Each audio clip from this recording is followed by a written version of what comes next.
Acknowledgements. How does a person say, thank you, when there are so many people to thank? Obviously this book is a thank you to my two fathers, who were powerful role models, and to my mom, who taught me love and kindness.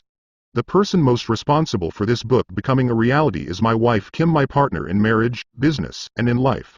She makes my life complete. Introduction. Rich Dad, Poor Dad. Having two dads offered me the choice of contrasting points of view, one of a rich man and one of a poor man. I had two fathers, a rich one and a poor one. One was highly educated and intelligent.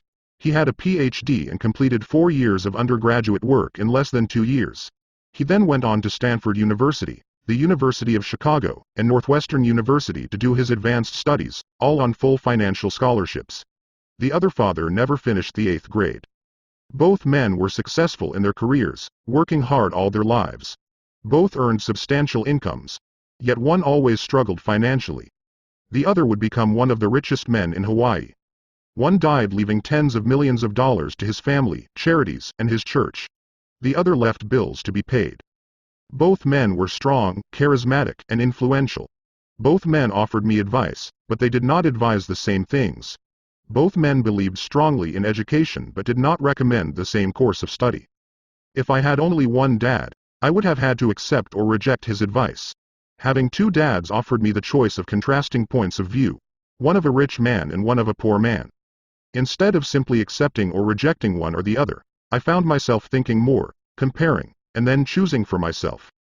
The problem was that the rich man was not rich yet, and the poor man was not yet poor. Both were just starting out on their careers, and both were struggling with money and families. But they had very different points of view about money. For example, one dad would say, the love of money is the root of all evil. The other said, the lack of money is the root of all evil. As a young boy, having two strong fathers both influencing me was difficult.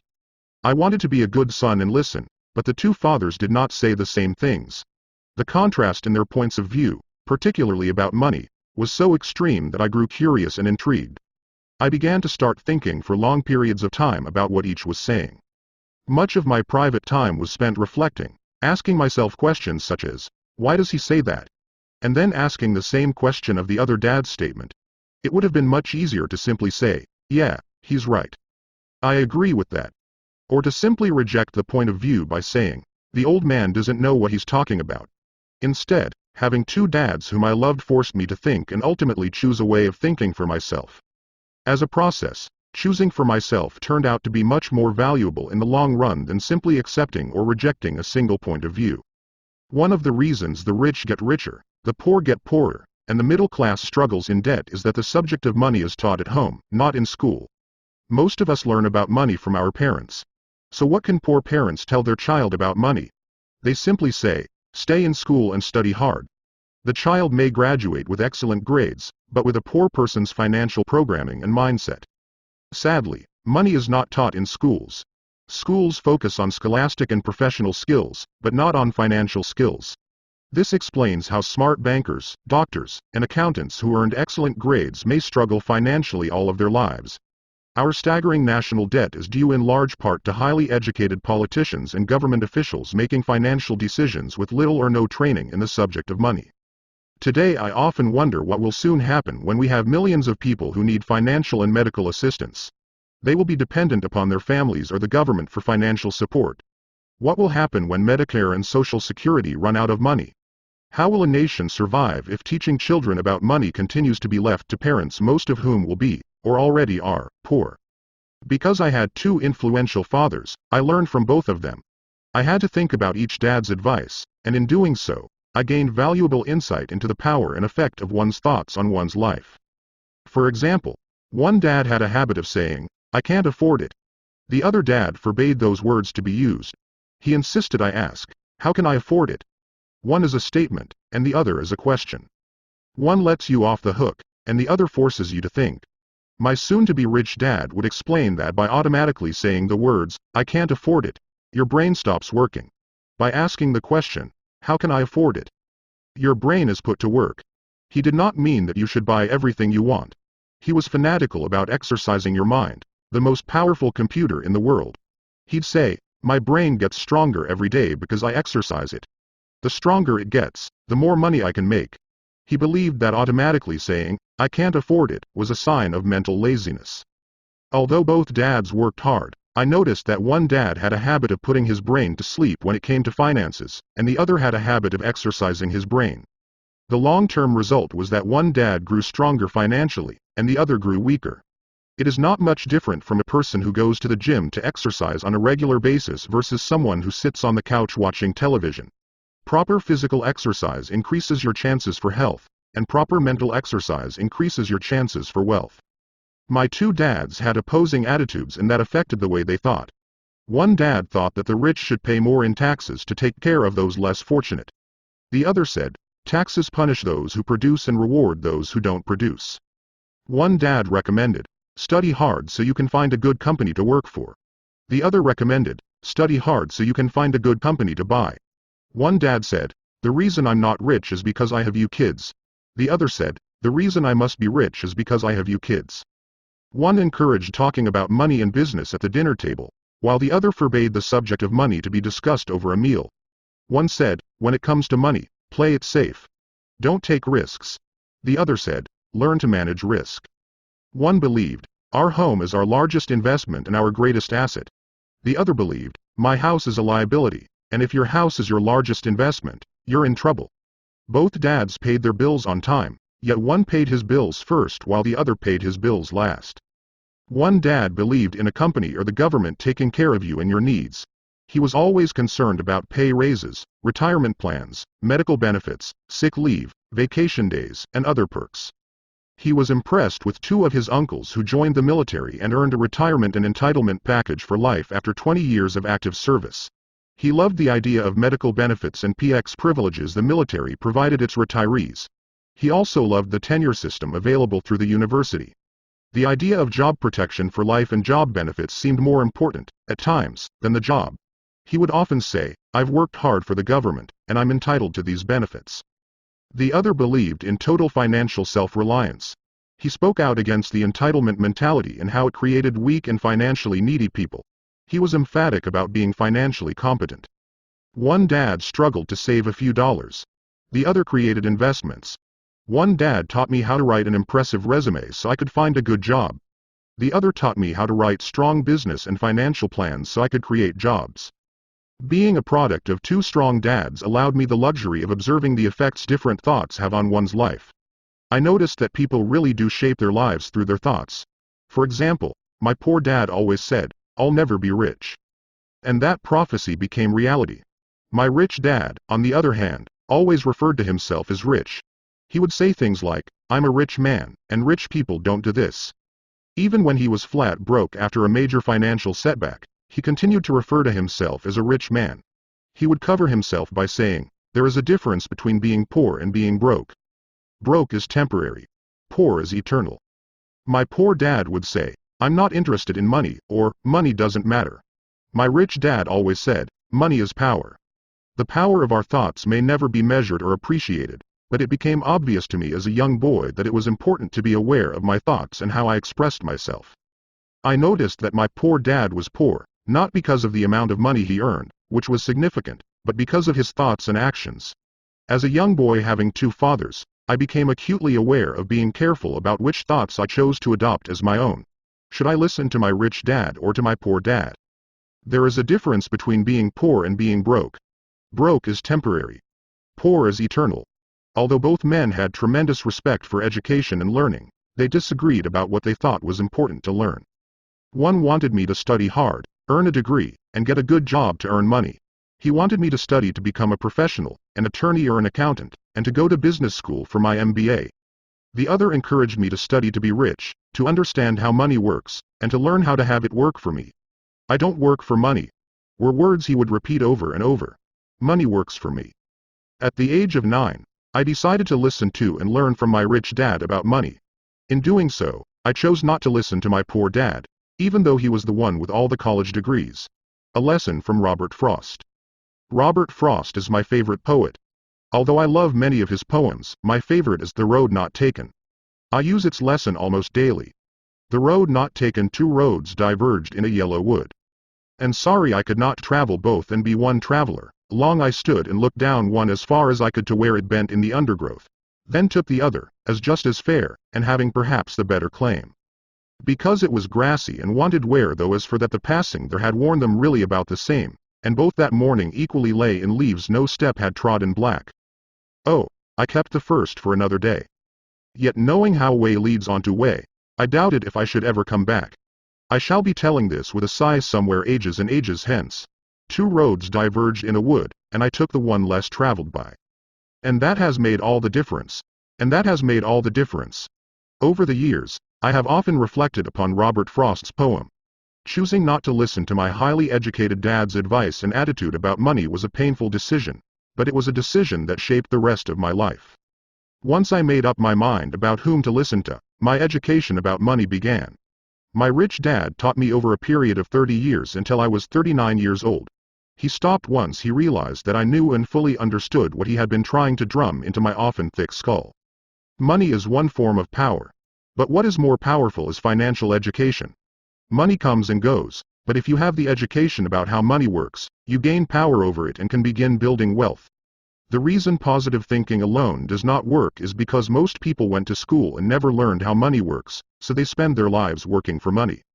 Because I was only 9 years old when I started, the lessons my rich dad taught me were simple. And when it was all said and done, there were only 6 main lessons, repeated over 30 years. This book is about those 6 lessons, put as simply as possible, just as simply as my rich dad put forth those lessons to me. The lessons are meant not to be answers, but guideposts that will assist you and your children to grow wealthier no matter what happens in a world of increasing change and uncertainty. Chapter 1 Lesson 1. The rich don't work for money, the poor and the middle class work for money. The rich have money work for them. Dad, can you tell me how to get rich? My dad put down the evening paper. Why do you want to get rich, son? Because today Jimmy's mom drove up in their new Cadillac, and they were going to their beach house for the weekend. He took 3 of his friends, but Mike and I weren't invited. They told us we weren't invited because we were poor kids. They did? My dad asked incredulously. Yeah, they did, I replied in a hurt tone. My dad silently shook his head, pushed his glasses up the bridge of his nose, and went back to reading the paper. I stood waiting for an answer. The year was 1956. I was 9 years old.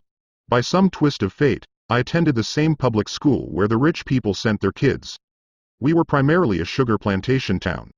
The managers of the plantation and the other affluent people, such as doctors, business owners, and bankers, sent their children to this elementary school.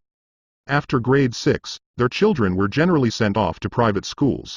Because my family lived on one side of the street, I went to this school. Had I lived on the other side of the street, I would have gone to a different school with kids from families more like mine. After grade 6, these kids and I would go on to the public intermediate and high school. There was no private school for them or for me. My dad finally put down the paper. I could tell he was thinking. Well, son, he began slowly. If you want to be rich, you have to learn to make money. How do I make money?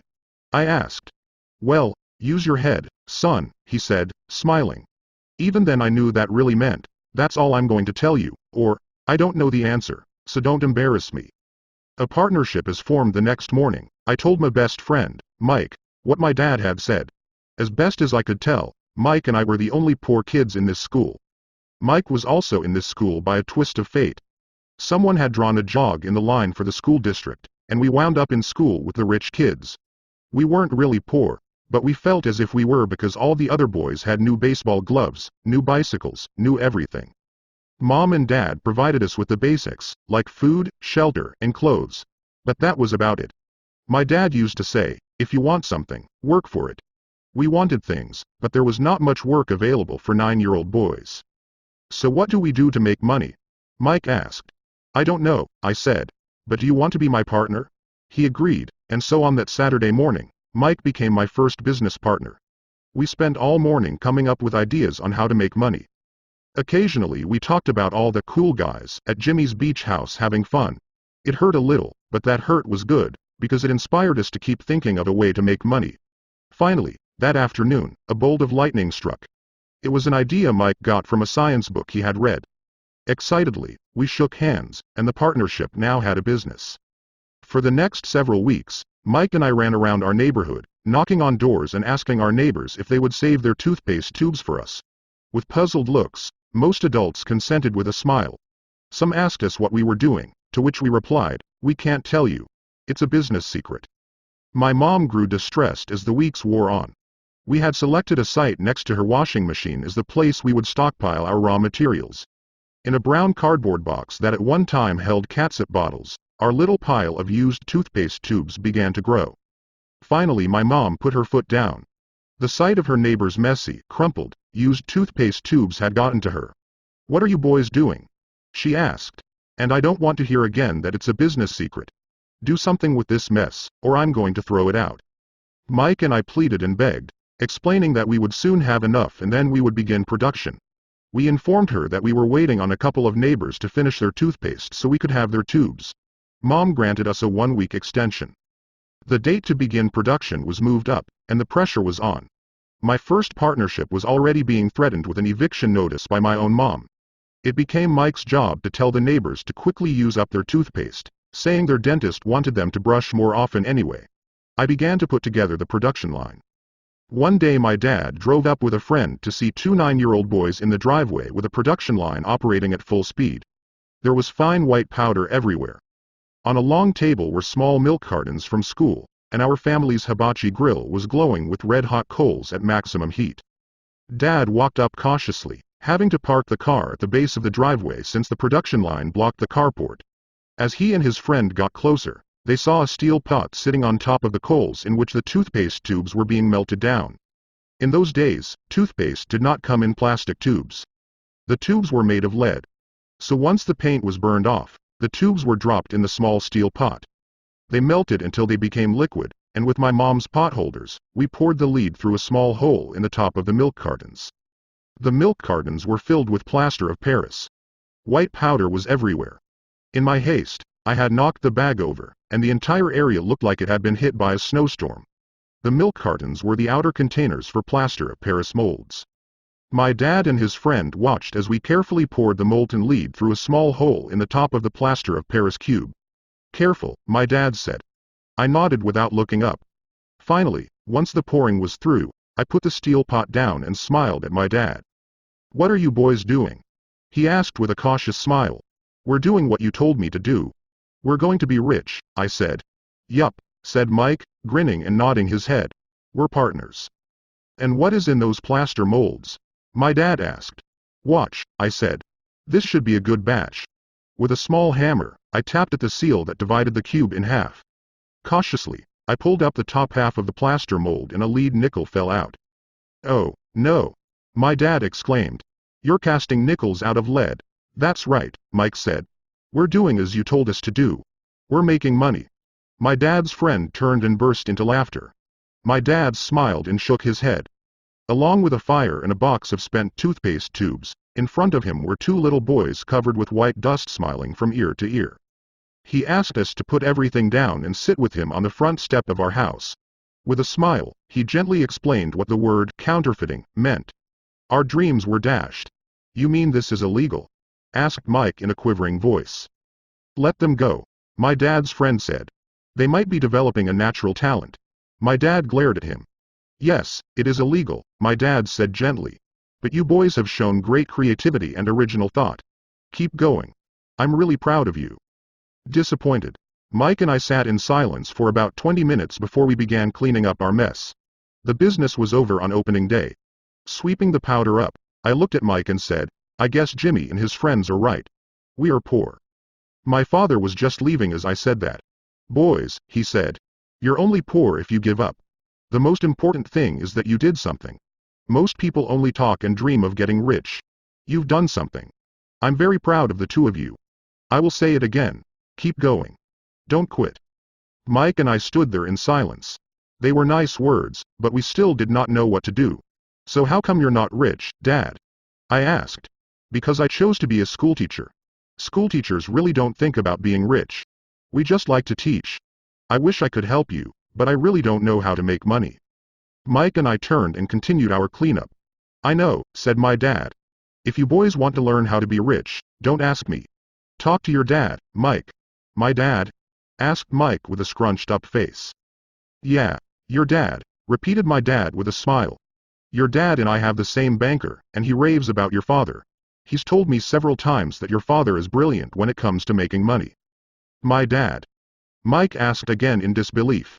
Then how come we don't have a nice car and a nice house like the rich kids at school? A nice car and a nice house don't necessarily mean you're rich or you know how to make money, my dad replied. Jimmy's dad works for the sugar plantation. He's not much different from me. He works for a company and I work for the government. The company buys the car for him. The sugar company is in financial trouble, and Jimmy's dad may soon have nothing. Your dad is different, Mike.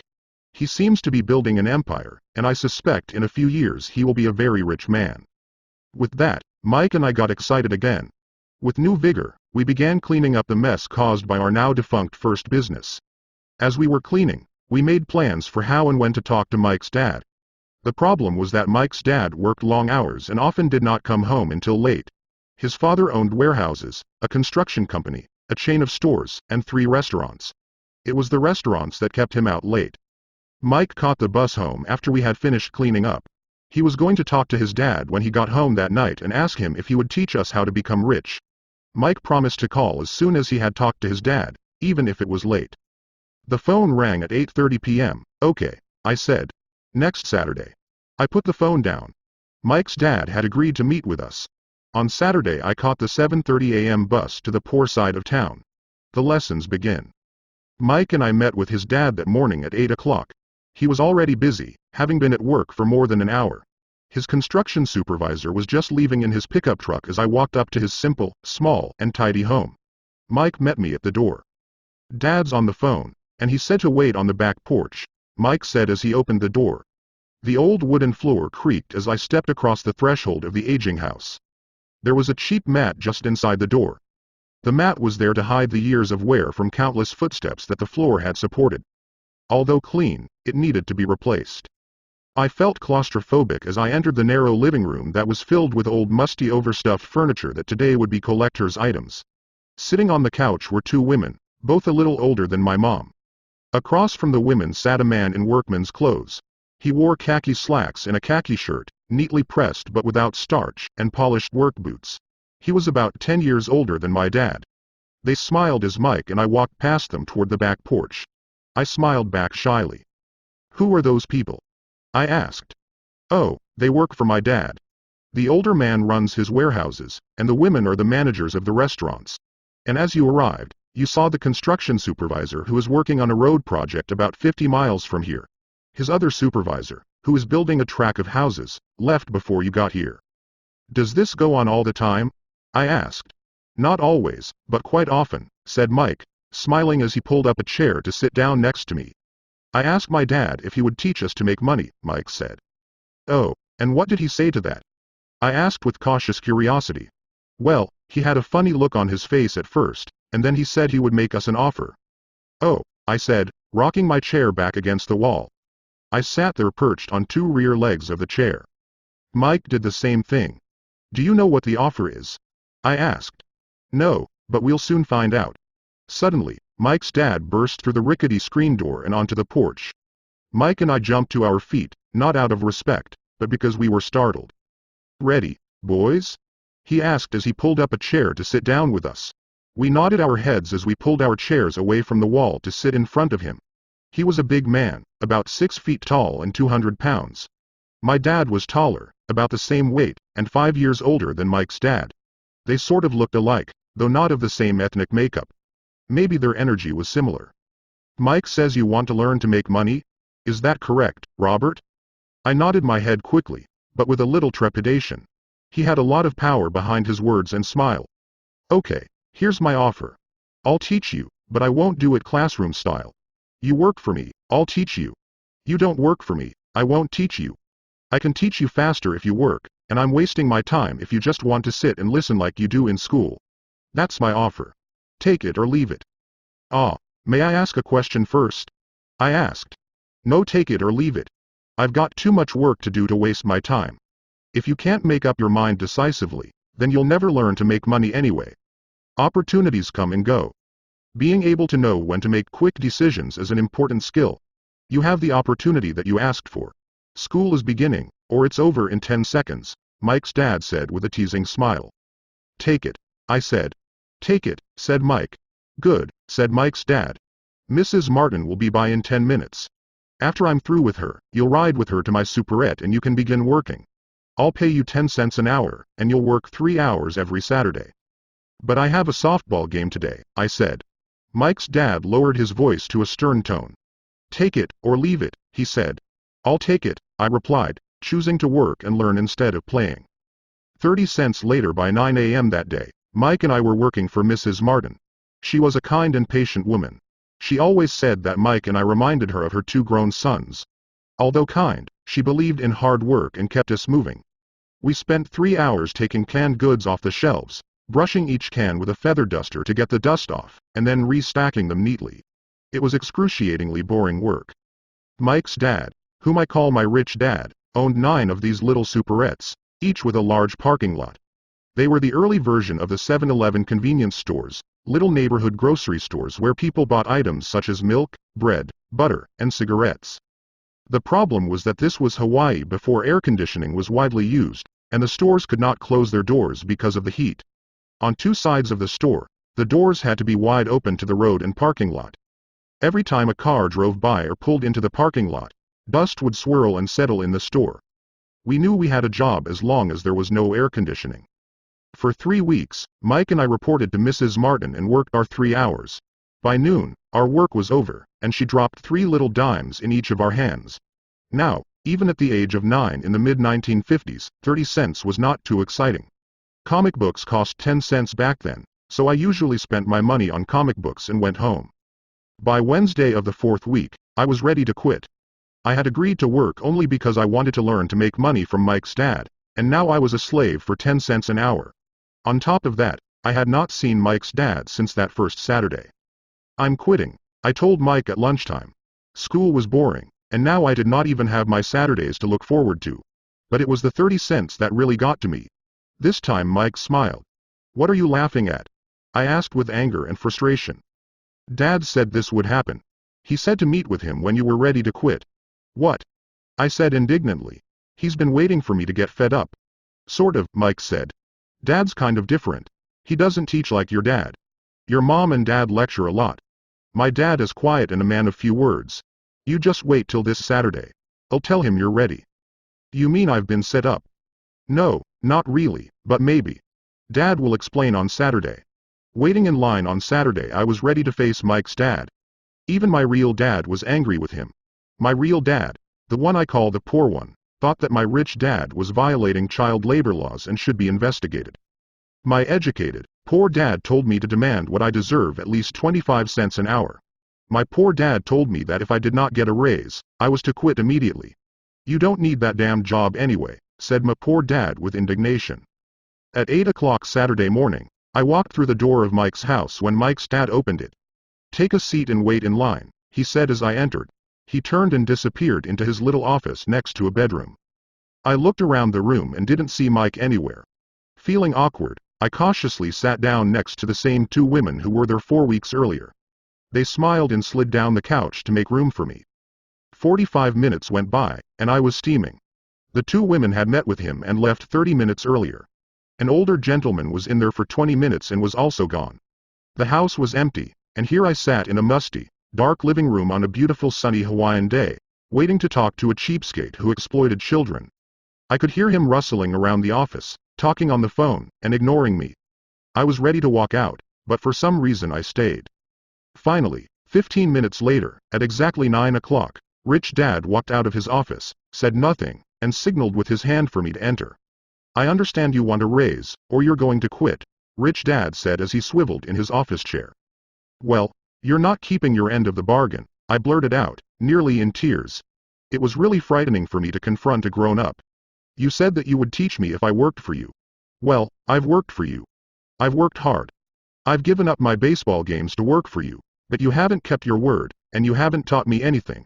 You are a crook like everyone in town thinks you are. You're greedy. You want all the money and don't take care of your employees. You made me wait and don't show me any respect. I'm only a little boy, but I deserve to be treated better. Rich Dad rocked back in his swivel chair, hands up to his chin, and stared at me. Not bad, he said. In less than a month, you sound like most of my employees. What? I asked. Not understanding what he was saying, I continued with my grievance. I thought you were going to keep your end of the bargain and teach me. Instead you want to torture me? That's cruel. That's really cruel. I am teaching you, Rich Dad said quietly. What have you taught me? Nothing. I said angrily. You haven't even talked to me once since I agreed to work for peanuts. 10 cents an hour. Huh. I should notify the government about you. We have child labor laws, you know. My dad works for the government, you know. Wow, said Rich Dad. Now you sound just like most of the people who used to work for me, people I've either fired or who have quit. So what do you have to say? I demanded, feeling pretty brave for a little kid. You lied to me. I've worked for you, and you have not kept your word. You haven't taught me anything. How do you know that I've not taught you anything? Asked Rich Dad calmly. Well, you've never talked to me. I've worked for 3 weeks and you have not taught me anything, I said with a pout. Does teaching mean talking or a lecture? Rich Dad asked. Well, yes, I replied. That's how they teach you in school, he said, smiling. But that is not how life teaches you, and I would say that life is the best teacher of all. Most of the time, life does not talk to you. It just sort of pushes you around. Each push is life saying, wake up. There's something I want you to learn. What is this man talking about? I asked myself silently. Life pushing me around was life talking to me. Now I knew I had to quit my job. I was talking to someone who needed to be locked up. If you learn life's lessons, you will do well. If not, life will just continue to push you around. People do two things. Some just let life push them around. Others get angry and push back. But they push back against their boss, or their job, or their husband or wife. They do not know it's life that's pushing. I had no idea what he was talking about. Life pushes all of us around. Some people give up and others fight. A few learn the lesson and move on. They welcome life pushing them around. To these few people, it means they need and want to learn something. They learn and move on. Most quit, and a few like you fight. Rich Dad stood and shut the creaky old wooden window that needed repair. If you learn this lesson, you will grow into a wise, wealthy, and happy young man.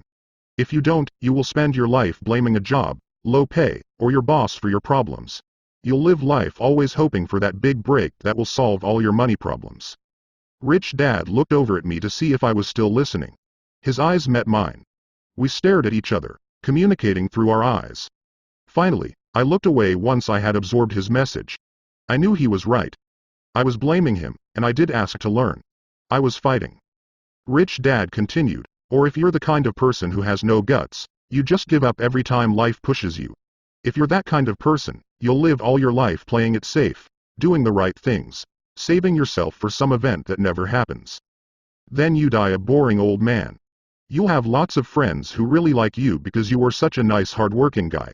But the truth is that you let life push you into submission. Deep down you were terrified of taking risks. You really wanted to win, but the fear of losing was greater than the excitement of winning. Deep inside, you and only you will know you didn't go for it. You chose to play it safe. Our eyes met again. You've been pushing me around. I asked. Some people might say that, smiled Rich Dad. I would say that I just gave you a taste of life. What taste of life? I asked, still angry, but now curious and ready to learn. You boys are the first people who have ever asked me to teach them how to make money. I have more than 150 employees, and not one of them has asked me what I know about money. They ask me for a job and a paycheck, but never to teach them about money. So most will spend the best years of their lives working for money, not really understanding what it is they are working for. I sat there listening intently. So when Mike told me you wanted to learn how to make money, I decided to design a course that mirrored real life. I could talk until I was blue in the face, but you wouldn't hear a thing. So I decided to let life push you around a bit so you could hear me. That's why I only paid you 10 cents. So what is the lesson I learned from working for only 10 cents an hour? I asked. That you're cheap and exploit your workers. Rich Dad rocked back and laughed heartily. Finally he said, you'd best change your point of view. Stop blaming me and thinking I'm the problem. If you think I'm the problem, then you have to change me. If you realize that you're the problem, then you can change yourself, learn something, and grow wiser. Most people want everyone else in the world to change but themselves. Let me tell you, it's easier to change yourself than everyone else. I don't understand, I said. Don't blame me for your problems, Rich Dad said, growing impatient. But you only pay me 10 cents. So what are you learning? Rich Dad asked, smiling. That you're cheap, I said with a sly grin. See, you think I'm the problem, said Rich Dad. But you are. Well, keep that attitude and you'll learn nothing. Keep the attitude that I'm the problem, and what choices do you have? Well, if you don't pay me more or show me more respect and teach me, I'll quit. Well put, Rich Dad said. And that's exactly what most people do. They quit and go looking for another job, a better opportunity, and higher pay, actually thinking that this will solve the problem. In most cases, it won't. So what should I do? I asked. Just take this measly 10 cents an hour and smile. Rich Dad smiled. That's what the other people do. But that's all they do, waiting for a raise thinking that more money will solve their problems. Most just accept it, and some take a second job working harder, but again accepting a small paycheck.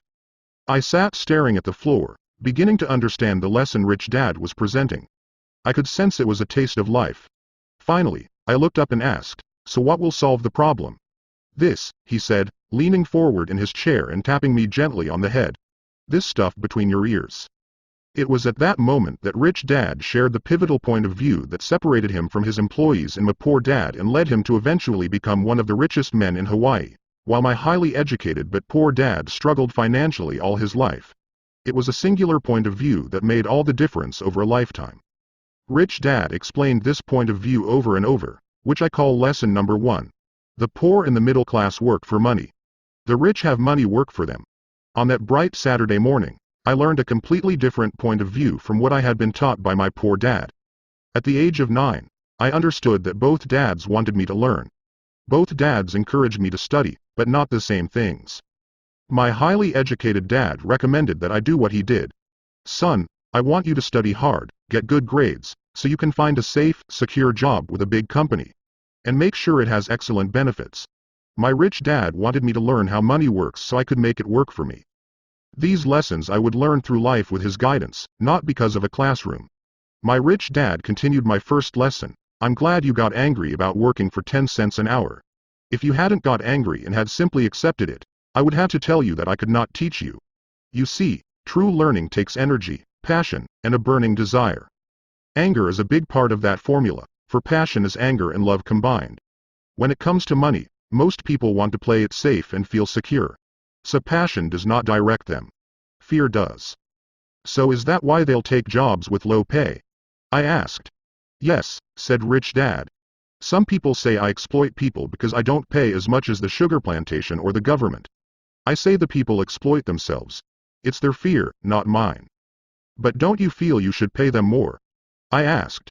I don't have to. And besides, more money will not solve their problems. Just look at your dad.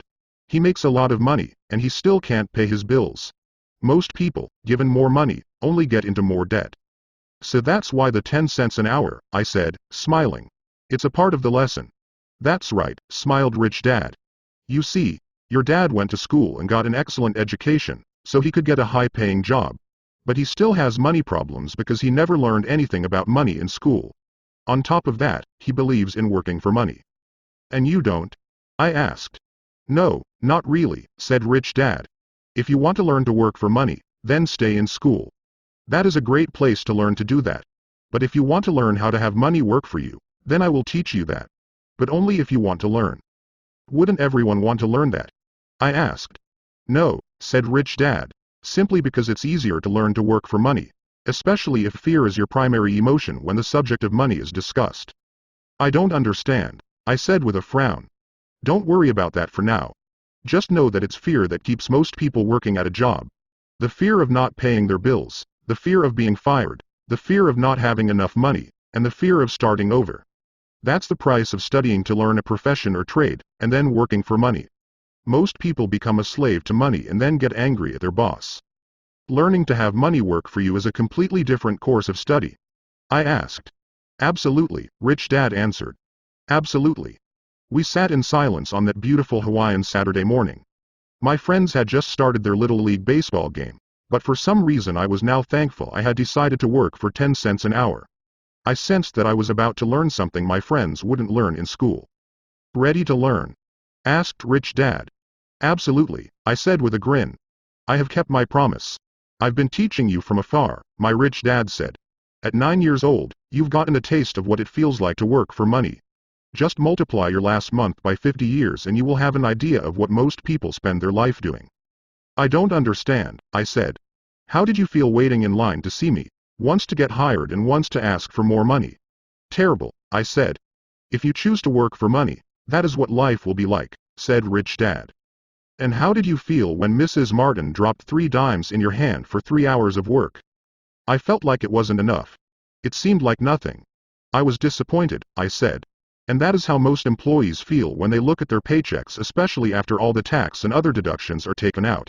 At least you got 100%. You mean most workers don't get paid everything? I asked with amazement. Heavens no, said Rich Dad. The government always takes its share first.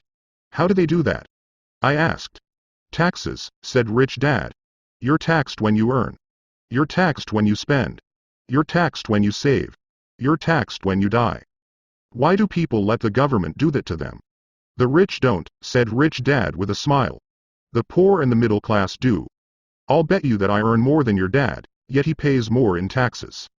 How can that be? I asked. At my age, that made no sense to me. Why would someone let the government do that to them? Rich Dad rocked slowly and silently in his chair, just looking at me. Ready to learn? He asked. I nodded my head slowly. As I said, there is a lot to learn. Learning how to have money work for you is a lifetime study. Most people go to college for 4 years, and their education ends. I already know that my study of money will continue over my lifetime, simply because the more I find out I need to know. Most people never study the subject. They go to work, get their paycheck, balance their checkbooks, and that's it. Then they wonder why they have money problems. They think that more money will solve the problem and don't realize that it's their lack of financial education that is the problem. So my dad has tax problems because he doesn't understand money? I asked, confused. Look, said Rich Dad, taxes are just one small section on learning how to have money work for you. Today, I just wanted to find out if you still have the passion to learn about money. Most people don't. They want to go to school, learn a profession, have fun at their work, and earn lots of money. One day they wake up with big money problems, and then they can't stop working. That's the price of only knowing how to work for money instead of studying how to have money work for you. So do you still have the passion to learn? Asked Rich Dad. I nodded my head. Good, said Rich Dad. Now get back to work. This time, I will pay you nothing. What? I asked in amazement. You heard me. Nothing. You will work the same 3 hours every Saturday, but this time you will not be paid 10 cents per hour. You said you wanted to learn to not work for money, so I'm not going to pay you anything. I couldn't believe what I was hearing. I've already had this conversation with Mike and he's already working, dusting and stacking canned goods for free. You'd better hurry and get back there. That's not fair, I shouted. You've got to pay something. You said you wanted to learn. If you don't learn this now, you'll grow up to be like the 2 women and the older man sitting in my living room, working for money and hoping I don't fire them. Or like your dad, earning lots of money only to be in debt up to his eyeballs, hoping more money will solve the problem. If that's what you want, I'll go back to our original deal of 10 cents an hour. Or you can do what most adults do. Complain that there is not enough pay, quit, and go looking for another job. But what do I do? I asked. Rich Dad tapped me on the head. Use this, he said. If you use it well, you will soon thank me for giving you an opportunity and you will grow into a rich man. I stood there, still not believing what a raw deal I was handed. I came to ask for a raise, and somehow I was instead working for nothing. Rich Dad tapped me on the head again and said, use this. Now get out of here and get back to work. Lesson number 1. The rich don't work for money. I didn't tell my poor dad I wasn't being paid. He wouldn't have understood, and I didn't want to try to explain something I didn't understand myself. For 3 more weeks, Mike and I worked 3 hours every Saturday for nothing. The work didn't bother me, and the routine got easier, but it was the missed baseball games and not being able to afford to buy a few comic books that got to me. Rich Dad stopped by at noon on the 3rd week. We heard his truck pull up in the parking lot and sputter when the engine was turned off. He entered the store and greeted Mrs. Martin with a hug. After finding out how things were going in the store, he reached into the ice cream freezer, pulled out 2 bars, paid for them, and signaled to Mike and me. Let's go for a walk, boys. We crossed the street, dodging a few cars, and walked across a large grassy field where a few adults were playing softball. Sitting down at a lone picnic table, He handed Mike and me the treats. "How's it going, boys?" "Okay," Mike said. I nodded in agreement. "Learn anything yet?" Rich Dad asked. Mike and I looked at each other, shrugged our shoulders, and shook our heads in unison. Avoiding one of life's biggest traps. Well, you boys had better start thinking. You're staring at one of life's biggest lessons. If you learn it, you'll enjoy a life of great freedom and security. If you don't, you'll wind up like Mrs. Martin and most of the people playing softball in this park. They work very hard for little money, clinging to the illusion of job security and looking forward to a 3-week vacation each year and maybe a skimpy pension after 45 years of service. If that excites you, I'll give you a raise to 25 cents an hour. But these are good hard-working people. Are you making fun of them?" I demanded. A smile came over Rich Dad's face. "Mrs. Martin is like a mother to me. I would never be that cruel. I may sound unkind because I'm doing my best to point something out to the two of you. I want to expand your point of view so you can see something most people never have the benefit of seeing because their vision is too narrow. Most people never see the trap they are in." Mike and I sat there, uncertain of his message. He sounded cruel, yet we could sense he was trying to drive home a point. With a smile, Rich Dad said, "Doesn't that 25 cents an hour sound good? Doesn't it make your heart beat a little faster?" I shook my head no, but it really did. 25 cents an hour would be big bucks to me. "Okay, I'll pay you $1 an hour," Rich Dad said, with a sly grin. Now my heart started to race. My brain was screaming, "Take it! Take it!" I could not believe what I was hearing. Still, I said nothing. "Okay, $2 an hour." My little brain and heart nearly exploded. After all, it was 1956 and being paid $2 an hour would have made me the richest kid in the world. I couldn't imagine earning that kind of money. I wanted to say yes. I wanted the deal. I could picture a new bicycle, new baseball glove, and the adoration of my friends when I flashed some cash. On top of that, Jimmy and his rich friends could never call me poor again. But somehow my mouth stayed shut. The ice cream had melted and was running down my hand. Rich Dad was looking at two boys staring back at him, eyes wide open and brains empty. He was testing us, and he knew there was a part of our emotions that wanted to take the deal. He understood that every person has a weak and needy part of their soul that can be bought, and he knew that every individual also had a part of their soul that was resilient and could never be bought. It was only a question of which one was stronger. "Okay, $5 an hour." Suddenly I was silent. Something had changed. The offer was too big and ridiculous. Not many grown-ups in 1956 made more than that, but quickly my temptation disappeared, and calm set in. Slowly, I turned to my left to look at Mike. He looked back at me. The part of my soul that was weak and needy was silenced. The part of me that had no price took over. I knew Mike had gotten to that point too. People's lives are forever controlled by two emotions, fear and greed. "Good," Rich Dad said softly. "Most people have a price. And they have a price because of human emotions named fear and greed. First, the fear of being without money motivates us to work hard, and then once we get that paycheck, greed or desire starts us thinking about all the wonderful things money can buy. The pattern is then set." "What pattern?" I asked. "The pattern of get up, go to work, pay bills. Get up, go to work, pay bills." People's lives are forever controlled by two emotions, fear and greed. Offer them more money and they continue the cycle by increasing their spending. This is what I call the rat race. "There is another way?" Mike asked. "Yes," said Rich Dad slowly. "But only a few people find it." "And what is that way?" Mike asked. "That's what I hope you boys will learn as you work and study with me. That is why I took away all forms of pay." "Any hints?" Mike asked. "We're kind of tired of working hard, especially for nothing." "Well, the first step is telling the truth," said Rich Dad. "We haven't been lying," I said. "I did not say you were lying. I said to tell the truth," Rich Dad retorted. "The truth about what?" I asked. "How you're feeling," Rich Dad said. "You don't have to say it to anyone else. Just admit it to yourself. You mean the people in this park, the people who work for you, Mrs. Martin, they don't do that?" I asked. "I doubt it," said Rich Dad. "Instead, they feel the fear of not having money. They don't confront it logically. They react emotionally instead of using their heads," Rich Dad said. "Then, they get a few bucks in their hands and again, the emotions of joy, desire, and greed take over. And again they react, instead of think. So their emotions control their brain," Mike said. That's correct, said Rich Dad. Instead of admitting the truth about how they feel, they react to their feelings and fail to think. They feel the fear, so they go to work, hoping that money will soothe the fear, but it doesn't. It continues to haunt them, and they return to work, hoping again that money will calm their fears, and again it doesn't. Fear keeps them in this trap of working, earning money, working, earning money, hoping the fear will go away. But every day they get up, and that old fear wakes up with them. For millions of people, that old fear keeps them awake all night, causing a night of turmoil and worry. So they get up and go to work, hoping that a paycheck will kill that fear gnawing at their soul. Money is running their lives, and they refuse to tell the truth about that. Money is in control of their emotions and their souls. Rich Dad sat quietly, letting his words sink in. Mike and I heard what he said but didn't understand fully what he was talking about. I just knew that I often wondered why grown-ups hurried off to work. It did not seem like much fun, and they never looked that happy, but something kept them going. Realizing we had absorbed as much as possible of what he was talking about, Rich Dad said, "I want you boys to avoid that trap. That is really what I want to teach you.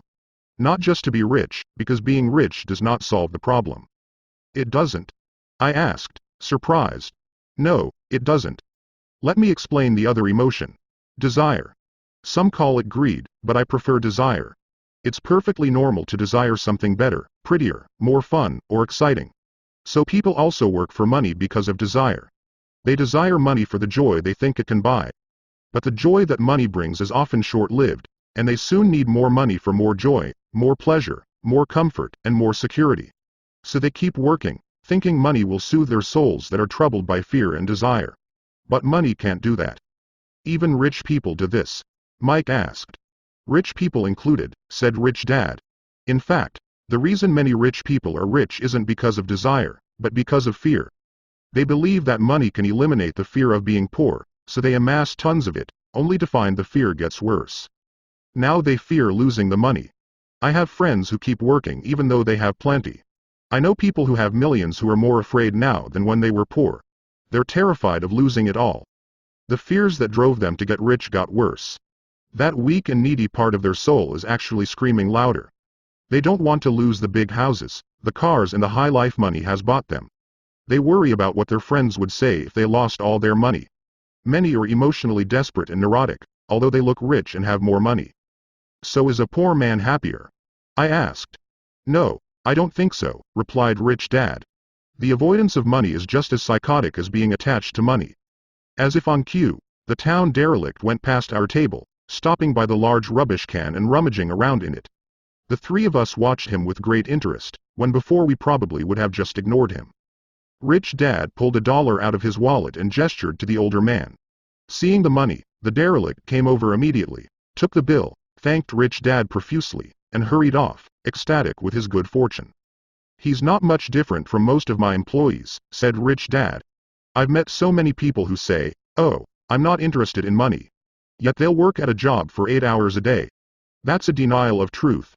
If they weren't interested in money, then why are they working?" That kind of thinking is probably more psychotic than a person who hoards money. As I sat there listening to my Rich Dad, my mind flashed back to the countless times my own dad said, "I'm not interested in money." He said those words often. He also covered himself by always saying, "I work because I love my job." So many people say, "Oh, I'm not interested in money." Yet they'll work at a job for 8 hours a day. So what do we do? I asked. Not work for money until all traces of fear and greed are gone? No, that would be a waste of time, said Rich Dad. Emotions are what make us human. The word emotion stands for energy in motion. Be truthful about your emotions and use your mind and emotions in your favor, not against yourself. Whoa, said Mike. Don't worry about what I just said.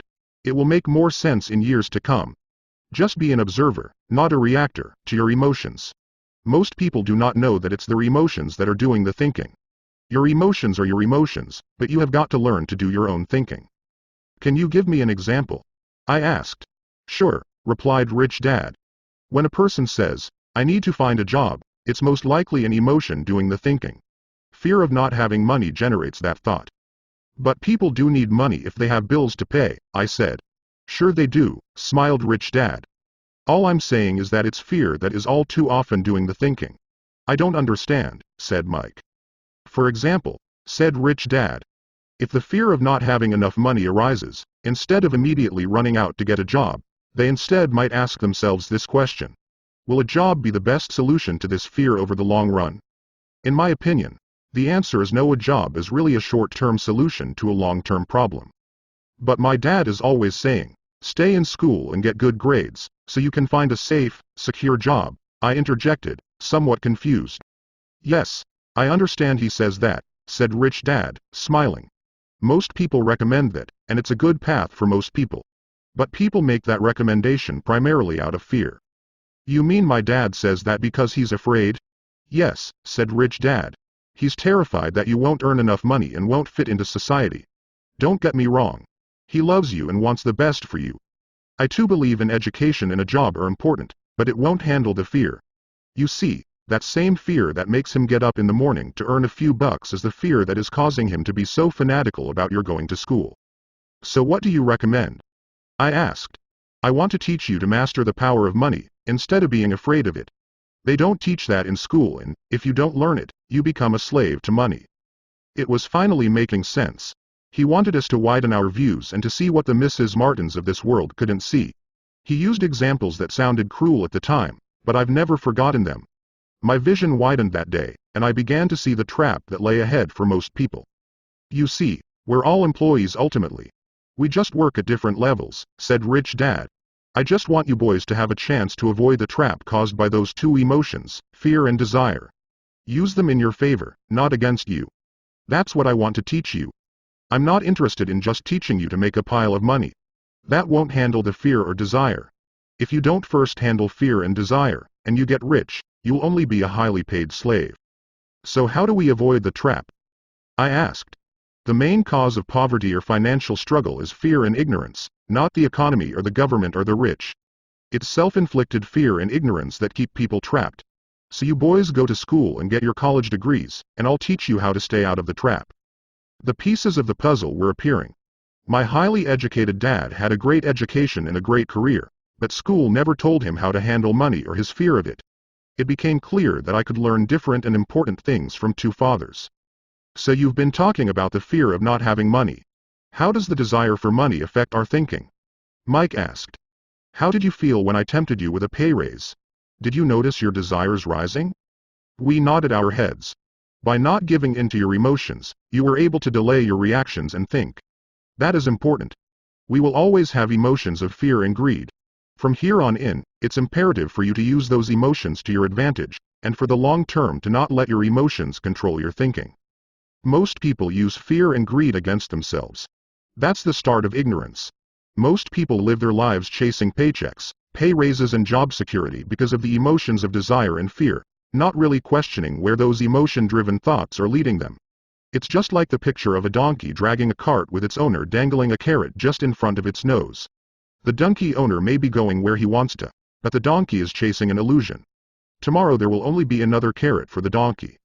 You mean the moment I picture a new baseball glove, candy and toys, that's like a carrot to a donkey? Mike asked. Yes, and as you get older, your toys get more expensive: a new car, a boat, and a big house to impress your friends, said Rich Dad with a smile. Fear pushes you out the door, and desire calls to you. That's the trap. So what's the answer? Mike asked. What intensifies fear and desire is ignorance. That is why rich people with lots of money often have more fear the richer they get. Money is the carrot, the illusion. If the donkey could see the whole picture, it might rethink its choice to chase the carrot.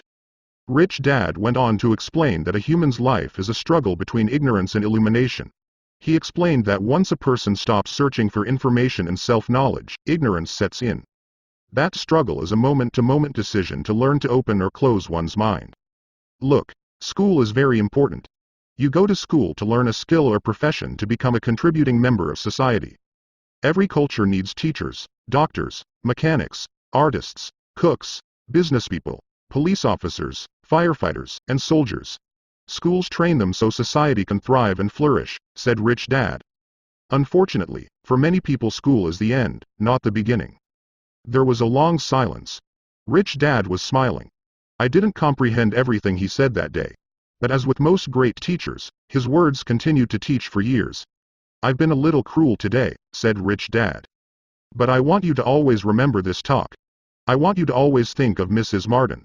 And I want you always to remember that donkey. Never forget that fear and desire can lead you into life's biggest trap if you're not aware of them controlling your thinking. To spend your life living in fear, never exploring your dreams, is cruel. To work hard for money, thinking that it will buy you things that will make you happy, is also cruel. To wake up in the middle of the night terrified about paying bills is a horrible way to live. To live a life dictated by the size of a paycheck is not really living a life. Thinking that a job makes you secure is lying to yourself. That's cruel, and that's the trap I want you to avoid. I've seen how money runs people's lives. Don't let that happen to you. Please don't let money run your life. A softball rolled under our table. Rich Dad picked it up and threw it back. So what does ignorance have to do with greed and fear? I asked. Because it is ignorance about money that causes so much greed and fear, said Rich Dad. Let me give you some examples. A doctor, wanting more money to better provide for his family, raises his fees. By raising his fees, it makes healthcare more expensive for everyone. It hurts the poor people the most, so they have worse health than those with money. Because the doctors raise their fees, the attorneys raise their fees. Because the attorneys' fees have gone up, school teachers want a raise, which raises our taxes, and on and on and on. Soon there will be such a horrifying gap between the rich and the poor that chaos will break out and another great civilization will collapse. History proves that great civilizations collapse when the gap between the haves and have-nots is too great. Sadly, America is on that same course because we haven't learned from history. We only memorize historical dates and names, not the lesson. Aren't prices supposed to go up? I asked. In an educated society with a well-run government, prices should actually come down. Of course, that is often only true in theory. Prices go up because of greed and fear caused by ignorance. If schools taught people about money, there would be more money and lower prices. But schools focus only on teaching people to work for money, not how to harness money's power. But don't we have business schools? Mike asked. And haven't you encouraged me to go for my MBA? Yes, said Rich Dad. But all too often business schools train employees to become sophisticated bean counters. Heaven forbid a bean counter takes over a business. All they do is look at the numbers, fire people, and kill the business. I know this because I hire bean counters. All they think about is cutting costs and raising prices, which cause more problems. Bean counting is important. I wish more people knew it, but it, too, is not the whole picture, added Rich Dad angrily. So is there an answer? Asked Mike. Yes, said Rich Dad. Learn to use your emotions to think, not think with your emotions. When you boys mastered your emotions by agreeing to work for free, I knew there was hope. When you again resisted your emotions when I tempted you with more money, you were again learning to think in spite of being emotionally charged. That's the first step. Why is that step so important? I asked. Well, that's up to you to find out. If you want to learn, I'll take you boys into the briar patch, a place almost everyone else avoids. If you go with me, you'll let go of the idea of working for money and instead learn to have money work for you. And what will we get if we go with you? What if we agree to learn from you? What will we get? I asked. The same thing Brer Rabbit got, said Rich Dad, referring to the classic children's story. Is there a briar patch? I asked. Yes, said Rich Dad. The briar patches are fear and greed. Confronting fear, weaknesses, and neediness by choosing our own thoughts is the way out. Choosing our thoughts? Mike asked, puzzled. Yes. Choosing what we think rather than reacting to our emotions. Instead of just getting up and going to work because not having the money to pay your bills is scaring you, ask yourself, is working harder at this the best solution to this problem? Most people are too afraid to rationally think things through and instead run out the door to a job they hate. The tar baby is in control. That's what I mean by choosing your thoughts. And how do we do that? Mike asked. That's what I will teach you. I'll teach you to have a choice of thoughts rather than a knee-jerk reaction, like gulping down your morning coffee and running out the door. Remember what I said before. A job is only a short-term solution to a long-term problem. Most people have only one problem in mind, and it's short-term. It's the bills at the end of the month, the tar baby. Money controls their lives, or should I say the fear and ignorance about money controls it. So they do as their parents did. They get up every day and go work for money, not taking the time to ask the question, is there another way? Their emotions now control their thinking, not their heads. Can you tell the difference between emotions thinking and the head thinking? Mike asked. Oh, yes. I hear it all the time, said Rich Dad.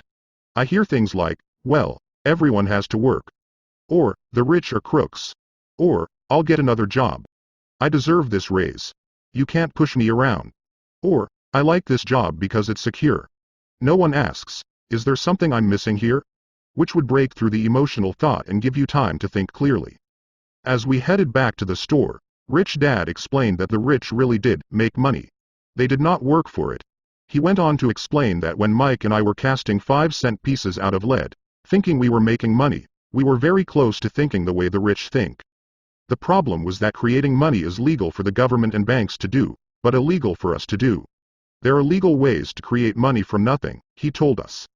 Rich Dad went on to explain that the rich know that money is an illusion, truly like the carrot for the donkey. It's only out of fear and greed that the illusion of money is held together by billions of people who believe that money is real. It's not. Money is really made up. It is only because of the illusion of confidence and the ignorance of the masses that this house of cards stands. He talked about the gold standard that America was on, and that each dollar bill was actually a silver certificate. What concerned him was the rumor that we would someday go off the gold standard and our dollars would no longer be backed by something tangible. If that happens, boys, all hell will break loose. The poor, the middle class, and the ignorant will have their lives ruined simply because they will continue to believe that money is real and that the company they work for, or the government, will look after them. We really did not understand what he was saying that day, but over the years, it made more and more sense. Seeing what others miss as he climbed into his pickup truck outside his convenience store, Rich Dad said, "Keep working, boys, but the sooner you forget about needing a paycheck, the easier your adult life will be. Keep using your brain, work for free, and soon your mind will show you ways of making money far beyond what I could ever pay you. You will see things that other people never see. Most people never see these opportunities because they're looking for money and security, so that's all they get. The moment you see one opportunity, you'll see them for the rest of your life. The moment you do that, I'll teach you something else. Learn this, and you'll avoid one of life's biggest traps." Mike and I picked up our things from the store and waved goodbye to Mrs. Martin. We went back to the park, to the same picnic bench, and spent several more hours thinking and talking. We spent the next week at school thinking and talking, too. For 2 more weeks, we kept thinking, talking, and working for free. At the end of the second Saturday, I was again saying goodbye to Mrs. Martin and looking at the comic book stand with a longing gaze. The hard thing about not even getting 30 cents every Saturday was that I didn't have any money to buy comic books. Suddenly, as Mrs. Martin said goodbye to Mike and me, I saw her do something I'd never seen her do before. Mrs. Martin was cutting the front page of the comic book in half. She kept the top half of the comic book cover and threw the rest of the book into a large cardboard box. When I asked her what she did with the comic books, she said, "I throw them away. I give the top half of the cover back to the comic book distributor for credit when he brings in the new comics. He's coming in an hour." Mike and I waited for an hour. Soon the distributor arrived, and I asked him if we could have the comic books. To my delight, he said, "You can have them if you work for this store and do not resell them." Remember our old business partnership? Well, Mike and I revived it. Using a spare room in Mike's basement, we began piling hundreds of comic books in that room. Soon our comic book library was open to the public. We hired Mike's younger sister, who loved to study, to be head librarian. She charged each child 10 cents admission to the library, which was open from 2:30 p.m. to 4:30 p.m. every day after school. The customers, the children of the neighborhood, could read as many comics as they wanted in 2 hours. It was a bargain for them since a comic cost 10 cents each, and they could read 5 or 6 in 2 hours. Mike's sister would check the kids as they left to make sure they weren't borrowing any comic books. She also kept the books, logging in how many kids showed up each day, who they were, and any comments they might have. Mike and I averaged $9.50 per week over a 3-month period. We paid his sister $1 a week and allowed her to read the comics for free, which she rarely did since she was always studying. Mike and I kept our agreement by working in the store every Saturday and collecting all the comic books from the different stores. We kept our agreement to the distributor by not selling any comic books. We burned them once they got too tattered. We tried opening a branch office, but we could never quite find someone as trustworthy and dedicated as Mike's sister. At an early age, we found out how hard it was to find good staff. 3 months after the library first opened, a fight broke out in the room. Some bullies from another neighborhood pushed their way in, and Mike's dad suggested we shut down the business. So our comic book business shut down, and we stopped working on Saturdays at the convenience store. But Rich Dad was excited because he had new things he wanted to teach us. He was happy because we had learned our first lesson so well. We learned to make money work for us. By not getting paid for our work at the store, we were forced to use our imaginations to identify an opportunity to make money. By starting our own business, the comic book library, we were in control of our own finances, not dependent on an employer. The best part was that our business generated money for us, even when we weren't physically there. Our money worked for us. Instead of paying us money, Rich Dad had given us so much more. Chapter 2 Lesson 2. Why teach financial literacy? It's not how much money you make. It's how much money you keep.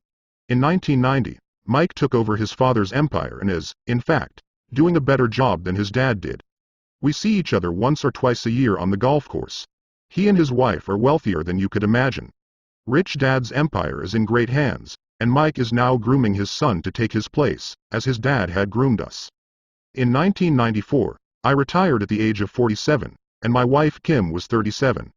Retirement does not mean not working.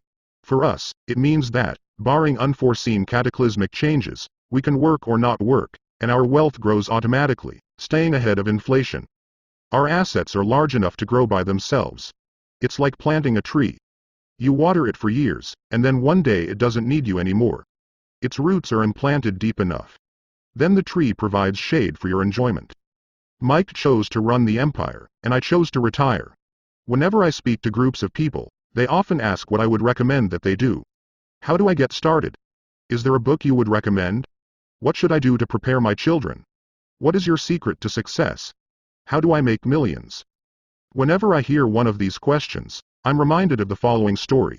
The Richest Businessmen in 1923. A group of our greatest leaders and richest businessmen held a meeting at the Edgewater Beach Hotel in Chicago. Among them were Charles Schwab, head of the largest independent steel company; Samuel Insull, president of the world's largest utility; Howard Hobson, head of the largest gas company; Ivar Kreuger, president of International Match Co., one of the world's largest companies at that time; Leon Fraser, president of the Bank of International Settlements; Richard Whitney, president of the New York Stock Exchange; Arthur Cotton and Jesse Livermore, two of the biggest stock speculators; and Albert Fall, a member of President Harding's cabinet. 25 years later, 9 of these titans ended their lives as follows. Schwab died penniless after living for 5 years on borrowed money. Insull died broke in a foreign land, and Kreuger and Cotton also died broke. Hobson went insane. Whitney and Albert Fall were released from prison, and Fraser and Livermore committed suicide. I doubt if anyone can say what really happened to these men. If you look at the date, 1923, it was just before the 1929 market crash and the Great Depression, which I suspect had a great impact on these men and their lives. The point is this. Today we live in times of greater and faster change than these men did. I suspect there will be many booms and busts in the coming years that will parallel the ups and downs these men faced. I am concerned that too many people are too focused on money and not on their greatest wealth, their education. If people are prepared to be flexible, keep an open mind and learn, they will grow richer and richer despite tough changes. If they think money will solve problems, they will have a rough ride. Intelligence solves problems and produces money. Money without financial intelligence is money soon gone. Most people fail to realize that in life, it's not how much money you make, it's how much money you keep. We've all heard stories of lottery winners who are poor, then suddenly rich, and then poor again. They win millions, yet are soon back where they started. Or stories of professional athletes, who at the age of 24 are earning millions, but are sleeping under a bridge 10 years later. I remember a story of a young basketball player who a year ago had millions. Today, at just 29, he claims his friends, attorney, and accountant took his money, and he was forced to work at a car wash for minimum wage. He was fired from the car wash because he refused to take off his championship ring as he was wiping off the cars. His story made national news and he is appealing his termination, claiming hardship and discrimination.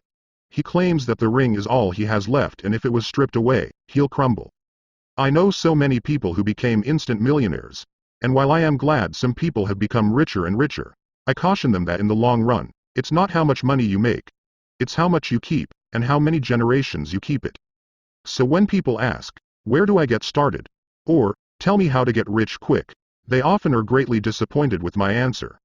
I simply say to them what my rich dad said to me when I was a little kid.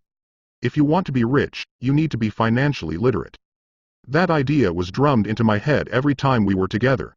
As I said, my educated dad stressed the importance of reading books, while my rich dad stressed the need to master financial literacy. If you are going to build the Empire State Building, the first thing you need to do is dig a deep hole and pour a strong foundation. If you are going to build a home in the suburbs, all you need to do is pour a 6-inch slab of concrete.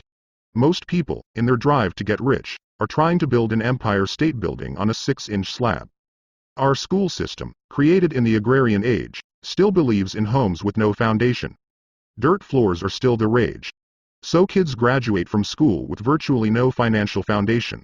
One day, sleepless and deep in debt in suburbia, living the American dream, they decide that the answer to their financial problems is to find a way to get rich quick.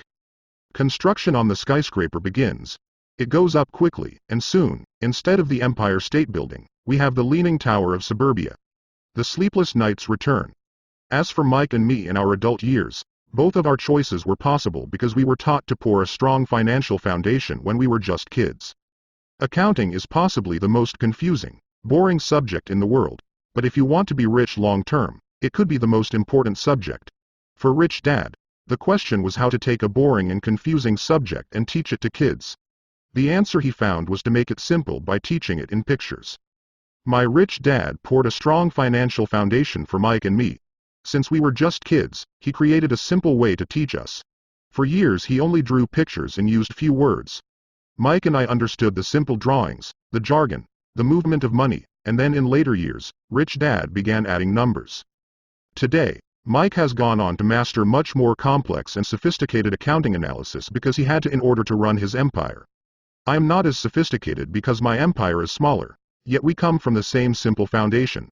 Over the following pages, I offer to you the same simple line drawings Mike's dad created for us. Though basic, those drawings helped guide two little boys in building great sums of wealth on a solid and deep foundation. Rich people acquire assets. The poor and middle class acquire liabilities that they think are assets. Rule 1. You must know the difference between an asset and a liability, and buy assets. If you want to be rich, this is all you need to know. It is rule number 1. It is the only rule. This may sound absurdly simple, but most people have no idea how profound this rule is. Most people struggle financially because they do not know the difference between an asset and a liability. Rich people acquire assets. The poor and middle class acquire liabilities that they think are assets, said Rich Dad. When Rich Dad explained this to Mike and me, we thought he was kidding. Here we were, nearly teenagers and waiting for the secret to getting rich, and this was his answer. It was so simple that we stopped for a long time to think about it. What is an asset?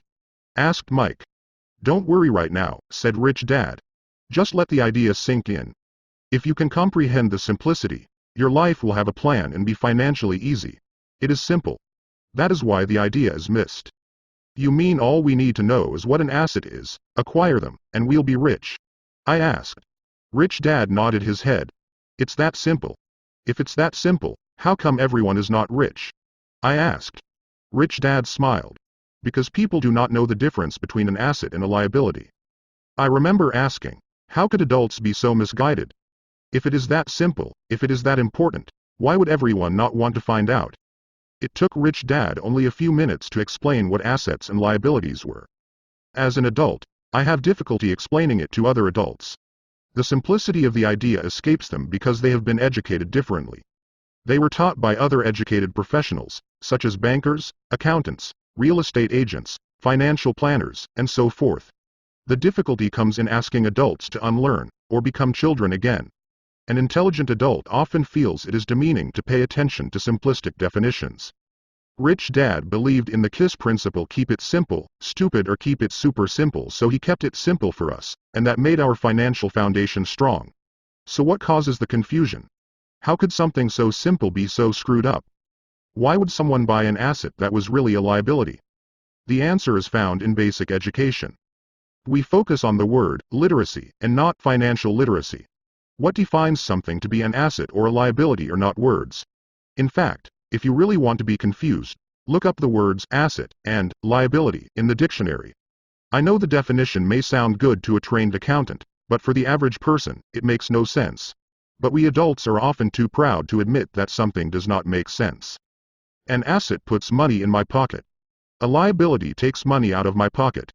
To us young boys, Rich Dad said, what defines an asset are not words, but numbers. And if you can't read the numbers, you can't tell an asset from a hole in the ground. In accounting, Rich Dad would say, it's not the numbers, but what the numbers are telling you. It's just like words. It's not the words, but the story the words are telling you.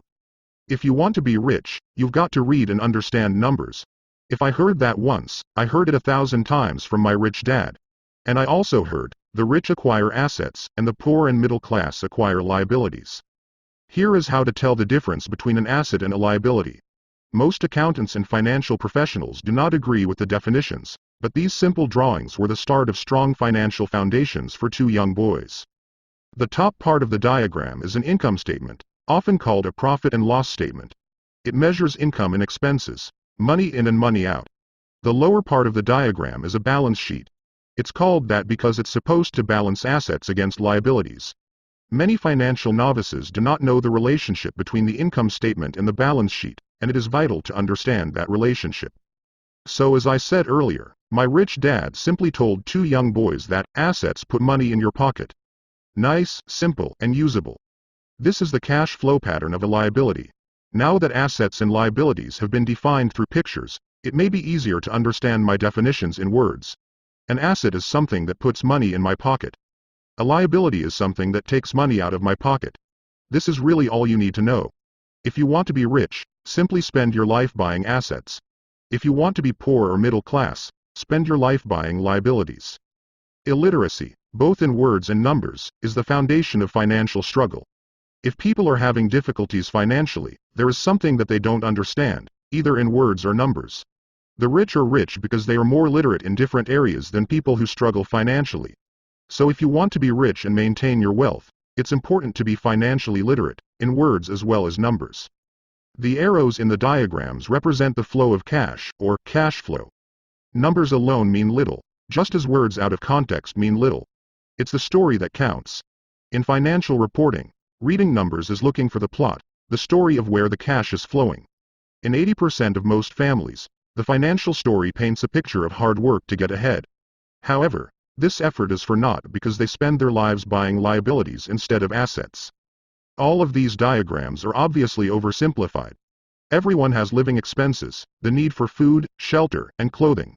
The diagrams show the flow of cash through a poor, middle class, and wealthy person's life. It is the cash flow that tells the story of how a person handles their money.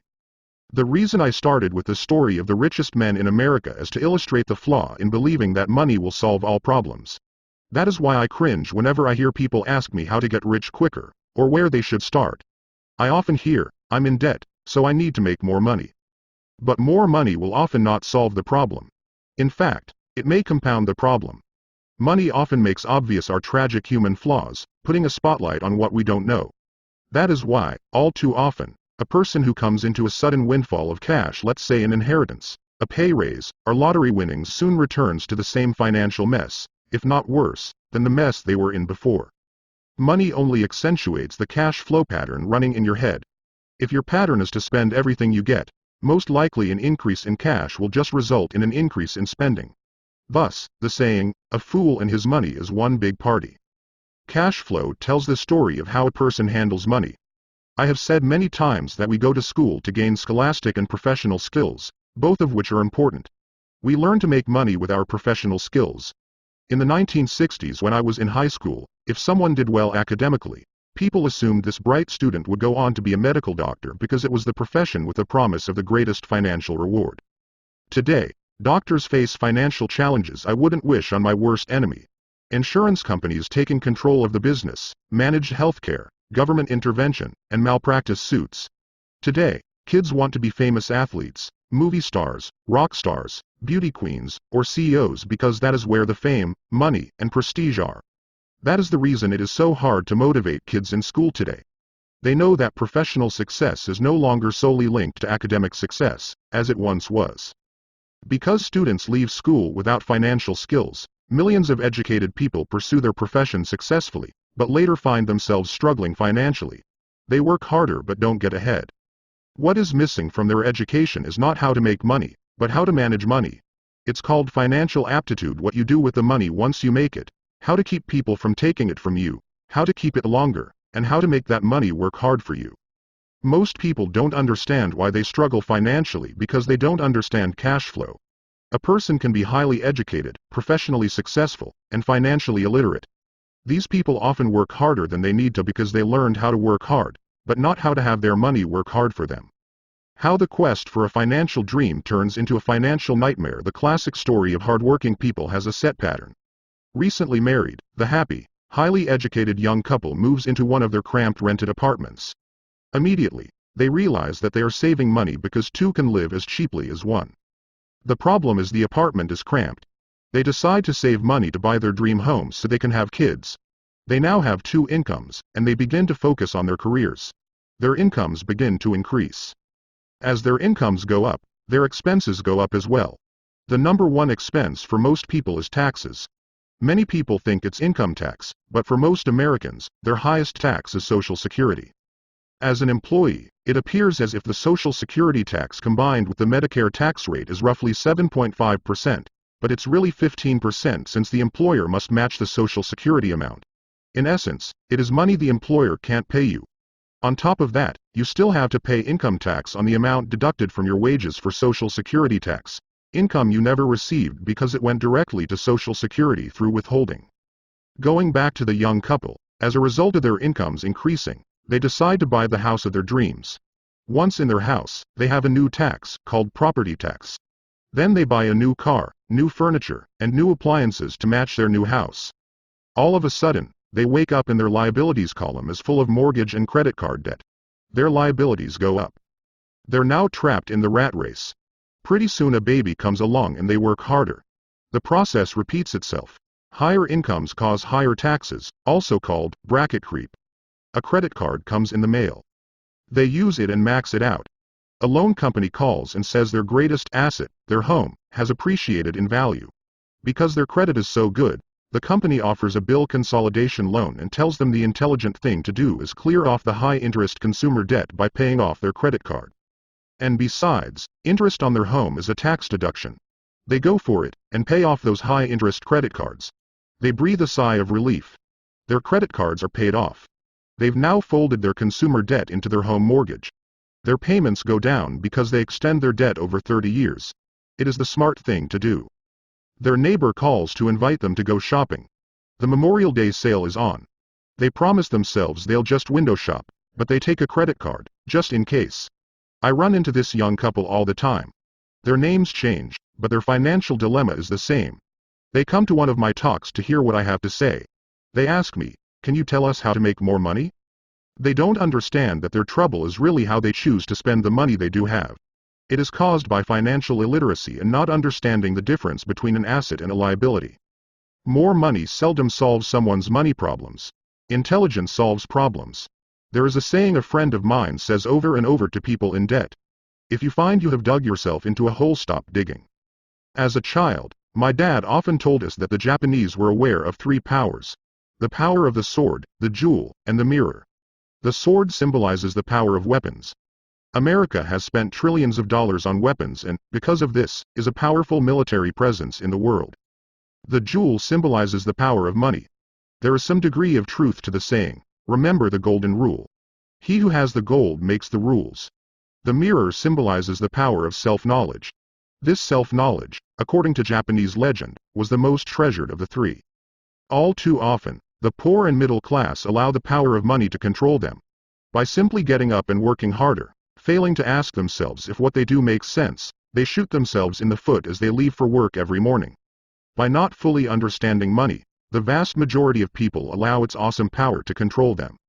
If they used the power of the mirror, they would have asked themselves, does this make sense? All too often, instead of trusting their inner wisdom, that genius inside, most people follow the crowd. They do things because everybody else does them. They conform, rather than question. Often, they mindlessly repeat what they have been told. Diversify. Your home is an asset. Your home is your biggest investment. You get a tax break for going into greater debt. Get a safe job. Don't make mistakes. Don't take risks. It is said that the fear of public speaking is a fear greater than death for most people. According to psychiatrists, the fear of public speaking is caused by the fear of ostracism, the fear of standing out, the fear of criticism, the fear of ridicule, and the fear of being an outcast. The fear of being different prevents most people from seeking new ways to solve their problems. That is why my educated dad said the Japanese valued the power of the mirror the most, for it is only when we look into it that we find truth. Fear is the main reason that people say, play it safe. That goes for anything, be it sports, relationships, careers, or money. A person can be highly educated, professionally successful, and financially illiterate. It is that same fear, the fear of ostracism, that causes people to conform to, and not question, commonly accepted opinions or popular trends. Your home is an asset. Get a bill consolidation loan, and get out of debt. Work harder. It's a promotion. Someday I'll be a vice president. Save money. When I get a raise, I'll buy us a bigger house. Mutual funds are safe. Many financial problems are caused by trying to keep up with the Joneses. Occasionally, we all need to look in the mirror and be true to our inner wisdom rather than our fears. By the time Mike and I were 16 years old, we began to have problems in school. We were not bad kids. We just began to separate from the crowd. We worked for Mike's dad after school and on weekends. Mike and I often spent hours after work just sitting at a table with his dad while he held meetings with his bankers, attorneys, accountants, brokers, investors, managers, and employees. Here was a man who had left school at 13 who was now directing, instructing, ordering, and asking questions of educated people. They came at his beck and call, and cringed when he didn't approve of them. Here was a man who had not gone along with the crowd. He was a man who did his own thinking and detested the words, "We have to do it this way because that's the way everyone else does it." He also hated the word, "can't." If you wanted him to do something, just say, "I don't think you can do it." Mike and I learned more sitting in on his meetings than we did in all our years of school, college included. Mike's dad was not book smart, but he was financially educated and successful as a result. He told us over and over again, an intelligent person hires people who are more intelligent than he is. So Mike and I had the benefit of spending hours listening to and learning from intelligent people. But because of this, Mike and I couldn't go along with the standard dogma our teachers preached, and that caused problems. Whenever the teacher said, "If you don't get good grades, you won't do well in the real world," Mike and I just raised our eyebrows. When we were told to follow set procedures and not deviate from the rules, we could see how school discouraged creativity. We started to understand why our rich dad told us that schools were designed to produce good employees, instead of employers.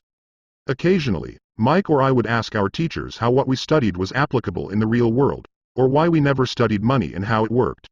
To the latter question, we often got the answer that money was not important, that if we excelled in our education, the money would follow. The more we knew about the power of money, the more distant we grew from the teachers and our classmates. My highly educated dad never pressured me about my grades, but we did begin to argue about money. By the time I was 16, I probably had a far better foundation with money than both my parents. I could keep books, I listened to tax accountants, corporate attorneys, bankers, real estate brokers, investors, and so forth. By contrast, my dad talked to other teachers. One day my dad told me that our home was his greatest investment. A not too pleasant argument took place when I showed him why I thought a house was not a good investment. The above diagram illustrates the difference in perception between my rich dad and my poor dad when it came to their homes. One dad thought his house was an asset, and the other dad thought it was a liability. I remember when I drew the following diagram for my dad showing him the direction of cash flow. I also showed him the ancillary expenses that went along with owning the home. A bigger home meant bigger expenses, and the cash flow kept going out through the expense column. Today, people still challenge me on the idea of a house not being an asset. I know that for many people, it is their dream as well as their largest investment. And owning your own home is better than nothing. I simply offer an alternate way of looking at this popular dogma. If my wife and I were to buy a bigger, flashier house, we realize it wouldn't be an asset. It would be a liability since it would take money out of our pocket. So here is the argument I put forth. I really don't expect most people to agree with it because your home is an emotional thing, and when it comes to money, high emotions tend to lower financial intelligence. I know from personal experience that money has a way of making every decision emotional. When it comes to houses, most people work all their lives paying for a home they never own. In other words, most people buy a new house every few years, each time incurring a new 30-year loan to pay off the previous one. Even though people receive a tax deduction for interest on mortgage payments, they pay for all their other expenses with after-tax dollars, even after they pay off their mortgage. My wife's parents were shocked when the property taxes on their home increased to $1,000 a month. This was after they had retired, so the increase put a strain on their retirement budget, and they felt forced to move. Houses do not always go up in value. I have friends who owe $1 million for a home that today would sell for far less. The greatest losses of all are those from missed opportunities. If all your money is tied up in your house, you may be forced to work harder because your money continues blowing out of the expense column, instead of adding to the asset column, the classic middle-class cash flow pattern. If a young couple would put more money into their asset column early on, their later years would be easier. Their assets would have grown and would be available to help cover expenses. All too often, a house only serves as a vehicle for incurring a home equity loan to pay for mounting expenses. In summary, the end result in making a decision to own a house that is too expensive in lieu of starting an investment portfolio impacts an individual in at least the following 3 ways. 1. Loss of time, during which other assets could have grown in value. 2.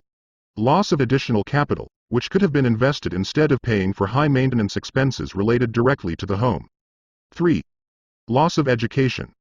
Too often, people count their house and savings and retirement plans as all they have in their asset column. Because they have no money to invest, they simply don't invest. This costs them investment experience. Most never become what the investment world calls a sophisticated investor. And the best investments are usually first sold to sophisticated investors, who then turn around and sell them to the people playing it safe. I am not saying don't buy a house. What I am saying is that you should understand the difference between an asset and a liability. When I want a bigger house, I first buy assets that will generate the cash flow to pay for the house. My educated dad's personal financial statement best demonstrates the life of someone caught in the rat race. His expenses match his income, never allowing him enough left over to invest in assets. As a result, his liabilities are larger than his assets. The following diagram on the left shows my poor dad's income statement. It is worth 1,000 words. It shows that his income and expenses are equal while his liabilities are larger than his assets.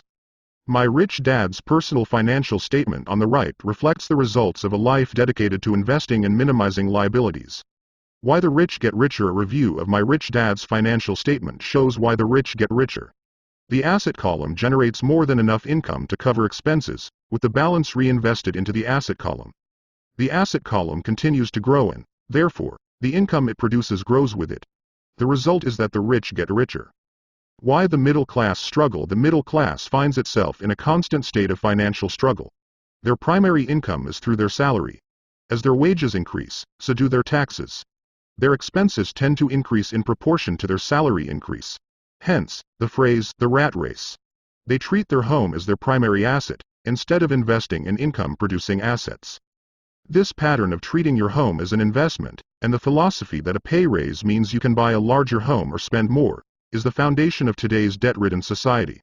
Increased spending throws families into greater debt and into more financial uncertainty, even though they may be advancing in their jobs and receiving raises on a regular basis. This is high-risk living caused by weak financial education. The massive loss of jobs in recent times proves how shaky the middle class really is financially. Company pension plans are being replaced by 401k plans. Social Security is obviously in trouble and can't be relied upon as a source for retirement. Panic has set in for the middle class. Today, mutual funds are popular because they supposedly represent safety. Average mutual fund buyers are too busy working to pay taxes and mortgages, save for their children's college, and pay off credit cards. They do not have time to study investing, so they rely on the expertise of the manager of a mutual fund. Also, because the mutual fund includes many different types of investments, they feel their money is safer because it is diversified. This educated middle class subscribes to the dogma put out by mutual fund brokers and financial planners: play it safe. Avoid risk. The real tragedy is that the lack of early financial education is what creates the risk faced by average middle class people. The reason they have to play it safe is because their financial positions are tenuous at best. Their balance sheets are not balanced. Instead, they are loaded with liabilities and have no real assets that generate income. Typically, their only source of income is their paycheck. Their livelihood becomes entirely dependent on their employer. So when genuine deals of a lifetime come along, these people can't take advantage of them because they are working so hard, are taxed to the max, and are loaded with debt. As I said at the start of this section, the most important rule is to know the difference between an asset and a liability. Once you understand the difference, concentrate your efforts on buying income-generating assets. That's the best way to get started on a path to becoming rich.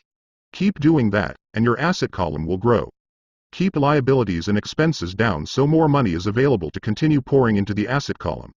Soon the asset base will be so deep that you can afford to look at more speculative investments. Investments that may have returns of 100% to infinity. $5,000 investments that are soon turned into $1 million or more. Investments that the middle class calls too risky. The investment is not risky for the financially literate. As an employee who is also a homeowner, your working efforts are generally as follows. 1. You work for the company. Employees make their business owner or the shareholders rich, not themselves.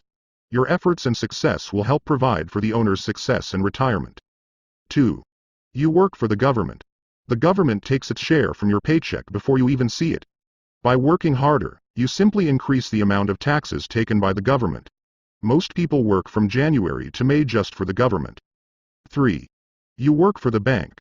After taxes, your next largest expense is usually your mortgage and credit card debt. The problem with simply working harder is that each of these three levels takes a greater share of your increased efforts. You need to learn how to have your increased efforts benefit you and your family directly. Once you have decided to concentrate on minding your own business, focusing your efforts on acquiring assets instead of a bigger paycheck, how do you set your goals? Most people must keep their job and rely on their wages to fund their acquisition of assets. As their assets grow, how do they measure the extent of their success? When does someone know that they are rich, that they have wealth? As well as having my own definitions for assets and liabilities, I also have my own definition for wealth. Actually, I borrowed it from a man named R. Buckminster Fuller. Some call him a quack, and others call him a genius. Years ago he got architects buzzing because he applied for a patent for something called a geodesic dome. But in the application, Fuller also said something about wealth. It was pretty confusing at first, but after reading it, it began to make some sense. Wealth is a person's ability to survive so many number of days forward, or, if I stopped working today, how long could I survive? Unlike net worth, the difference between your assets and liabilities, which is often filled with a person's expensive junk and opinions of what things are worth, this definition creates the possibility for developing a truly accurate measurement. I could now measure and know where I was in terms of my goal to become financially independent. Although net worth often includes non-cash producing assets, like stuff you bought that now sits in your garage, wealth measures how much money your money is making and, therefore, your financial survivability. Wealth is the measure of the cash flow from the asset column compared with the expense column. Let's use an example. Let's say I have cash flow from my asset column of $1,000 a month, and I have monthly expenses of $2,000. What is my wealth? Let's go back to Buckminster Fuller's definition. Using his definition, how many days forward can I survive? Assuming a 30-day month, I have enough cash flow for half a month. When I achieve $2,000 a month cash flow from my assets, then I will be wealthy. So while I'm not yet rich, I am wealthy. I now have income generated from assets each month that fully cover my monthly expenses. If I want to increase my expenses, I first must increase my cash flow to maintain this level of wealth. Also note that it is at this point that I'm no longer dependent on my wages. I have focused on, and been successful in, building an asset column that has made me financially independent. If I quit my job today, I would be able to cover my monthly expenses with the cash flow from my assets. My next goal would be to have the excess cash flow from my assets reinvested into the asset column. The more money that goes into my asset column, the more my asset column grows. The more my assets grow, the more my cash flow grows. And as long as I keep my expenses less than the cash flow from these assets, I grow richer with more and more income from sources other than my physical labor. As this reinvestment process continues, I am well on my way to becoming rich. Just remember this simple observation. The rich buy assets. The poor only have expenses. The middle class buy liabilities they think are assets. So how do I start minding my own business? What is the answer? Listen to the founder of McDonald's in the next chapter. Chapter 3, Lesson 3. Mind your own business. The rich focus on their asset columns while everyone else focuses on their income statements. In 1974, Ray Kroc, the founder of McDonald's, was asked to speak to the MBA class at the University of Texas at Austin. A friend of mine was a student in that MBA class. After a powerful and inspiring talk, the class adjourned and the students asked Ray if he would join them at their favorite hangout to have a few beers. Ray graciously accepted. "What business am I in?"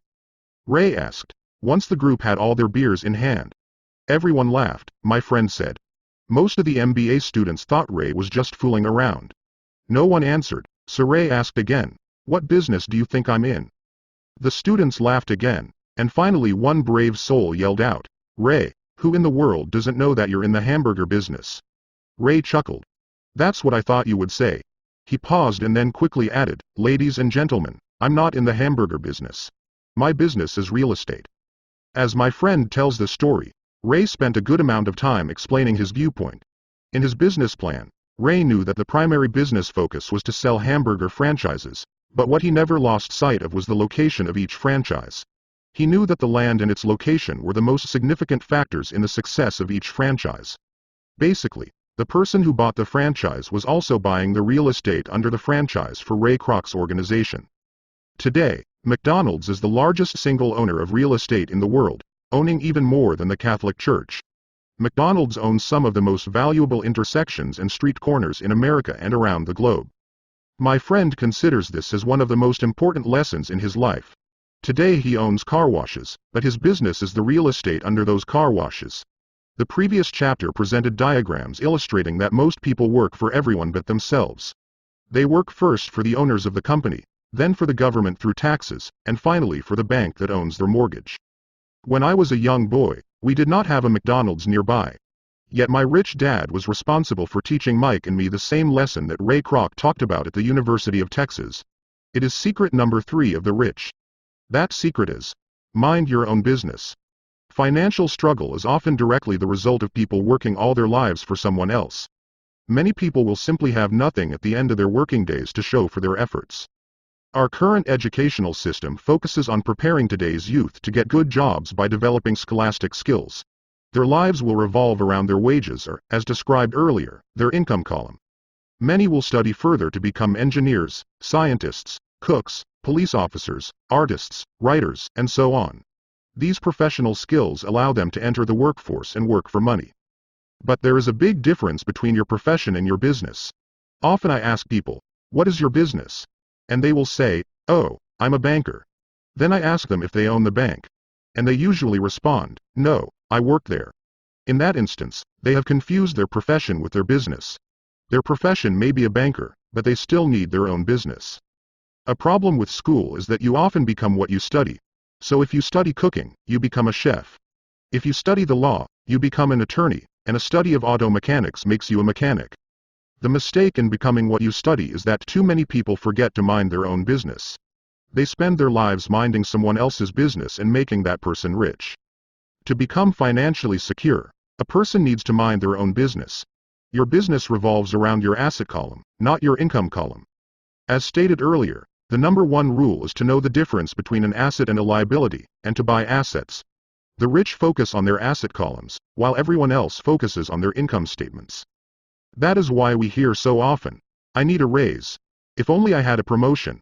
I am going back to school to get more training so I can get a better job. I am going to work overtime. Maybe I can get a second job." In some circles, these are sensible ideas, but you are still not minding your own business. These ideas all still focus on the income column and will only help a person become more financially secure if the additional money is used to purchase income-generating assets. Financial struggle is often the result of people working all their lives for someone else. The primary reason the majority of the poor and middle class are fiscally conservative, which means, "I can't afford to take risks," is that they have no financial foundation. They have to cling to their jobs and play it safe. When downsizing became the in thing to do, millions of workers found out their largest so-called asset, their home, was eating them alive. Their asset was costing them money every month. Their car, another asset, was eating them alive. The golf clubs in the garage that cost $1,000 were not worth $1,000 anymore. Without job security, they had nothing to fall back on. What they thought were assets could not help them survive in a time of financial crisis. I assume most of us have filled out a credit application to buy a house or a car. It's always interesting to look at the net worth section because of what accepted banking and accounting practices allow a person to count as assets. One day when I wanted a loan, my financial position did not look too good. So I added my new golf clubs, my art collection, books, electronics, Armani suits, wristwatches, shoes, and other personal effects to boost the number in the asset column. But I was turned down because I had too much investment real estate. The loan committee didn't like that I made so much money from rent. They wanted to know why I did not have a normal job with a salary. They did not question the Armani suits, golf clubs, or art collection. Life is sometimes tough when you do not fit the standard profile. I cringe every time I hear someone say to me that their net worth is $1 million or $100,000 or whatever. One of the main reasons net worth is not accurate is simply because, the moment you begin selling your assets, you are taxed for any gains. So many people have put themselves in deep financial trouble when they run short of income. To raise cash, they sell their assets. But their personal assets can generally be sold for only a fraction of the value that is listed on their personal balance sheet. Or if there is a gain on the sale of the assets, they are taxed on the gain. So again, the government takes its share, thus reducing the amount available to help them out of debt. That is why I say someone's net worth is often worth less than they think. Start minding your own business. Keep your daytime job, but start buying real assets, not liabilities or personal effects that have no real value once you get them home. A new car loses nearly 25% of the price you pay for it the moment you drive it off the lot. It is not a true asset even if your banker lets you list it as one. My $400 new titanium driver was worth $150 the moment I teed off. Keep expenses low, reduce liabilities, and diligently build a base of solid assets. For young people who have not yet left home, it is important for parents to teach them the difference between an asset and a liability. Get them to start building a solid asset column before they leave home, get married, buy a house, have kids, and get stuck in a risky financial position, clinging to a job, and buying everything on credit. I see so many young couples who get married and trap themselves into a lifestyle that will not let them get out of debt for most of their working years.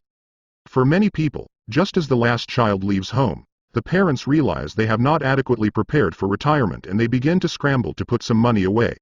Then their own parents become ill and they find themselves with new responsibilities. So what kind of assets am I suggesting that you or your children acquire? In my world, real assets fall into the following categories. Businesses that do not require my presence, I own them, but they are managed or run by other people. If I have to work there, it's not a business. It becomes my job. Stocks, bonds, income generating real estate, notes, IOUs, royalties from intellectual property such as music, scripts, and patents, anything else that has value, produces income or appreciates, and has a ready market. As a young boy, my educated dad encouraged me to find a safe job. But my rich dad encouraged me to begin acquiring assets that I loved. If you don't love it, you won't take care of it. I collect real estate simply because I love buildings and land. I love shopping for them, and I could look at them all day long. When problems arise, the problems aren't so bad that it changes my love for real estate. For people who hate real estate, they shouldn't buy it. I also love stocks of small companies, especially startups, because I am an entrepreneur, not a corporate person. In my early years, I worked in large organizations, such as Standard Oil of California, the U.S. Marine Corps, and Xerox Corp. I enjoyed my time with those organizations and have fond memories, but I know deep down I am not a company man. I like starting companies, not running them. So my stock buys are usually of small companies. Sometimes I even start the company and take it public. Fortunes are made in new stock issues, and I love the game. Many people are afraid of small cap companies and call them risky, and they are. But that risk is diminished if you love what the investment is, understand it, and know the game. With small companies, my investment strategy is to be out of the stock in a year. On the other hand, my real estate strategy is to start small and keep trading up for bigger properties and, therefore, delay paying taxes on the gain. This allows the value to increase dramatically. I generally hold real estate less than 7 years. Start minding your own business. Keep your daytime job, but start buying real assets, not liabilities. For years, even while I was with the Marine Corps and Xerox, I did what my rich dad recommended. I kept my day job, but I still minded my own business. I was active in my asset column trading real estate and small stocks. Rich Dad always stressed the importance of financial literacy. The better I was at understanding the accounting and cash management, the better I would be at analyzing investments and eventually starting and building my own company. I don't encourage anyone to start a company unless they really want to. Knowing what I know about running a company, I wouldn't wish that task on anyone. There are times when people can't find employment and starting a company seems like the best solution. But the odds are against success. 9 out of 10 companies fail in 5 years. Of those that survive the first 5 years, 9 out of every 10 of those eventually fail as well. So only if you really have the desire to own your own company do I recommend it. Otherwise, keep your day job and mind your own business. When I say mind your own business, I mean to build and keep your asset column strong. Once a dollar goes into it, never let it come out. Think of it this way. Once a dollar goes into your asset column, it becomes your employee. The best thing about money is that it works 24 hours a day and can work for generations. Keep your day job, be a great hard-working employee, but keep building that asset column. As your cash flow grows, you can indulge in some luxuries. An important distinction is that rich people buy luxuries last, while the poor and middle class tend to buy luxuries first. The poor and the middle class often buy luxury items like big houses, diamonds, furs, jewelry, or boats because they want to look rich. They look rich, but in reality they just get deeper in debt on credit. The old money people, the long-term rich, build their asset column first. Then the income generated from the asset column buys their luxuries. The poor and middle class buy luxuries with their own sweat, blood, and children's inheritance. A true luxury is a reward for investing in and developing a real asset. For example, when my wife Kim and I had extra money coming from our apartment houses, she went out and bought her Mercedes. It didn't take any extra work or risk on her part because the apartment house bought the car. She did, however, have to wait 4 years while the real estate investment portfolio grew and began generating enough extra cash flow to pay for the car. But the luxury, the Mercedes, was a true reward because she proved she knew how to grow her asset column. That car now means a lot more to her than simply another pretty car. It means she used her financial intelligence to afford it. Instead, most people impulsively go out and buy a new car, or some other luxury, on credit. They may feel bored and just want a new toy. Buying a luxury on credit often causes a person to eventually resent that luxury because the debt becomes a financial burden. After you've taken the time and invested in and built your own business, you are now ready to learn the biggest secret of the rich, the secret that puts the rich way ahead of the pack. Chapter 4, Lesson 4. The history of taxes and the power of corporations. My rich dad just played the game smart, and he did it through corporations, the biggest secret of the rich. I remember in school being told the story of Robin Hood and his merry men. My teacher thought it was a wonderful story of a romantic hero who robbed from the rich and gave to the poor. My rich dad did not see Robin Hood as a hero. He called Robin Hood a crook. Robin Hood may be long gone, but his followers live on. I often still hear people say, "Why don't the rich pay for it?" or, "The rich should pay more in taxes and give it to the poor." It is this Robin Hood fantasy, or taking from the rich to give to the poor, that has caused the most pain for the poor and the middle class. The reason the middle class is so heavily taxed is because of the Robin Hood ideal. The reality is that the rich are not taxed. It's the middle class, especially the educated upper-income middle class, who pays for the poor. Again, to understand fully how things happen, we need to look at the history of taxes. Although my highly educated dad was an expert on the history of education, my rich dad fashioned himself as an expert on the history of taxes. Rich Dad explained to Mike and me that originally, in England and America, there were no taxes. Occasionally, there were temporary taxes levied in order to pay for wars. The king or the president would put the word out and ask everyone to chip in. Taxes were levied in Britain for the fight against Napoleon from 1799 to 1816, and in America to pay for the Civil War from 1861 to 1865. In 1874, England made income tax a permanent levy on its citizens. In 1913, an income tax became permanent in the United States with the adoption of the 16th Amendment to the U.S. Constitution. At one time, Americans were anti-tax. It had been the tax on tea that led to the famous Tea Party in Boston Harbor, an incident that helped ignite the Revolutionary War. It took approximately 50 years in both England and the United States to sell the idea of a regular income tax. What these historical dates fail to reveal is that both of these taxes were initially levied against only the rich. It was this point that Rich Dad wanted Mike and me to understand. He explained that the idea of taxes was made popular and accepted by the majority by telling the poor and the middle class that taxes were created only to punish the rich. This is how the masses voted for the law, and it became constitutionally legal. Although it was intended to punish the rich, in reality it wound up punishing the very people who voted for it, the poor and middle class. Once government got a taste of money, its appetite grew, said Rich Dad. Your dad and I are exactly opposite.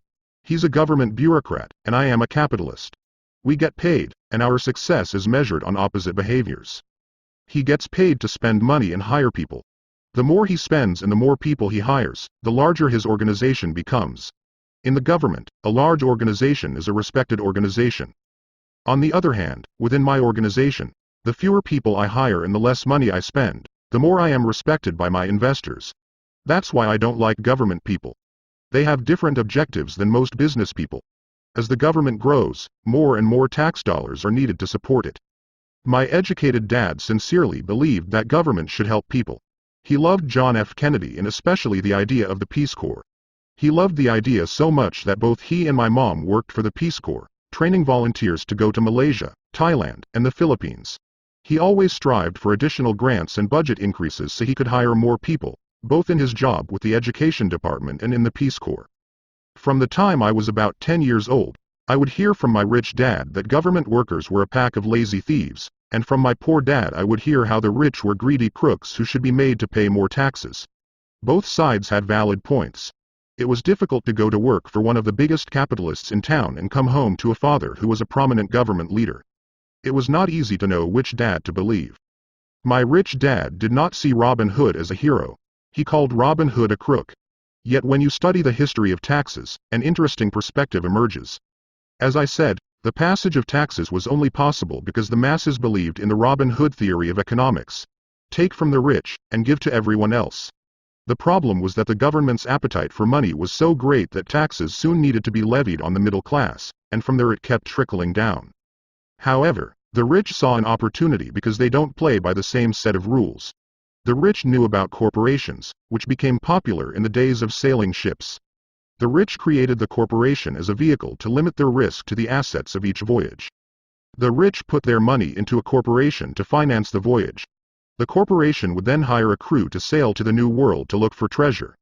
If the ship was lost, the crew lost their lives, but the loss to the rich would be limited only to the money they invested for that particular voyage. The diagram that follows shows how the corporate structure sits outside your personal income statement and balance sheet. It is the knowledge of the legal corporate structure that really gives the rich a vast advantage over the poor and the middle class. Having two fathers teaching me, one a socialist and the other a capitalist, I quickly began to realize that the philosophy of the capitalist made more financial sense to me. It seemed to me that the socialists ultimately penalized themselves due to their lack of financial education. No matter what the take from the rich crowd came up with, the rich always found a way to outsmart them. That is how taxes were eventually levied on the middle class. The rich outsmarted the intellectuals solely because they understood the power of money, a subject not taught in schools. How did the rich outsmart the intellectuals? Once the take from the rich tax was passed, cash started flowing into government coffers. Initially, people were happy. Money was handed out to government workers and the rich. It went to government workers in the form of jobs and pensions, and it went to the rich via their factories receiving government contracts. The government received a large pool of money, but the problem was the fiscal management of that money. The government ideal is to avoid having excess money. If you fail to spend your allotted funds, you risk losing it in the next budget. You would certainly not be recognized for being efficient. Business people, on the other hand, are rewarded for having excess money and are applauded for their efficiency. As this cycle of growing government spending continued, the demand for money increased, and the tax the rich idea was adjusted to include lower income levels, down to the very people who voted it in, the poor and the middle class. True capitalists used their financial knowledge to simply find an escape. They headed back to the protection of a corporation. But what many people who have never formed a corporation don't know is that a corporation is not really a thing. A corporation is merely a file folder with some legal documents in it, sitting in some attorney's office and registered with a state government agency.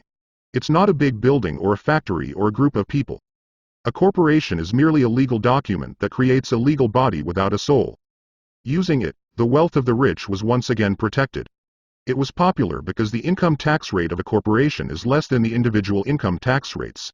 In addition, certain expenses could be paid by a corporation with pre-tax dollars. This war between the haves and have-nots has raged for hundreds of years. The battle is waged whenever and wherever laws are made, and it will go on forever. The problem is that the people who lose are the uninformed. The ones who get up every day and diligently go to work and pay taxes. If they only understood the way the rich play the game, they could play it too. Then they would be on their way to their own financial independence. This is why I cringe every time I hear a parent advise their children to go to school so they can find a safe, secure job. An employee with a safe, secure job, without financial aptitude, has no escape. Average Americans today work 4 to 5 months for the government just to cover their taxes. In my opinion, that is simply too long. The harder you work, the more you pay the government. That is why I believe that the idea of take from the rich backfired on the very people who voted it in. Every time people try to punish the rich don't simply comply. They react. They have the money, power, and intent to change things. They don't just sit there and voluntarily pay more taxes. Instead, they search for ways to minimize their tax burden. They hire smart attorneys and accountants, and persuade politicians to change laws or create legal loopholes. They use their resources to effect change. The tax code of the United States also allows other ways to reduce taxes. Most of these vehicles are available to anyone, but it is the rich who find them because they are minding their own business. For example, 1031 is jargon for Section 1031 of the Internal Revenue Code, which allows a seller to delay paying taxes on a piece of real estate that is sold for a capital gain through an exchange for a more expensive piece of real estate. Real estate is one investment vehicle that has a great tax advantage. As long as you keep trading up in value, you will not be taxed on the gains until you liquidate. People who don't take advantage of these legal tax savings are missing a great opportunity to build their asset columns. The poor and middle class don't have the same resources. They sit there and let the government's needles enter their arm and allow the blood donation to begin. Today, I am constantly shocked at the number of people who pay more taxes, or take fewer deductions, simply because they are afraid of the government. I have friends who have had their businesses shut down and destroyed, only to find out it was a mistake on the part of the government. I realize all that. But the price of working from January to May is a high price to pay for that intimidation. My poor dad never fought back. My rich dad didn't either. He just played the game smarter, and he did it through corporations, the biggest secret of the rich. You may remember the first lesson I learned from my rich dad. I was a little boy of 9 who had to sit and wait for him to choose to talk to me. I sat in his office waiting for him to get to me. He was ignoring me on purpose. He wanted me to recognize his power and to desire to have that power for myself one day. During all the years I studied and learned from him, he always reminded me that knowledge is power. And with money comes great power that requires the right knowledge to keep it and make it multiply.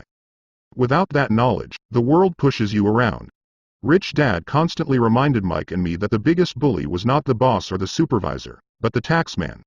The taxman will always take more if you let him. The first lesson of having money work for you, as opposed to you working for money, is all about power.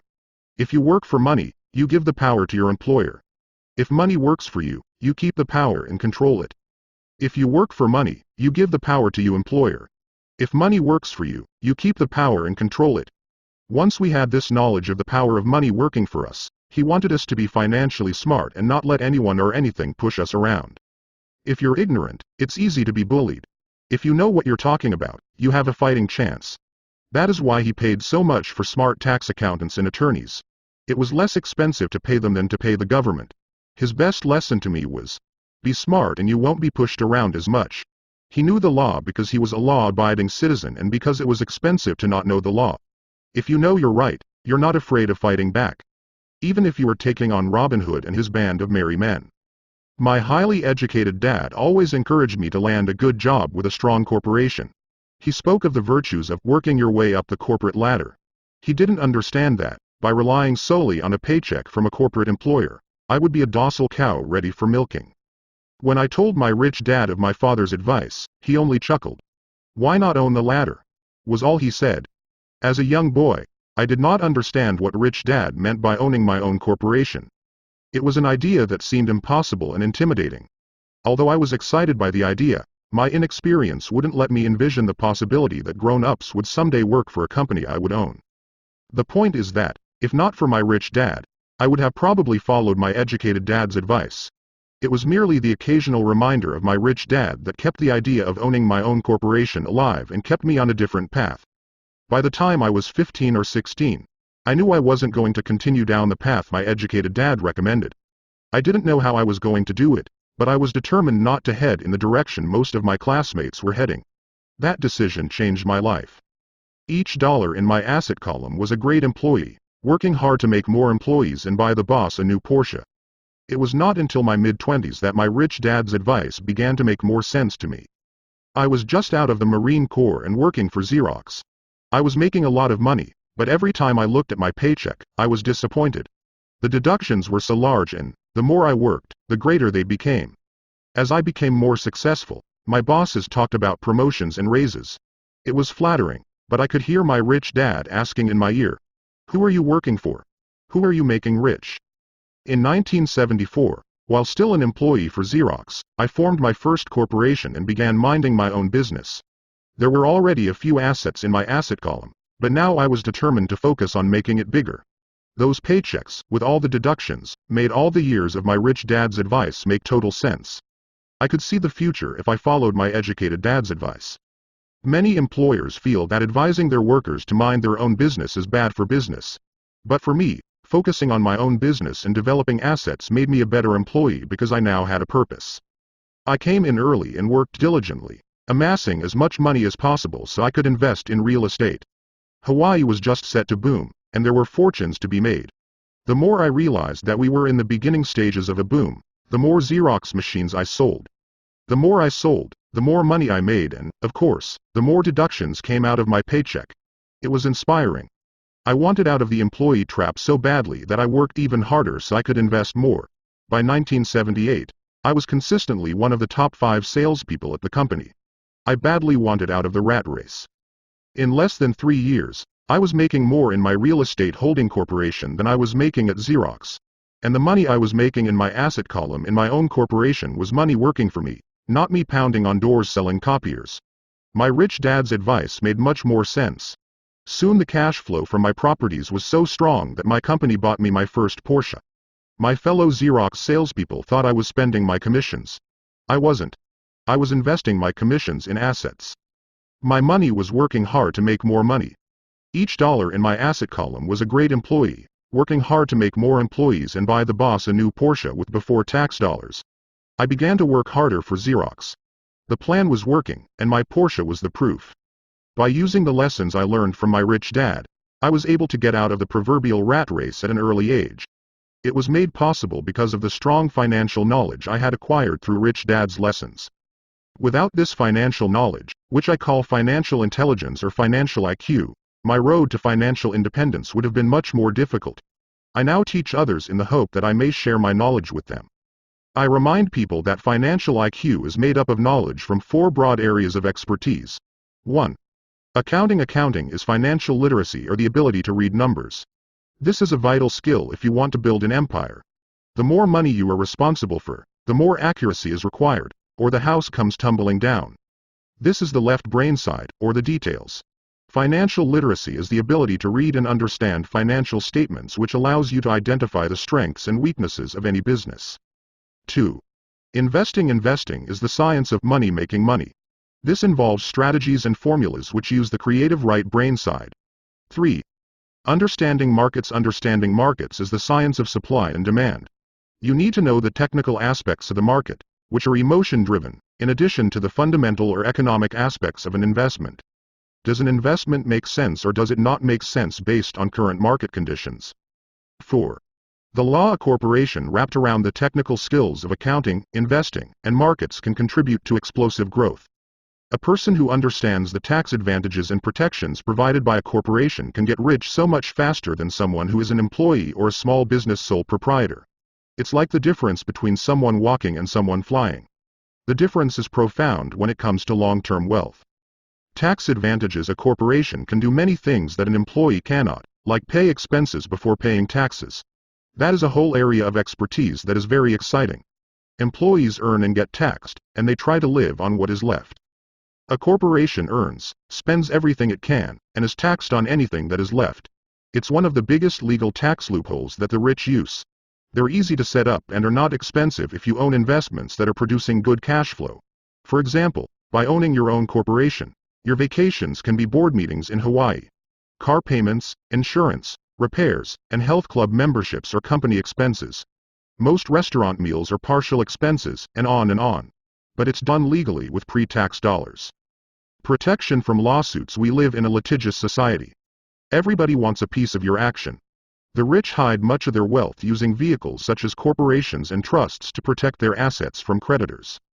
When someone sues a wealthy individual, they are often met with layers of legal protection and often find that the wealthy person actually owns nothing. They control everything, but own nothing. The poor and middle class try to own everything and lose it to the government or to fellow citizens who like to sue the rich. They learned it from the Robin Hood story. Take from the rich, and give it to the poor. It is not the purpose of this book to go into the specifics of owning a corporation. But I will say that if you own any kind of legitimate assets, I would consider finding out more about the benefits and protection offered by a corporation as soon as possible. There are many books written on the subject that will detail the benefits and even walk you through the steps necessary to set up a corporation. Garrett Sutton's books on corporations provide wonderful insight into the power of personal corporations. Financial IQ is actually the synergy of many skills and talents. I would say it is the combination of the 4 technical skills listed above that make up basic financial intelligence. If you aspire to great wealth, it is the combination of these skills that will greatly amplify your financial intelligence. In summary, as part of your overall financial strategy, I recommend that you learn about the protection that legal entities can provide for businesses and assets. Chapter 5. Lesson 5. The rich invent money. Often in the real world, it's not the smart who get ahead, but the bold. Last night, I took a break from writing and watched a TV program on the history of a young man named Alexander Graham Bell. Bell had just patented his telephone and was having growing pains because the demand for his new invention was so strong. Needing a bigger company, he then went to the giant at that time, Western Union, and asked them if they would buy his patent and his tiny company. He wanted $100,000 for the whole package. The president of Western Union scoffed at him and turned him down, saying the price was ridiculous. The rest is history. A multi-billion-dollar industry emerged, and AT&T was born. The evening news came on right after the story of Alexander Graham Bell. On the news was a story of another downsizing at a local company. The workers were angry and complained that the company ownership was unfair. A terminated manager of about 45 years of age had his wife and 2 babies at the plant and was begging the guards to let him talk to the owners to ask if they would reconsider his termination. He had just bought a house and was afraid of losing it. The camera focused in on his pleading for all the world to see. Needless to say, it held my attention. I have been teaching professionally since 1984. It has been a great experience and a rewarding one. It is also a disturbing profession, for I have taught thousands of individuals and I see one thing in common in all of us, myself included. We all have tremendous potential, and we all are blessed with gifts. Yet the one thing that holds all of us back is some degree of self-doubt. It is not so much the lack of technical information that holds us back, but more the lack of self-confidence. Some are more affected than others. Once we leave school, most of us know that it is not so much a matter of college degrees or good grades that count. In the real world outside of academics, something more than just grades is required. I have heard it called many things: guts, chutzpah, balls, audacity, bravado, cunning, daring, tenacity, and brilliance. This factor, whatever it is labeled, ultimately decides one's future much more than school grades do. Inside each of us is one of these brave, brilliant, and daring characters. There is also the flip side of that character. People who could get down on their knees and beg if necessary. After a year in Vietnam as a Marine Corps pilot, I got to know both of those characters inside of me intimately. One is not better than the other. Yet as a teacher, I recognized that it was excessive fear and self-doubt that were the greatest detractors of personal genius. It broke my heart to see students know the answers, yet lack the courage to act on the answer. Often in the real world, it's not the smart who get ahead, but the bold.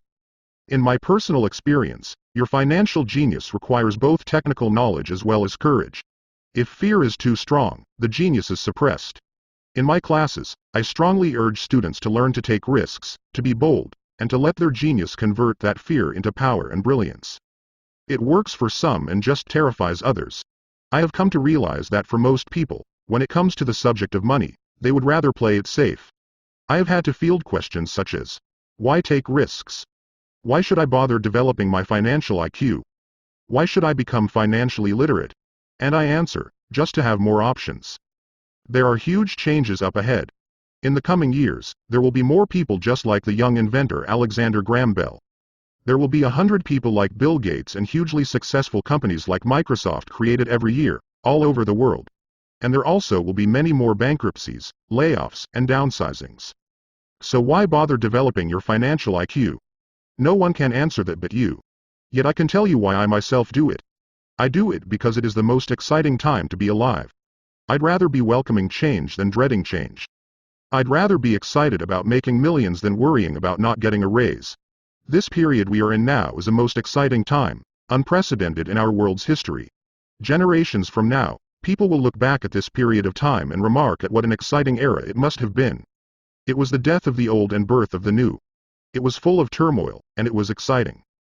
So why bother developing your financial IQ? Because if you do, you will prosper greatly.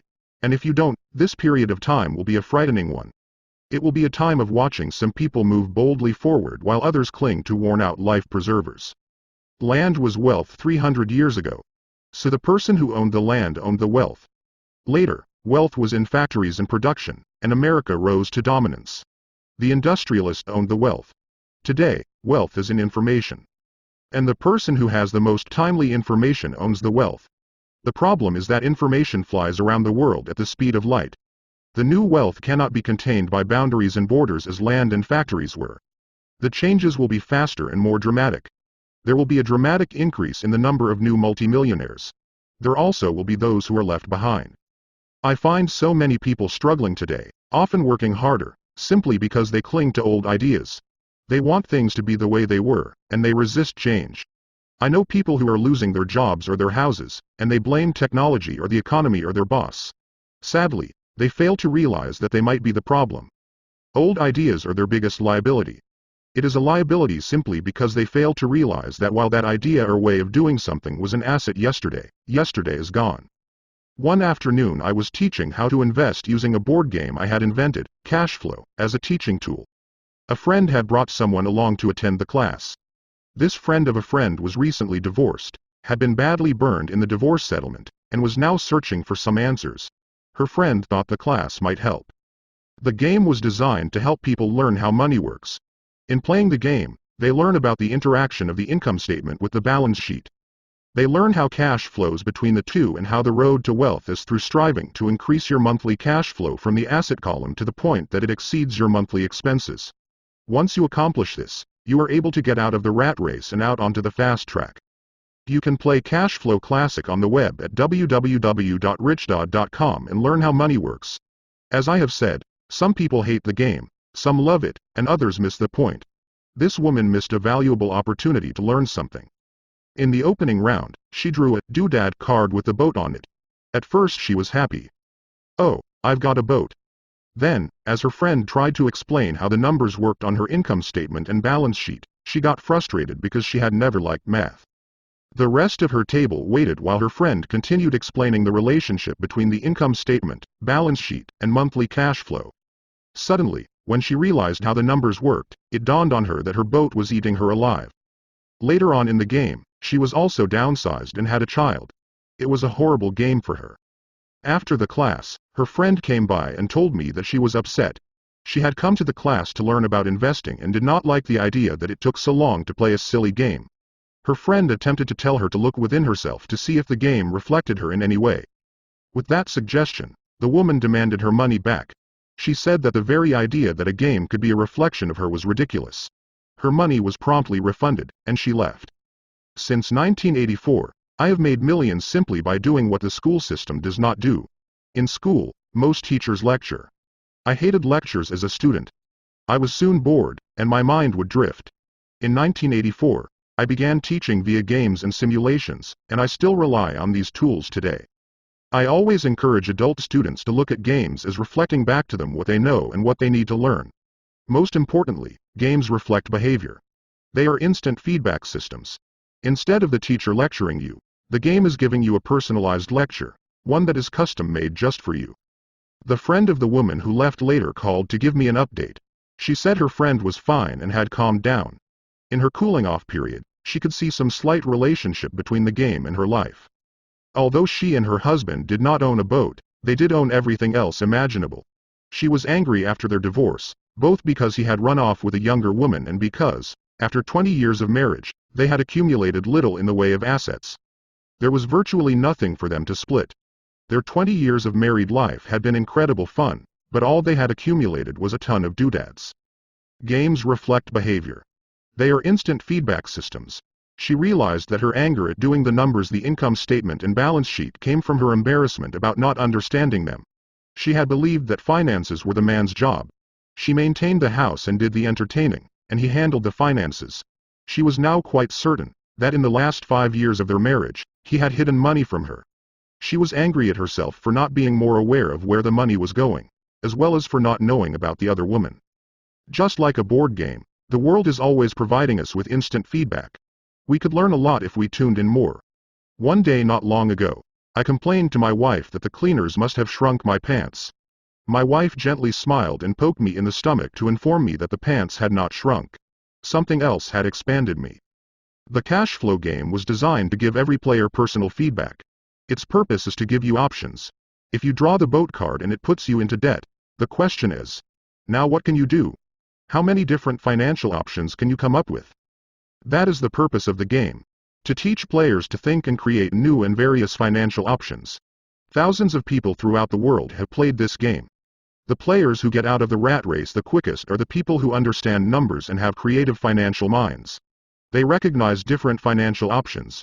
Rich people are often creative and take calculated risks. People who take the longest are people who are not familiar with numbers and often do not understand the power of investing.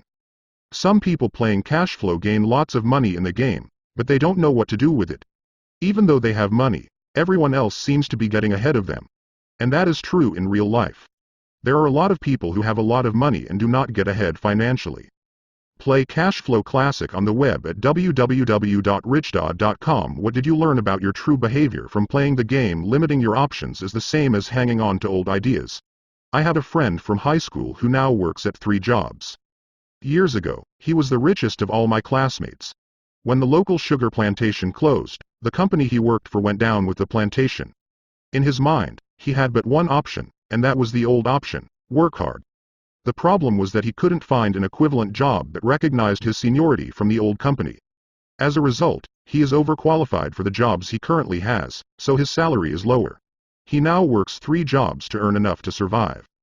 I have watched people playing cashflow complain that the right opportunity cards are not coming their way, so they sit there. I know people who do that in real life. They wait for the right opportunity. I have watched people get the right opportunity card and then not have enough money. Then they complain that they would have gotten out of the rat race if they had had more money. So they sit there. I know people in real life who do that also. They see all the great deals, but they have no money. And I have seen people pull a great opportunity card, read it out loud, and have no idea that it is a great opportunity. They have the money, the time is right, they have the card, but they can't see the opportunity staring them in the face. They fail to see how it fits into their financial plan for escaping the rat race. And I know more people like that than all the others combined. Most people have an opportunity of a lifetime flash right in front of them, and they fail to see it. A year later, they find out about it, after everyone else got rich. Financial intelligence is simply having more options. If the opportunities aren't coming your way, what else can you do to improve your financial position? If an opportunity lands in your lap and you have no money and the bank won't talk to you, what else can you do to get the opportunity to work in your favor? If your hunch is wrong, and what you've been counting on doesn't happen, how can you turn a lemon into millions? That is financial intelligence. It is not so much what happens, but how many different financial solutions you can think of to turn a lemon into millions. It is how creative you are in solving financial problems. Most people only know one solution: work hard, save, and borrow. So why would you want to increase your financial intelligence? Because you want to be the kind of person who creates your own luck. You take whatever happens and make it better. Few people realize that luck is created, just as money is. And if you want to be luckier and create money instead of working hard, then your financial intelligence is important. If you are the kind of person who is waiting for the right thing to happen, you might wait for a long time. It's like waiting for all the traffic lights to be green for 5 miles before you'll start your trip. As young boys, Mike and I were constantly told by my rich dad that money is not real. Rich Dad occasionally reminded us of how close we came to the secret of money on that first day we got together and began making money out of plaster of Paris. The poor and middle class work for money, he would say. The rich make money. The more real you think money is, the harder you will work for it. If you can grasp the idea that money is not real, you will grow richer faster. What is it? Was a question Mike and I often came back with. What is money if it is not real? What we agree it is, was all Rich Dad would say. The single most powerful asset we all have is our mind. If it is trained well, it can create enormous wealth seemingly instantaneously. An untrained mind can also create extreme poverty that can crush a family for generations. In the information age, money is increasing exponentially. A few individuals are getting ridiculously rich from nothing, just ideas and agreements. If you ask many people who trade stocks or other investments for a living, they see it done all the time. Often, millions can be made instantaneously from nothing. And by nothing, I mean no money was exchanged. It is done via agreement. A hand signal in a trading pit, a blip on a trader's screen in Lisbon from a trader's screen in Toronto and back to Lisbon, a call to my broker to buy and a moment later to sell. Money did not change hands. Agreements did. The single most powerful asset we all have is our mind. If it is trained well, it can create enormous wealth. So why develop your financial genius? Only you can answer that. I can tell you why I have been developing this area of my intelligence. I do it because I want to make money fast. Not because I need to, but because I want to. It is a fascinating learning process.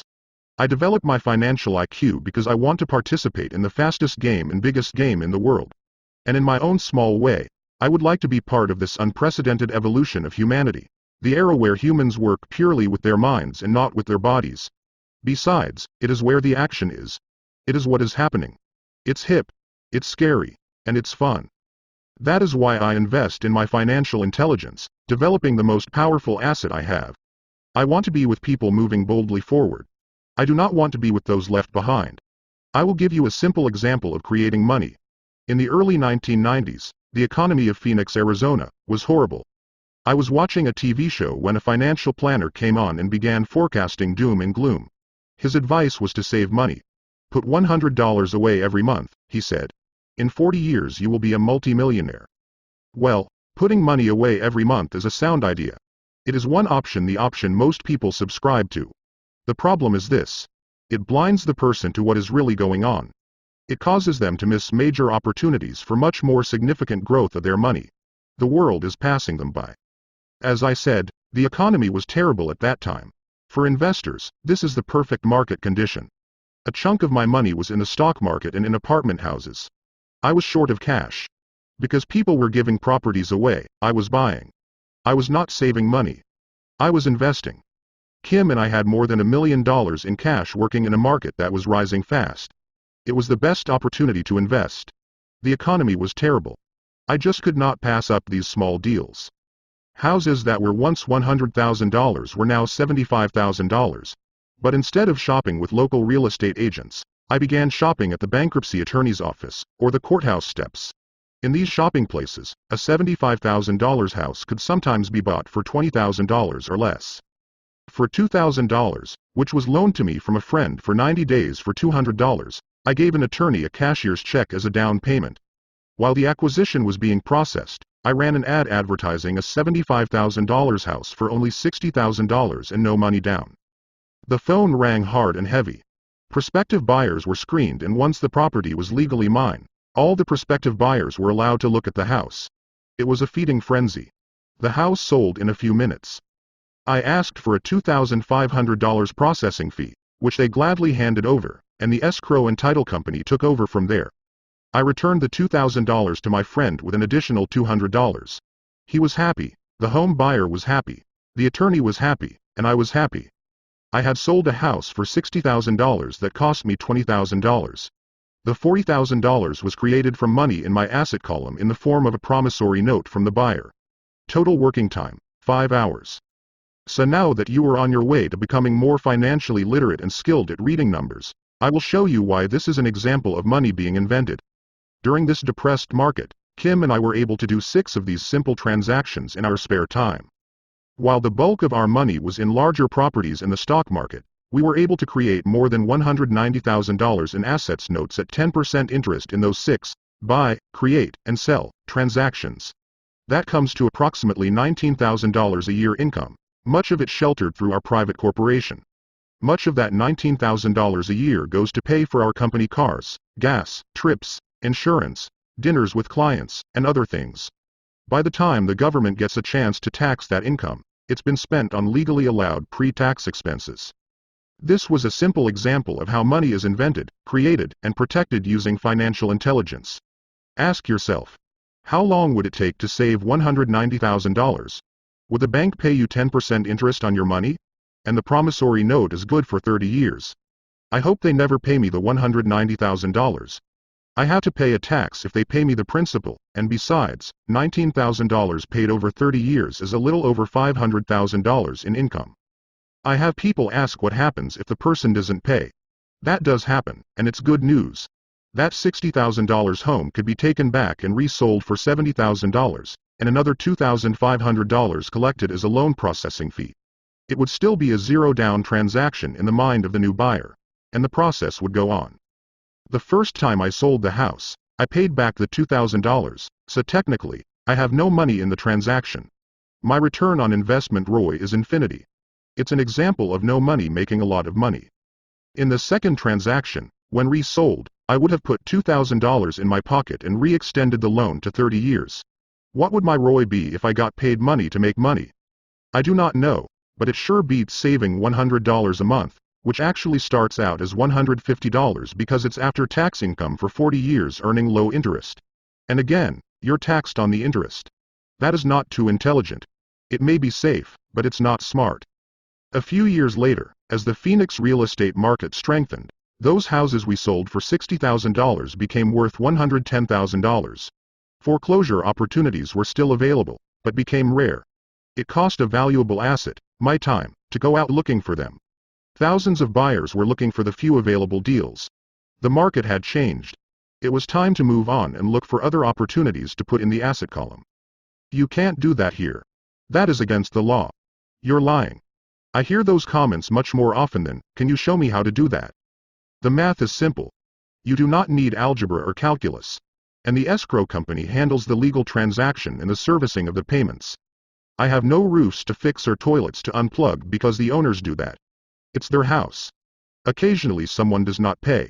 And that is wonderful because there are late fees, or they move out and the property is sold again. The court system handles that. And it may not work in your area. The market conditions may be different, but the example illustrates how a simple financial process can create hundreds of thousands of dollars, with little money and low risk. It is an example of money being only an agreement. Anyone with a high school education can do it. Yet most people won't. Most people listen to the standard advice of work hard and save money. For about 30 hours of work, approximately $190,000 was created in the asset column, and no taxes were paid. Which one sounds harder to you? 1. Work hard. Pay 50% in taxes. Save what is left. Your savings then earn 5%, which is also taxed. Or 2. Take the time to develop your financial intelligence. Harness the power of your brain in the asset column. If you use option number 1, be sure to factor in how much time it takes you to save $190,000. Time is one of your greatest assets. Now you may understand why I silently shake my head when I hear parents say, "My child is doing well in school and receiving a good education." It may be good, but is it adequate? I know the above investment strategy is a small one. It is used to illustrate how small can grow into big. Again, my success reflects the importance of a strong financial foundation, which starts with a strong financial education. I have said it before, but it's worth repeating. Financial intelligence is made up of these 4 main technical skills. 1. Accounting is financial literacy, or the ability to read numbers. This is a vital skill if you want to build businesses or investments. 2. Investing is the science of money making money. 3. Understanding markets is the science of supply and demand. Alexander Graham Bell gave the market what it wanted. So did Bill Gates. A $75,000 house offered for $60,000 that cost $20,000 was also the result of seizing an opportunity created by the market. Somebody was buying, and someone was selling. 4.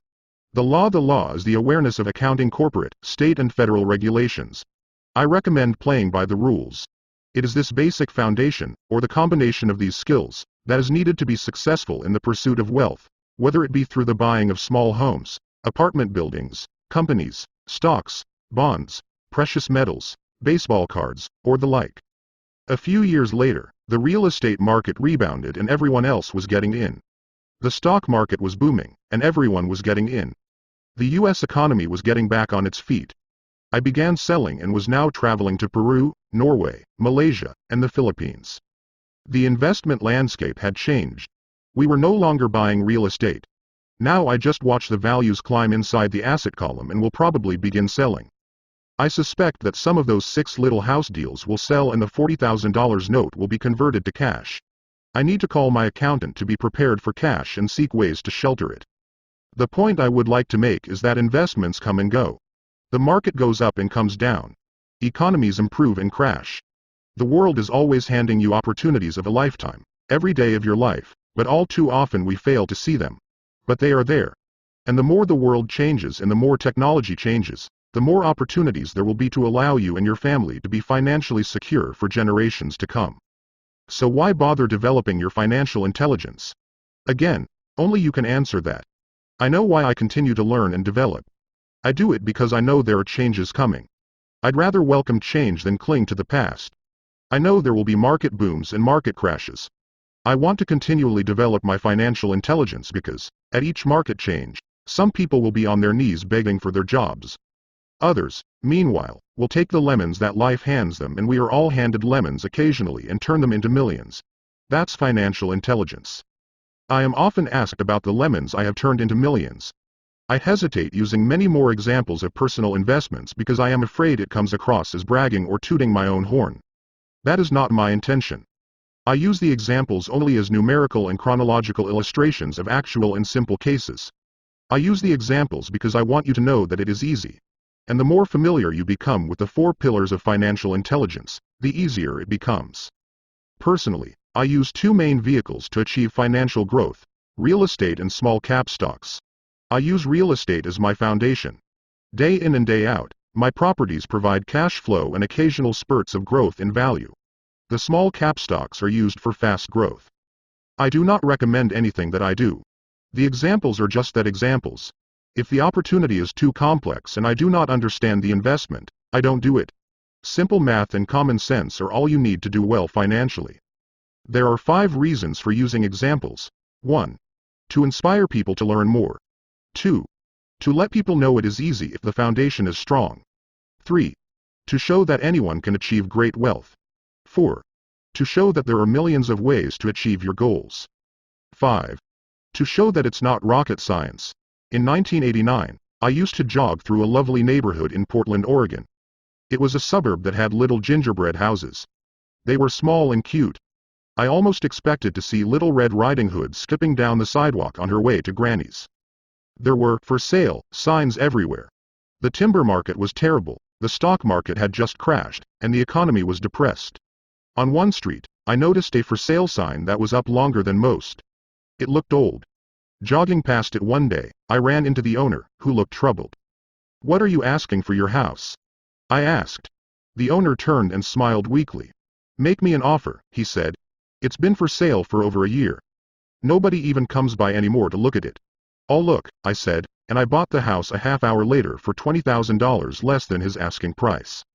It was a cute little 2-bedroom home, with gingerbread trim on all the windows. It was light blue with gray accents and had been built in 1930. Inside there was a beautiful rock fireplace, as well as 2 tiny bedrooms. It was a perfect rental house.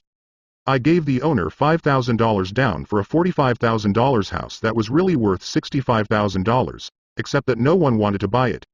The owner moved out in a week, happy to be free, and my first tenant moved in, a local college professor. After the mortgage, expenses, and management fees were paid, I put a little less than $40 in my pocket at the end of each month. Hardly exciting. A year later, the depressed Oregon real estate market had begun to pick up. California investors, flush with money from their still booming real estate market, were moving north and buying up Oregon and Washington. I sold that little house for $95,000 to a young couple from California who thought it was a bargain. My capital gains of approximately $40,000 were placed into a 1031 tax-deferred exchange, and I went shopping for a place to put my money. In about a month, I found a 12-unit apartment house right next to the Intel plant in Beaverton, Oregon. The owners lived in Germany, had no idea what the place was worth, and again, just wanted to get out of it. I offered $275,000 for a $450,000 building. They agreed to $300,000. I bought it and held it for 2 years. Utilizing the same 1031 exchange process, we sold the building for $495,000 and bought a 30-unit apartment building in Phoenix, Arizona. We had moved to Phoenix by then to get out of the rain, and needed to sell anyway. Like the former Oregon market, the real estate market in Phoenix was depressed. The price of the 30-unit apartment building in Phoenix was $875,000, with $225,000 down. The cash flow from the 30 units was a little over $5,000 a month.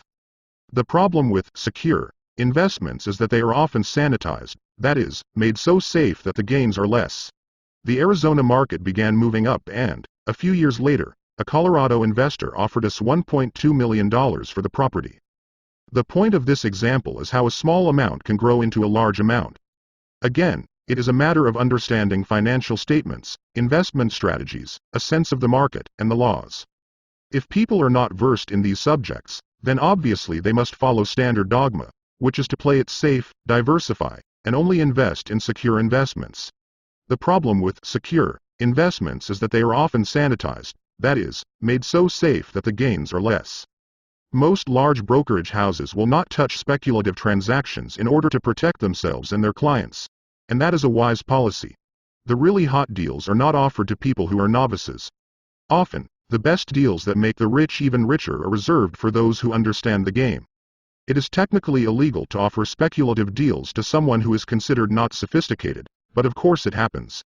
The more sophisticated I get, the more opportunities come my way. Another case for developing your financial intelligence over a lifetime is simply that more opportunities are presented to you. And the greater your financial intelligence, the easier it is to tell whether a deal is good. It's your intelligence that can spot a bad deal, or make a bad deal good. The more I learn, and there is a lot to learn, the more money I make simply because I gain experience and wisdom as the years go on. I have friends who are playing it safe, working hard at their profession, and failing to gain financial wisdom, which does take time to develop. My overall philosophy is to plant seeds inside my asset column. That is my formula. I start small and plant seeds. Some grow, some don't. Inside our real estate corporation, we have property worth several $1 million. It is our own right, or real estate investment trust. The point I'm making is that most of those millions started out as little $5,000 to $10,000 investments. All of those down payments were fortunate to catch a fast-rising market and increase tax-free. We traded in and out several times over a number of years. We also own a stock portfolio, surrounded by a corporation that Kim and I call our personal mutual fund. We have friends who deal specifically with investors like us who have extra money each month to invest. We buy high-risk, speculative private companies that are just about to go public on a stock exchange in the United States or Canada. An example of how fast gains can be made are 100,000 shares purchased for 25 cents each before the company goes public. 6 months later, the company is listed, and the 100,000 shares now are worth $2 each. If the company is well managed, the price keeps going up, and the stock may go to $20 or more per share. There are years when our $25,000 has gone to $1 million in less than a year. It is not gambling if you know what you're doing. It is gambling if you're just throwing money into a deal and praying. The idea in anything is to use your technical knowledge, wisdom, and love of the game to cut the odds down, to lower the risk. Of course, there is always risk. It is financial intelligence that improves the odds. Thus, what is risky for one person is less risky to someone else. That is the primary reason I constantly encourage people to invest more in their financial education than in stocks, real estate, or other markets. The smarter you are, the better chance you have of beating the odds. The stock plays I personally invested in were extremely high risk for most people and absolutely not recommended. I have been playing that game since 1979 and have paid more than my share in dues. But if you will reread why investments such as these are high risk for most people, you may be able to set your life up differently. so that the ability to take $25,000 and turn it into $1 million in a year is low risk for you. As stated earlier, nothing I have written is a recommendation. It is only used as an example of what is simple and possible. What I do is small potatoes in the grand scheme of things. Yet for the average individual, a passive income of more than $100,000 a year is nice and not hard to achieve. Depending on the market and how smart you are, it could be done in 5 to 10 years. If you keep your living expenses modest, $100,000 coming in as additional income is pleasant, regardless of whether you work. You can work if you like or take time off if you choose and use the government tax system in your favor, rather than against you. It is not gambling if you know what you're doing. It is gambling if you're just throwing money into a deal and praying. My personal basis is real estate. I love real estate because it's stable and slow-moving. I keep the base solid. The cash flow is fairly steady and, if properly managed, has a good chance of increasing in value. The beauty of a solid base of real estate is that it allows me to take greater risks, as I do with speculative stocks. If I make great profits in the stock market, I pay my capital gains tax on the gain and then reinvest what's left in real estate, again further securing my asset foundation. A last word on real estate. I have traveled all over the world and taught investing. In every city, I hear people say you cannot buy real estate cheap. That is not my experience. Even in New York or Tokyo, or just on the outskirts of the city, prime bargains are overlooked by most people. In Singapore, with their high real estate prices, there are still bargains to be found within a short driving distance. So whenever I hear someone say, "You can't do that here," pointing at me, I remind them that maybe the real statement is, "I don't know how to do that here yet." Great opportunities are not seen with your eyes. They are seen with your mind. Most people never get wealthy simply because they are not trained financially to recognize opportunities right in front of them. I am often asked, how do I start? In the final chapter of this book, I offer 10 steps that I followed on the road to my financial freedom. But always remember to have fun. When you learn the rules and the vocabulary of investing and begin to build your asset column, I think you'll find that it's as fun a game as you've ever played. Sometimes you win and sometimes you learn. But have fun. Most people never win because they're more afraid of losing. That is why I found school so silly. In school we learn that mistakes are bad, and we are punished for making them.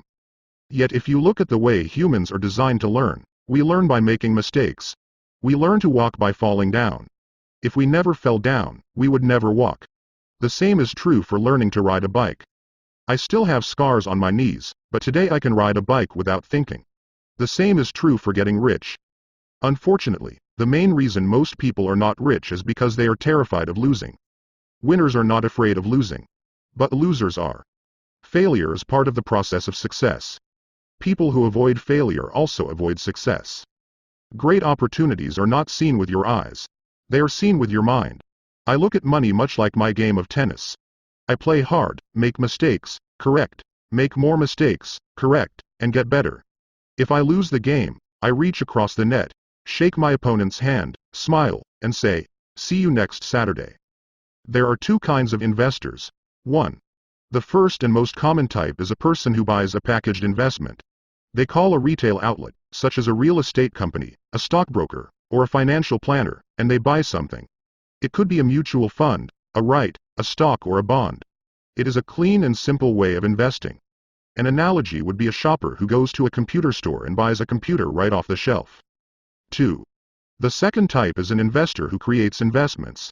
This investor usually assembles a deal in the same way a person who buys components builds a computer. I do not know the first thing about putting components of a computer together, but I do know how to put pieces of opportunities together, or know people who know how. It is this second type of investor who is the more professional investor. Sometimes it may take years for all the pieces to come together. And sometimes they never do. It's this second type of investor that my rich dad encouraged me to be. It is important to learn how to put the pieces together, because that is where the huge wins reside, and sometimes some huge losses if the tide goes against you. If you want to be the second type of investor, you need to develop 3 main skills. 1. Find an opportunity that everyone else missed. You see with your mind what others miss with their eyes. For example, a friend bought this rundown old house. It was spooky to look at. Everyone wondered why he bought it. What he saw that we did not was that the house came with 4 extra empty lots. He discovered that after going to the title company. After buying the house, he tore the house down and sold the 5 lots to a builder for 3 times what he paid for the entire package. He made $75,000 for 2 months of work. It's not a lot of money, but it sure beats minimum wage. And it's not technically difficult. 2. Raise money. The average person only goes to the bank. This second type of investor needs to know how to raise capital, and there are many ways that don't require a bank. To get started, I learned how to buy houses without a bank. It was the learned skill of raising money, more than the houses themselves, that was priceless. All too often I hear people say, the bank won't lend me money, or, I don't have the money to buy it. If you want to be a type 2 investor, you need to learn how to do that, which stops most people. In other words, a majority of people let their lack of money stop them from making a deal.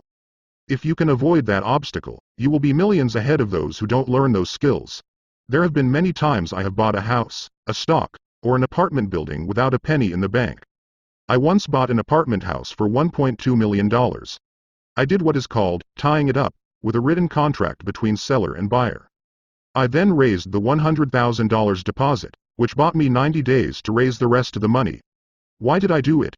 Simply because I knew it was worth $2 million. I never raised the money. Instead, the person who put up the $100,000 gave me $50,000 for finding the deal, took over my position, and I walked away. Total working time, 3 days. Again, it's what you know more than what you buy. Investing is not buying. It's more a case of knowing. 3. Organize smart people. Intelligent people are those who work with or hire a person who is more intelligent than they are. When you need advice, make sure you choose your advisor wisely. There is a lot to learn, but the rewards can be astronomical. If you do not want to learn those skills, then being a type 1 investor is highly recommended. It is what you know that is your greatest wealth. It is what you do not know that is your greatest risk. There is always risk, so learn to manage risk instead of avoiding it. Chapter 6, Lesson 6. Work to learn, don't work for money. Job security meant everything to my educated dad. Learning meant everything to my rich dad. A few years ago, I granted an interview with a newspaper in Singapore. The young female reporter was on time, and the interview got underway immediately. We sat in the lobby of a luxurious hotel, sipping coffee and discussing the purpose of my visit to Singapore. I was to share the platform with Zig Ziglar. He was speaking on motivation, and I was speaking on the secrets of the rich. Someday, I would like to be a best-selling author like you, she said. I had seen some of the articles she had written for the paper, and I was impressed. She had a tough, clear style of writing. Her articles held a reader's interest. You have a great style, I said in reply. What holds you back from achieving your dream? My work does not seem to go anywhere, she said quietly. Everyone says that my novels are excellent, but nothing happens. So I keep my job with the paper. At least it pays the bills. Do you have any suggestions? Yes, I do, I said brightly. A friend of mine here in Singapore runs a school that trains people to sell. He runs sales training courses for many of the top corporations here in Singapore, and I think attending one of his courses would greatly enhance your career. She stiffened. Are you saying I should go to school to learn to sell? I nodded. You aren't serious, are you? Again, I nodded. What is wrong with that? I was now backpedaling. She was offended by something, and now I was wishing I had not said anything. In my attempt to be helpful, I found myself defending my suggestion. I have a master's degree in English literature. Why would I go to school to learn to be a salesperson? I am a professional. I went to school to be trained in a profession so I would not have to be a salesperson. I hate salespeople. All they want is money. So tell me why I should study sales. She was packing her briefcase. The interview was over. On the coffee table sat a copy of an earlier best-selling book I wrote. I picked it up as well as the notes she had jotted down on her legal pad. Do you see this? I said, pointing to her notes. She looked down at her notes. What? She said, confused. Again, I pointed deliberately to her notes. On her pad she had written, Robert Kiyosaki, best-selling author. It says best-selling author, not best-writing author, I said quietly. Her eyes widened. I am a terrible writer, I said. You are a great writer. I went to sales school. You have a master's degree. Put them together and you get a best-selling author and a best-writing author. Anger flared from her eyes. I'll never stoop so low as to learn how to sell. People like you have no business writing. I am a professionally trained writer and you are a salesman. It is not fair, she fumed. She put the rest of her notes away and hurried out through the large glass doors into the humid Singapore morning. At least she gave me a fair and favorable write-up the next morning. The world is filled with smart, talented, educated, and gifted people. We meet them every day. They are all around us. A few days ago, my car was not running well. I pulled into a garage, and the young mechanic had it fixed in just a few minutes. He knew what was wrong by simply listening to the engine. I was amazed. I am constantly shocked at how little talented people earn. I have met brilliant, highly educated people who earn less than $20,000 a year. A business consultant who specializes in the medical trade was telling me how many doctors, dentists, and chiropractors struggle financially. All this time, I thought that when they graduated, the dollars would pour in. It was this business consultant who gave me the phrase, "They are one skill away from great wealth." What this phrase means is that most people need only to learn and master one more skill and their income would jump exponentially. I have mentioned before that financial intelligence is a synergy of accounting, investing, marketing, and law. Combine those 4 technical skills and making money with money is easier than most people would believe. When it comes to money, the only skill most people know is to work hard. The classic example of a synergy of skills was that young writer for the newspaper. If she diligently learned the skills of sales and marketing, her income would jump dramatically. If I were her, I would take some courses in advertising copywriting as well as sales. Then, instead of working at the newspaper, I would seek a job at an advertising agency. Even if it were a cut in pay, she would learn how to communicate in shortcuts that are used in successful advertising. She also would spend time learning public relations, an important skill. She would learn how to get millions in free publicity. Then, at night and on weekends, she could be writing her great novel. When it was finished, she would be better able to sell her book. Then, in a short while, she could be a best-selling author. When I came out with my first book, If You Want to Be Rich and Happy, Don't Go to School, a publisher suggested I change the title to The Economics of Education. I told the publisher that, with a title like that, I would sell 2 books, one to my family and one to my best friend. The problem is that they would expect it for free. The obnoxious title, If You Want to Be Rich and Happy, Don't Go to School, was chosen because we knew it would get tons of publicity. I am pro-education and believe in education reform. If I were not pro-education, why would I continue to press for changing our antiquated educational system? So I chose a title that would get me on more TV and radio shows, simply because I was willing to be controversial. Many people thought I was a fruitcake, but the book sold and sold. When I graduated from the U.S. Merchant Marine Academy in 1969, my educated dad was happy. Standard Oil of California had hired me for its oil tanker fleet as a third mate. The pay was low compared with my classmates, but it was okay for a first real job after college.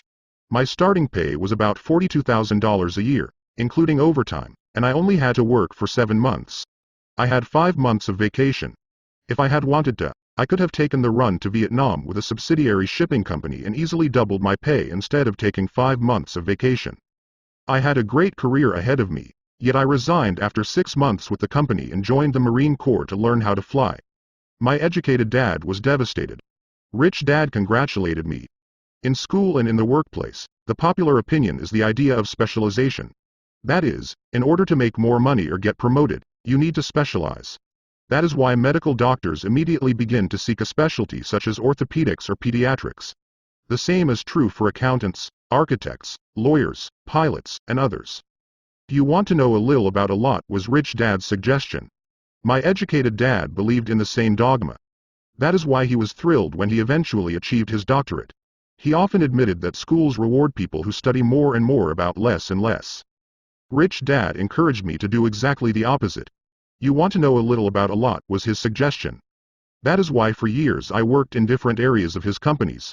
For a while, I worked in his accounting department. Although I would probably never have been an accountant, he wanted me to learn via osmosis. Rich Dad knew I would pick up jargon and a sense of what is important and what is not. I also worked as a busboy and construction worker as well as in sales, reservations, and marketing. He was grooming Mike and me. That is why he insisted we sit in on the meetings with his bankers, lawyers, accountants, and brokers. He wanted us to know a little about every aspect of his empire. When I quit my high-paying job with Standard Oil, my educated dad had a heart-to-heart talk with me. He was bewildered. He could not understand my decision to resign from a career that offered high pay, great benefits, lots of time off, and opportunity for promotion. When he asked me one evening, "Why did you quit?" I could not explain it to him, though I tried hard to. My logic did not fit his logic. The big problem was that my logic was my rich dad's logic. Job security meant everything to my educated dad. Learning meant everything to my rich dad. Educated dad thought I went to school to learn to be a ship's officer. Rich dad knew that I went to school to study international trade. So as a student, I made cargo runs, navigating large freighters, oil tankers, and passenger ships to the Far East and the South Pacific. Rich dad emphasized that I should stay in the Pacific instead of taking ships to Europe because he knew that the emerging nations were in Asia, not Europe.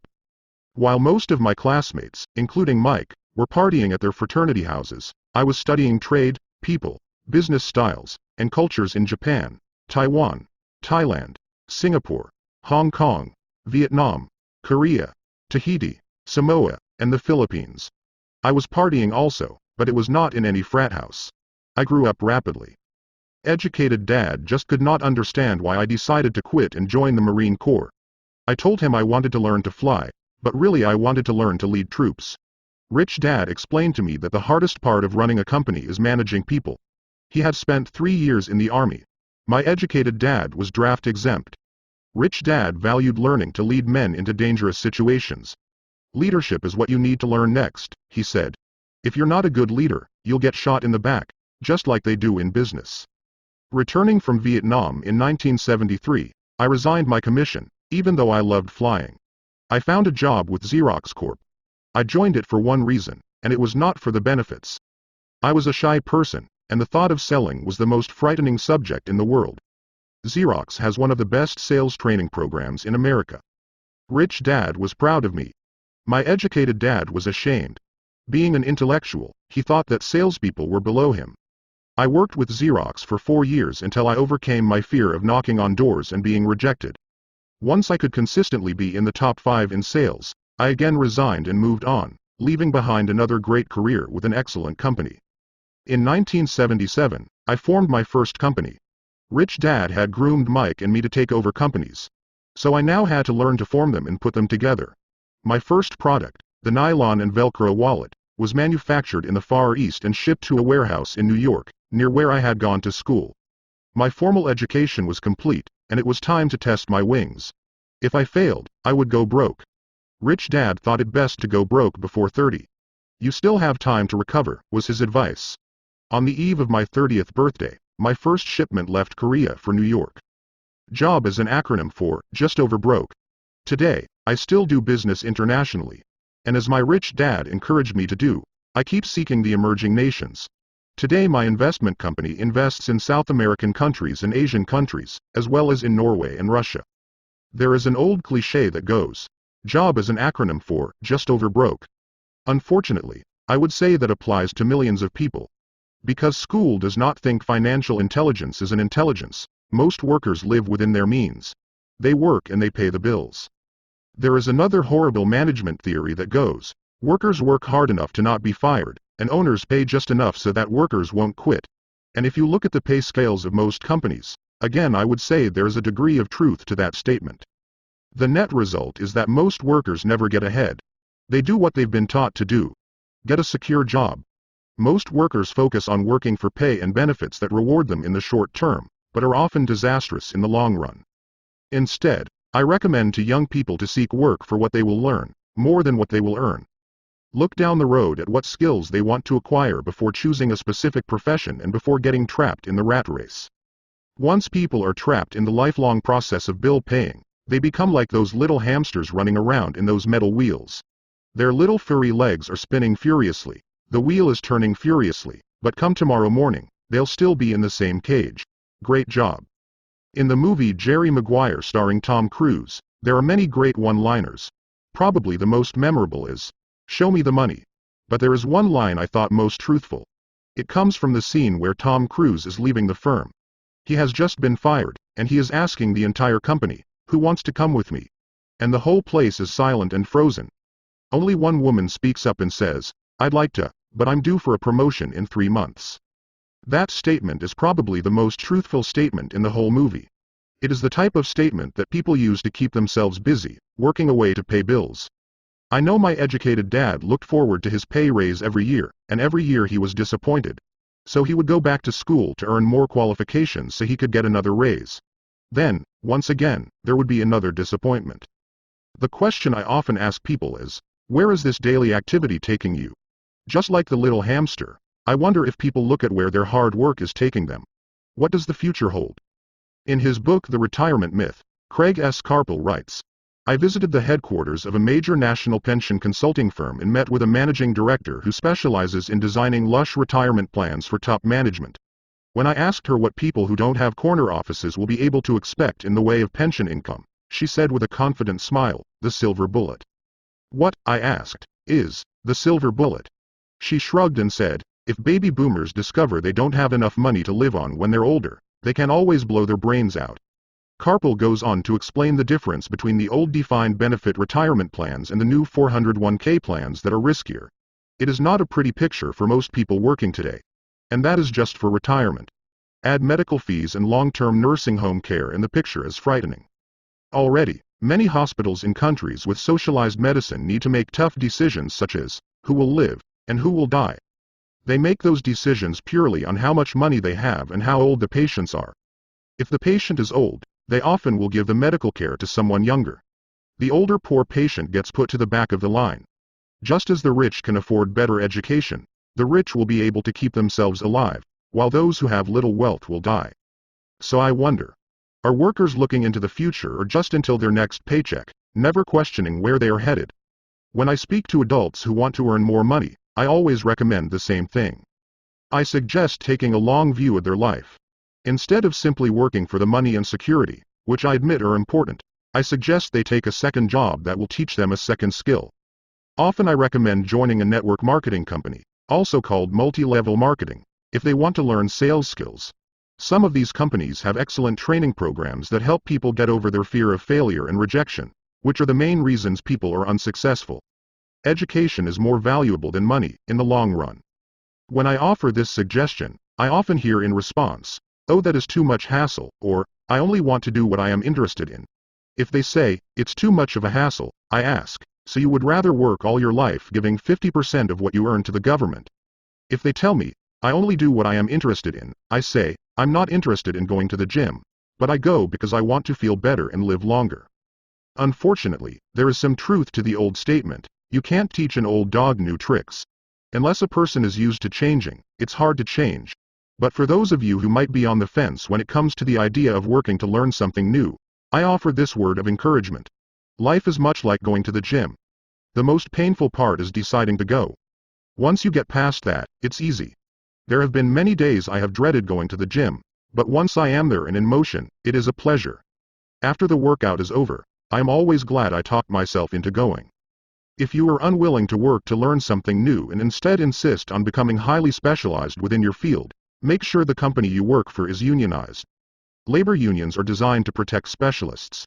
My educated dad, after falling from grace with the governor, became the head of the teachers' union in Hawaii.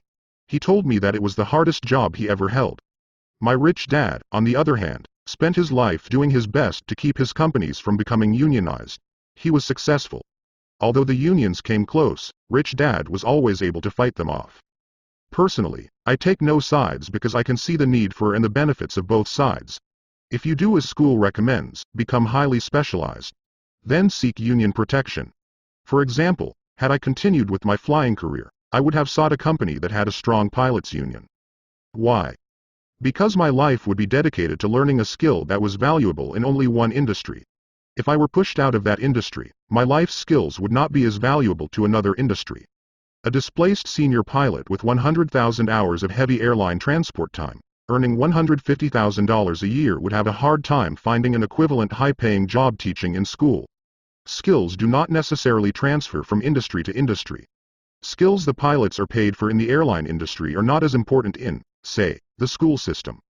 The same is true even for doctors today. With all the changes in medicine, many medical specialists are needing to conform to medical organizations such as HMOs. School teachers definitely need to be union members. Today in America, the teachers' union is the largest and the richest labor union of all. The NEA, the National Education Association, has tremendous political clout. Teachers need the protection of their union because their skills are also of limited value to an industry outside of education. So the rule of thumb is, highly specialized, then unionize. It's the smart thing to do. When I ask the classes I teach, how many of you can cook a better hamburger than McDonald's? Almost all the students raise their hands. I then ask, so if most of you can cook a better hamburger, how come McDonald's makes more money than you? The answer is obvious. McDonald's is excellent at business systems. The reason so many talented people are poor is because they focus on building a better hamburger and know little to nothing about business systems. A friend of mine in Hawaii is a great artist. He makes a sizable amount of money. One day his mother's attorney called to tell him that she had left him $35,000. That is what was left of her estate after the attorney and the government took their shares. Immediately, he saw an opportunity to increase his business by using some of this money to advertise. 2 months later, his first 4-color, full-page ad appeared in an expensive magazine that targeted the very rich. The ad ran for 3 months. He received no replies from the ad, and all of his inheritance is now gone. He now wants to sue the magazine for misrepresentation. This is a common case of someone who can build a beautiful hamburger, but knows little about business. When I asked him what he learned, his only reply was, advertising salespeople are crooks. I then asked him if he would be willing to take a course in sales and a course in direct marketing. His reply, I don't have the time, and I don't want to waste my money. The world is filled with talented poor people. All too often, they're poor or struggle financially or earn less than they are capable of, not because of what they know, but because of what they do not know. They focus on perfecting their skills at building a better hamburger rather than the skills of selling and delivering the hamburger. Maybe McDonald's does not make the best hamburger, but they are the best at selling and delivering a basic average burger. Poor Dad wanted me to specialize. That was his view on how to be paid more. Even after being told by the governor of Hawaii that he could no longer work in state government, my educated dad continued to encourage me to get specialized. Educated Dad then took up the cause of the teachers' union, campaigning for further protection and benefits for these highly skilled and educated professionals. We argued often, but I know he never agreed that overspecialization is what caused the need for union protection. He never understood that the more specialized you become, the more you are trapped and dependent on that specialty. Rich Dad advised that Mike and I groom ourselves. Many corporations do the same thing. They find a young bright student just out of business school and begin grooming that person to someday take over the company.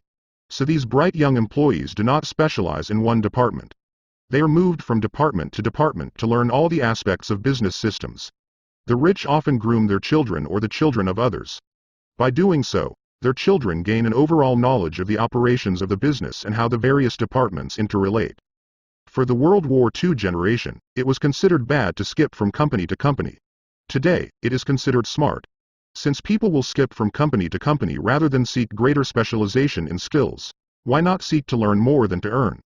In the short term, it may earn you less, but it will pay dividends in the long term.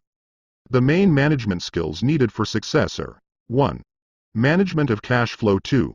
Management of systems. 3. Management of people. The most important specialized skills are sales and marketing. The ability to sell, to communicate to another human being, be it a customer, employee, boss, spouse, or child, is the base skill of personal success. Communication skills such as writing, speaking, and negotiating are crucial to a life of success. These are skills I work on constantly, attending courses or buying educational resources to expand my knowledge. As I have mentioned, my educated dad worked harder and harder the more competent he became. He also became more trapped the more specialized he got. Although his salary went up, his choices diminished. Soon after he was locked out of government work, he found out how vulnerable he really was professionally. It is like professional athletes who suddenly are injured or are too old to play.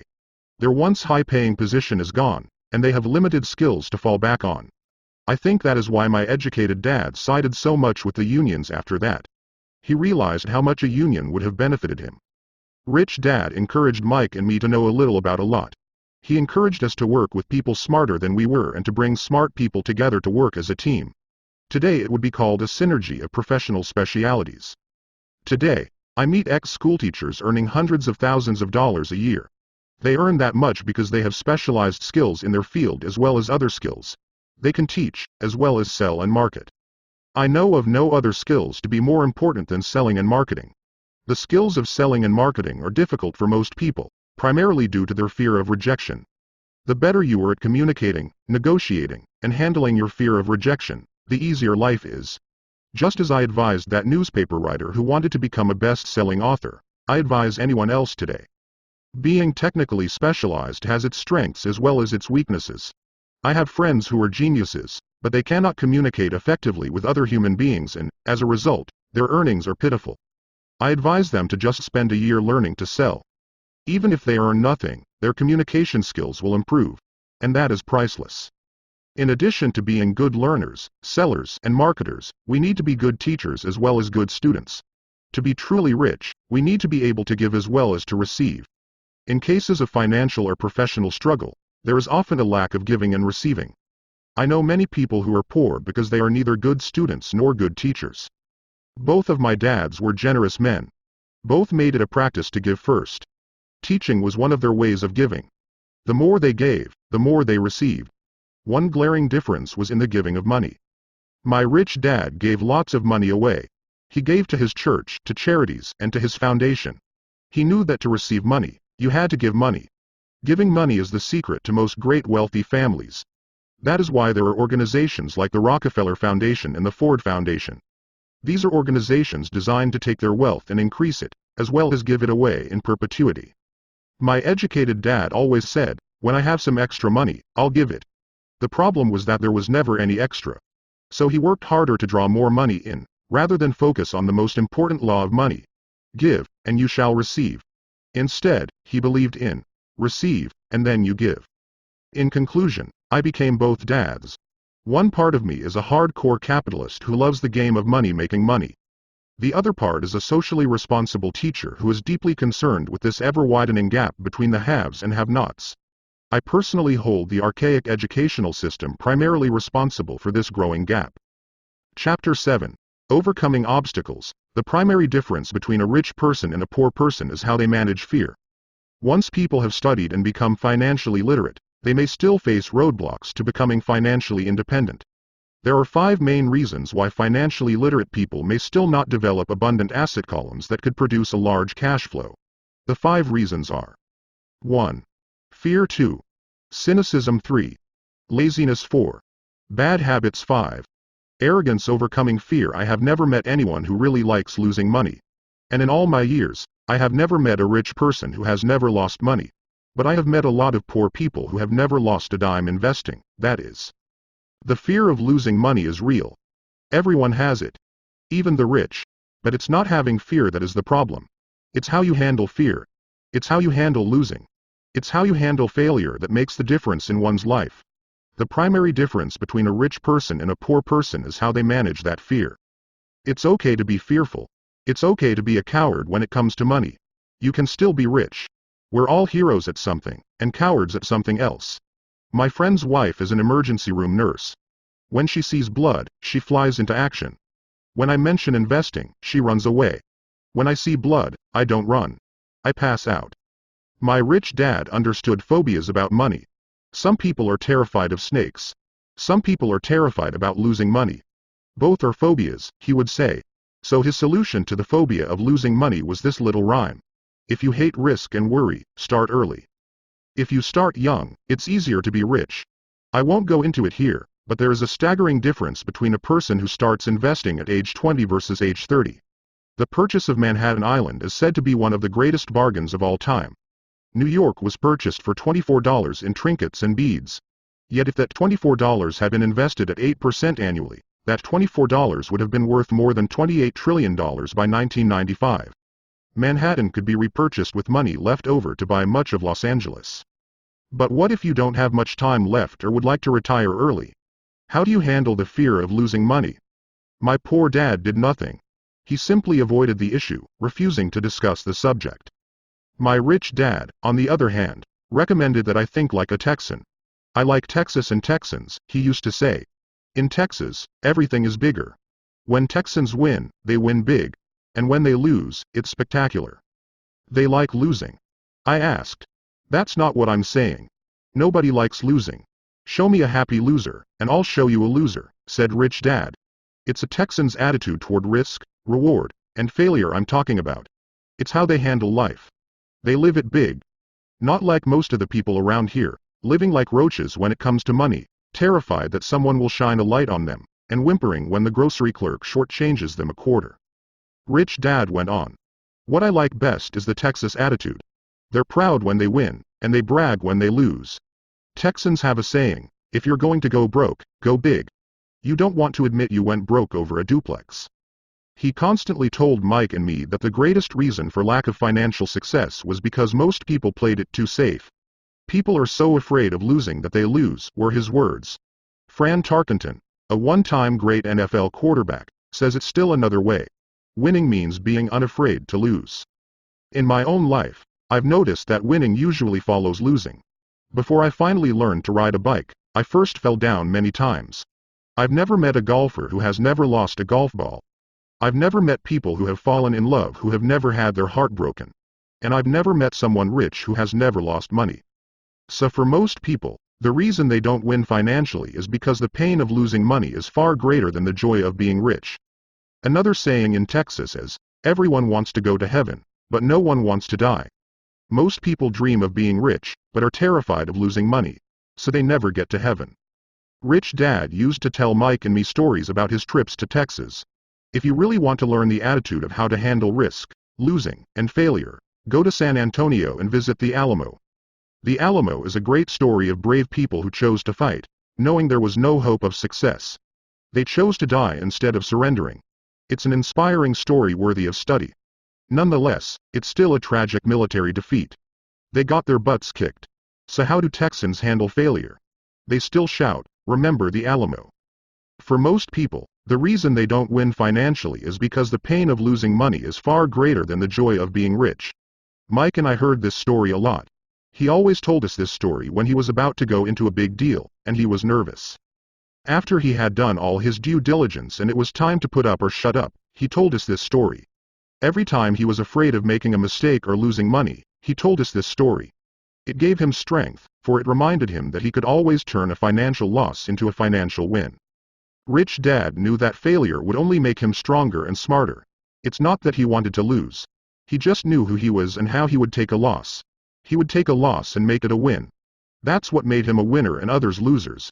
It gave him the courage to cross the line when others backed out. That's why I like Texans so much, he would say. They took a great failure and turned it into inspiration as well as a tourist destination that makes them millions. But probably his words that mean the most to me today are these. Texans don't bury their failures. They get inspired by them. They take their failures and turn them into rallying cries. Failure inspires Texans to become winners. But that formula is not just the formula for Texans. It is the formula for all winners. I've said that falling off my bike was part of learning to ride. I remember falling off only made me more determined to learn to ride, not less. I also said that I have never met a golfer who has never lost a ball. For top professional golfers, losing a ball or a tournament provides the inspiration to be better, to practice harder, to study more. That's what makes them better. For winners, losing inspires them.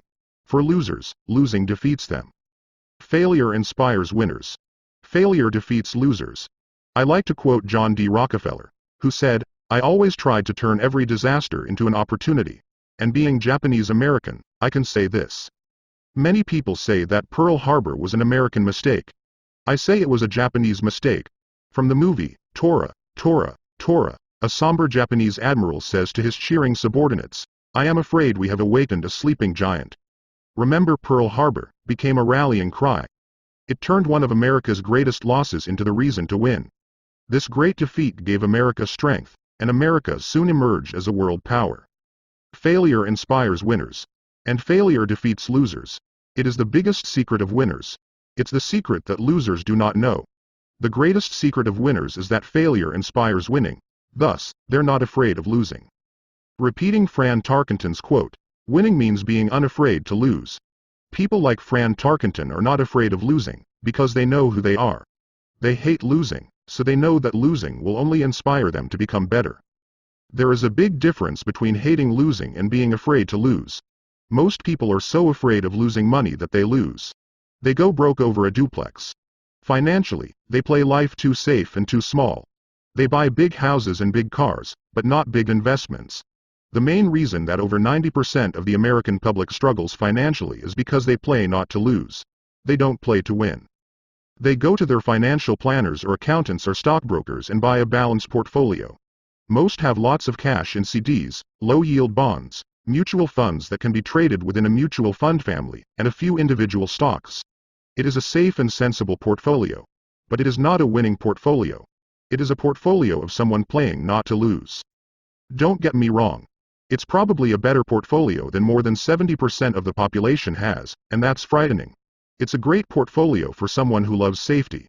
But playing it safe and balanced on your investment portfolio is not the way successful investors play the game. If you have little money and you want to be rich, you must first be focused, not balanced. If you look at any successful person, at the start they were not balanced. Balanced people go nowhere. They stay in one spot. To make progress, you must first go unbalanced. Just look at how you make progress walking. Thomas Edison was not balanced. He was focused. Bill Gates was not balanced. He was focused. Donald Trump is focused. George Soros is focused. George Patton did not take his tanks wide. He focused them and blew through the weak spots in the German line. The French went wide with the Maginot Line, and you know what happened to them. If you have any desire to be rich, you must focus. Do not do what poor and middle-class people do. Put their few eggs in many baskets. Put a lot of your eggs in a few baskets and focus. Follow one course until successful. If you hate losing, play it safe. If losing makes you weak, play it safe. Go with balanced investments. If you're over 25 years old and are terrified of taking risks, don't change. Play it safe, but start early. Start accumulating your nest egg early because it will take time. But if you have dreams of freedom of getting out of the rat race, the first question to ask yourself is, how do I respond to failure? If failure inspires you to win, maybe you should go for it, but only maybe. If failure makes you weak or causes you to throw temper tantrums like spoiled brats who call attorneys to file lawsuits every time something doesn't go their way, then play it safe. Keep your daytime job. Or buy bonds or mutual funds. But remember, there is risk in those financial instruments also, even though they may appear safe. I say all this, mentioning Texas and Fran Tarkenton, because stacking the asset column is easy. It's really a low aptitude game. It doesn't take much education. 5th grade math will do. But building your asset column is a game in which attitude plays a major role. It takes guts, patience, and a great attitude toward failure. Losers avoid failing. And failure turns losers into winners. Just remember the Alamo. Overcoming cynicism. The sky is falling. The sky is falling. Most of us know the story of Chicken Little, who ran around warning the barnyard of impending doom. We all know people who are that way. There's a Chicken Little inside each of us. As I stated earlier, the cynic is really a little chicken. We all get a little chicken when fear and doubt cloud our thoughts. All of us have doubts. I'm not smart. I'm not good enough. So-and-so is better than me. Our doubts often paralyze us. We play the what if game.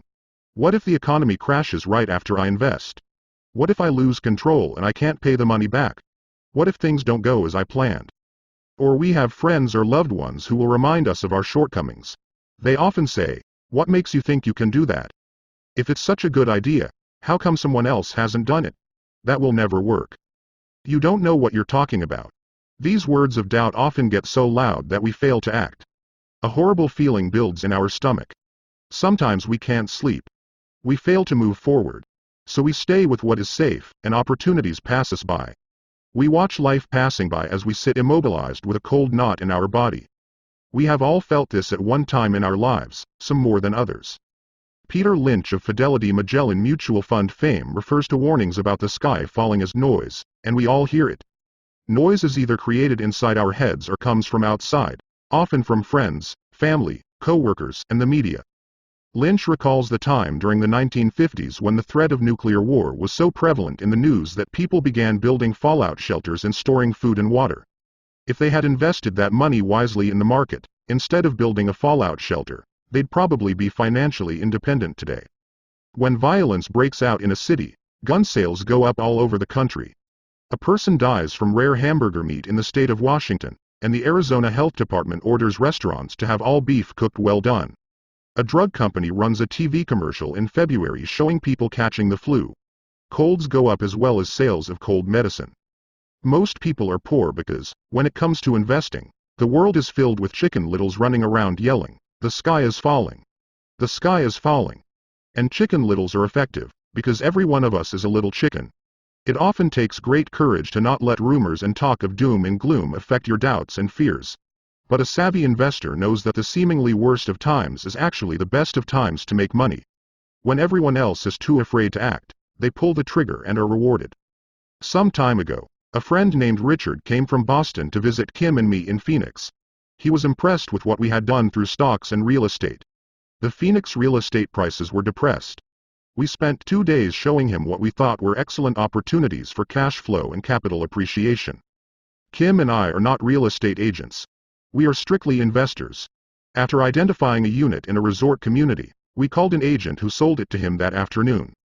The price was a mere $42,000 for a 2-bedroom townhome. Similar units were going for $65,000. He had found a bargain.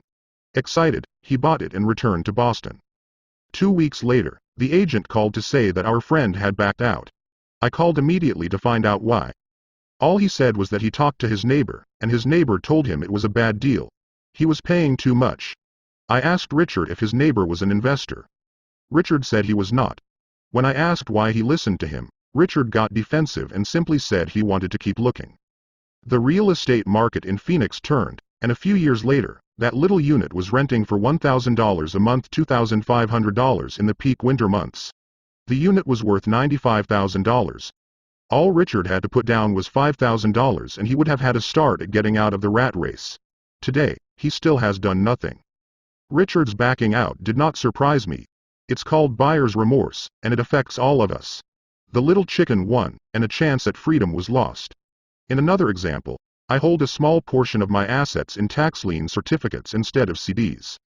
I earn 16% per year on my money, which certainly beats the interest rates banks offer on CDs. The certificates are secured by real estate and enforced by state law, which is also better than most banks. The formula they're bought on makes them safe. They just lack liquidity. So I look at them as 2 to 7 year CDs. Almost every time I tell someone that I hold my money this way, especially if they have money in CDs, they will tell me it's risky. They tell me why I should not do it. When I ask them where they get their information, they say from a friend or an investment magazine. They've never done it, and they're telling someone who's doing it why they shouldn't. The lowest yield I look for is 16%, but people who are filled with doubt are willing to accept a far lower return. Doubt is expensive. My point is that it's those doubts and cynicism that keep most people poor and playing it safe. The real world is simply waiting for you to get rich. Only a person's doubts keep them poor. As I said, getting out of the rat race is technically easy. It doesn't take much education, but those doubts are cripplers for most people. Cynics never win, said Rich Dad. Unchecked doubt and fear creates a cynic. Cynics criticize, and winners analyze, was another of his favorite sayings. Rich Dad explained that criticism blinded while analysis opened eyes. Analysis allowed winners to see that critics were blind, and to see opportunities that everyone else missed. And finding what people miss is key to any success. Real estate is a powerful investment tool for anyone seeking financial independence or freedom. It is a unique investment tool. Yet every time I mention real estate as a vehicle, I often hear, "I don't want to fix toilets." That's what Peter Lynch calls noise. That's what my rich dad would say is the cynic talking, someone who criticizes and does not analyze, someone who lets their doubts and fears close their mind instead of open their eyes. So when someone says, "I don't want to fix toilets, I want to fire back," what makes you think I want to? They're saying a toilet is more important than what they want. I talk about freedom from the rat race, and they focus on toilets. That is the thought pattern that keeps most people poor. They criticize instead of analyze. "I don't once hold the key to your success," Rich Dad would say. "Because I, too, do not want to fix toilets, I shop hard for a property manager who does fix toilets. And by finding a great property manager who runs houses or apartments, well, my cash flow goes up. But, more importantly, a great property manager allows me to buy a lot more real estate since I don't have to fix toilets. A great property manager is key to success in real estate. Finding a good manager is more important to me than the real estate. A great property manager often hears of great deals before real estate agents do, which makes them even more valuable." That is what Rich Dad meant by, "I don't once hold the key to your success. Because I do not want to fix toilets either, I figured out how to buy more real estate and expedite my getting out of the rat race. The people who continue to say, "I don't want to fix toilets," often deny themselves the use of this powerful investment vehicle. Toilets are more important than their freedom. In the stock market, I often hear people say, "I don't want to lose money." Well, what makes them think I or anyone else likes losing money? They don't make money because they choose to not lose money. Instead of analyzing, they close their minds to another powerful investment vehicle, the stock market. I was riding with a friend past our neighborhood gas station. He looked up and saw that the price of gas was going up and thus the price of oil. My friend is a worrywart or a chicken little. To him, the sky is always going to fall, and it usually does, on him. When we got home, he showed me all the stats as to why the price of oil was going to go up over the next few years, statistics I had never seen before, even though I already owned substantial shares of an existing oil company. With that information, I immediately began looking for and found a new, undervalued oil company that was about to find some oil deposits. My broker was excited about this new company, and I bought 15,000 shares for 65 cents per share. 3 months later, this same friend and I drove by the same gas station, and sure enough, the price per gallon had gone up nearly 15%. Again, the chicken little worried and complained. I smiled because, a month earlier, that little oil company hit oil and those 15,000 shares went up to more than $3 per share since he had first given me the tip. And the price of gas will continue to go up if what my friend says is true. If most people understood how a stop worked in stock market investing, there would be more people investing to win instead of investing not to lose. A stop is simply a computer command that sells your stock automatically if the price begins to drop, helping to minimize your losses and maximize some gains. It's a great tool for those who are terrified of losing. So whenever I hear people focusing on their I don't wants, rather than what they do want, I know the noise in their head must be loud. Chicken Little has taken over their brain and is yelling, "The sky is falling, and toilets are breaking." So they avoid their don't wants, but they pay a huge price. They may never get what they want in life. Instead of analyzing, their inner Chicken Little closes their mind. Rich Dad gave me a way of looking at Chicken Little. Just do what Colonel Sanders did. At the age of 66, he lost his business and began to live on his Social Security check. It wasn't enough. He went around the country selling his recipe for fried chicken. He was turned down 1,009 times before someone said yes. And he went on to become a multimillionaire at an age when most people are quitting. He was a brave and tenacious man, Rich Dad said of Harlan Sanders. So when you're in doubt and feeling a little afraid, just do what Colonel Sanders did to his little chicken. He fried it. Overcoming laziness. Busy people are often the most lazy. We have all heard stories of a businessman who works hard to earn money. He works hard to be a good provider for his wife and children. He spends long hours at the office and brings work home on weekends. One day he comes home to an empty house. His wife has left with the kids. He knew he and his wife had problems, but rather than work to make the relationship strong, he stayed busy at work. Dismayed, his performance at work slips and he loses his job. Today, I often meet people who are too busy to take care of their wealth. And there are people too busy to take care of their health. The cause is the same. They're busy, and they stay busy as a way of avoiding something they do not want to face. Nobody has to tell them. Deep down they know. In fact, if you remind them, they often respond with anger or irritation. If they aren't busy at work or with the kids, they're often busy watching TV, fishing, playing golf, or shopping. Yet deep down they know they are avoiding something important. That's the most common form of laziness. Laziness by staying busy. So what is the cure for laziness? The answer is a little greed.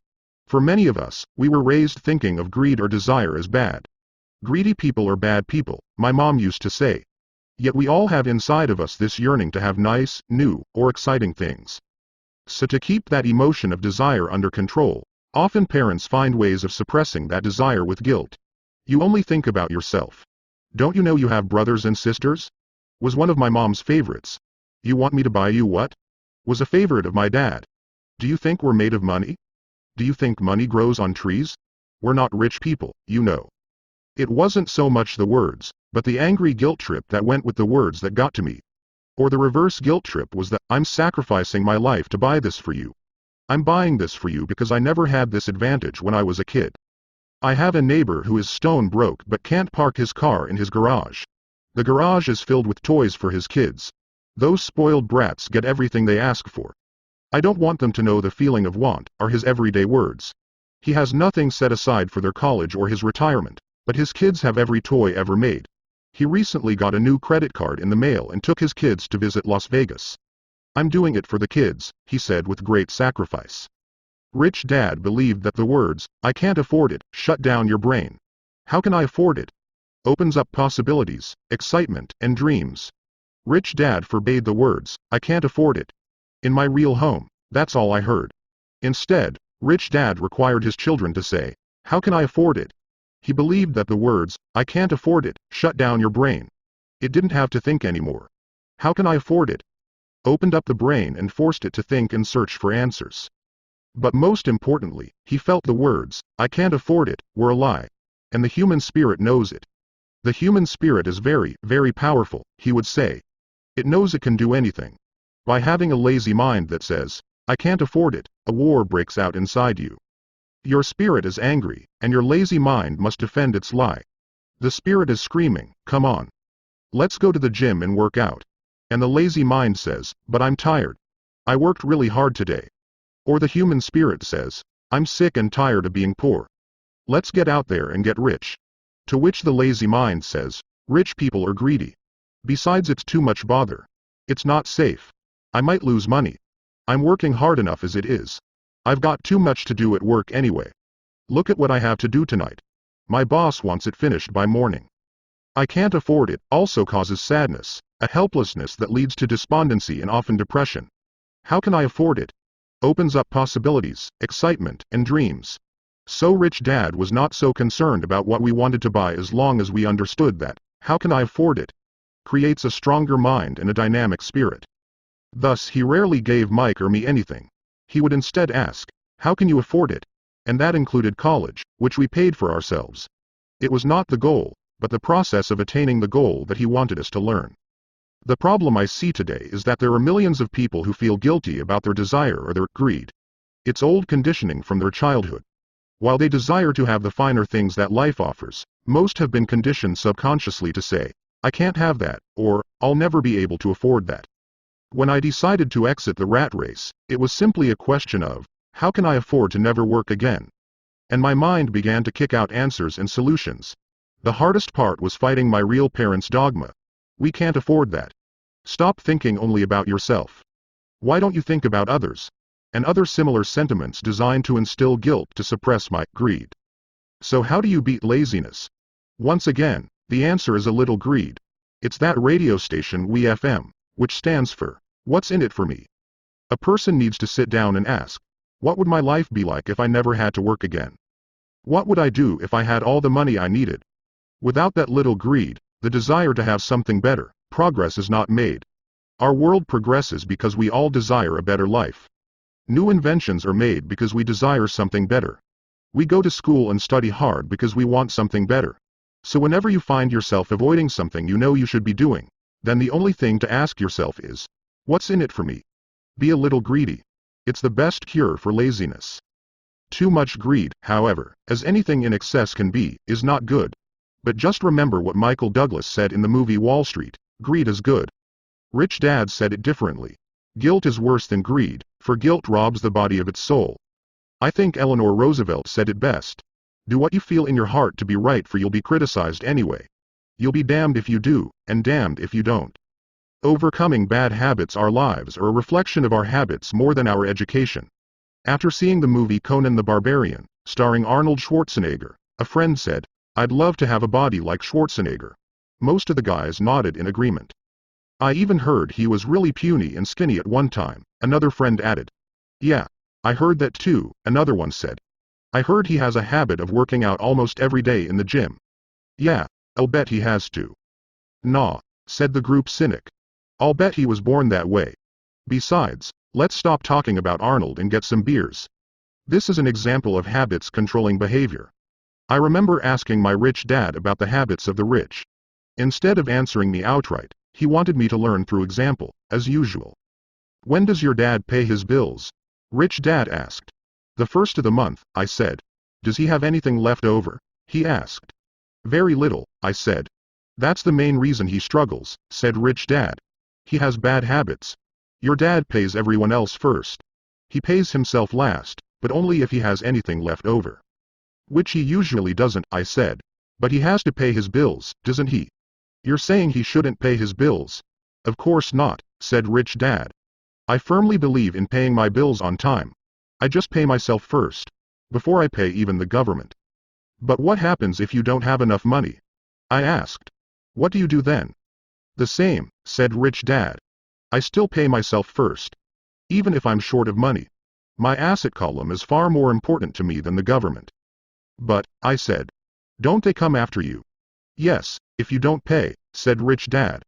Look, I did not say not to pay. I just said I pay myself first, even if I'm short of money. But, I replied, how do you do that? It's not how. The question is, why? Rich Dad said. Okay, why?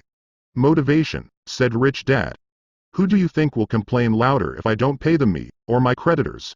Your creditors will definitely scream louder than you, I said, responding to the obvious. You wouldn't say anything if you didn't pay yourself.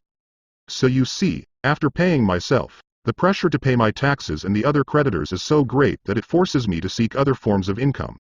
The pressure to pay becomes my motivation. I've worked extra jobs, started other companies, traded in the stock market, anything just to make sure those guys don't start yelling at me. That pressure made me work harder, forced me to think, and all in all, made me smarter and more active when it comes to money. If I had paid myself last, I would have felt no pressure, but I'd be broke. So it is the fear of the government or other people you owe money to that motivates you. That's right, said Rich Dad. You see, government bill collectors are big bullies. So are bill collectors in general. Most people give in to these bullies. They pay them and never pay themselves. You know the story of the 98-pound weakling who gets sand kicked in his face. I nodded.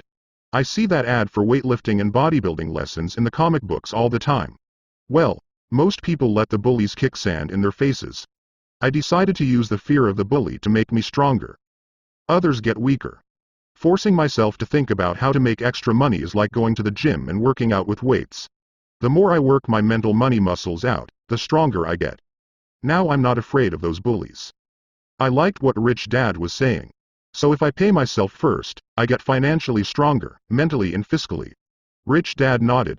And if I pay myself last, or not at all, I get weaker.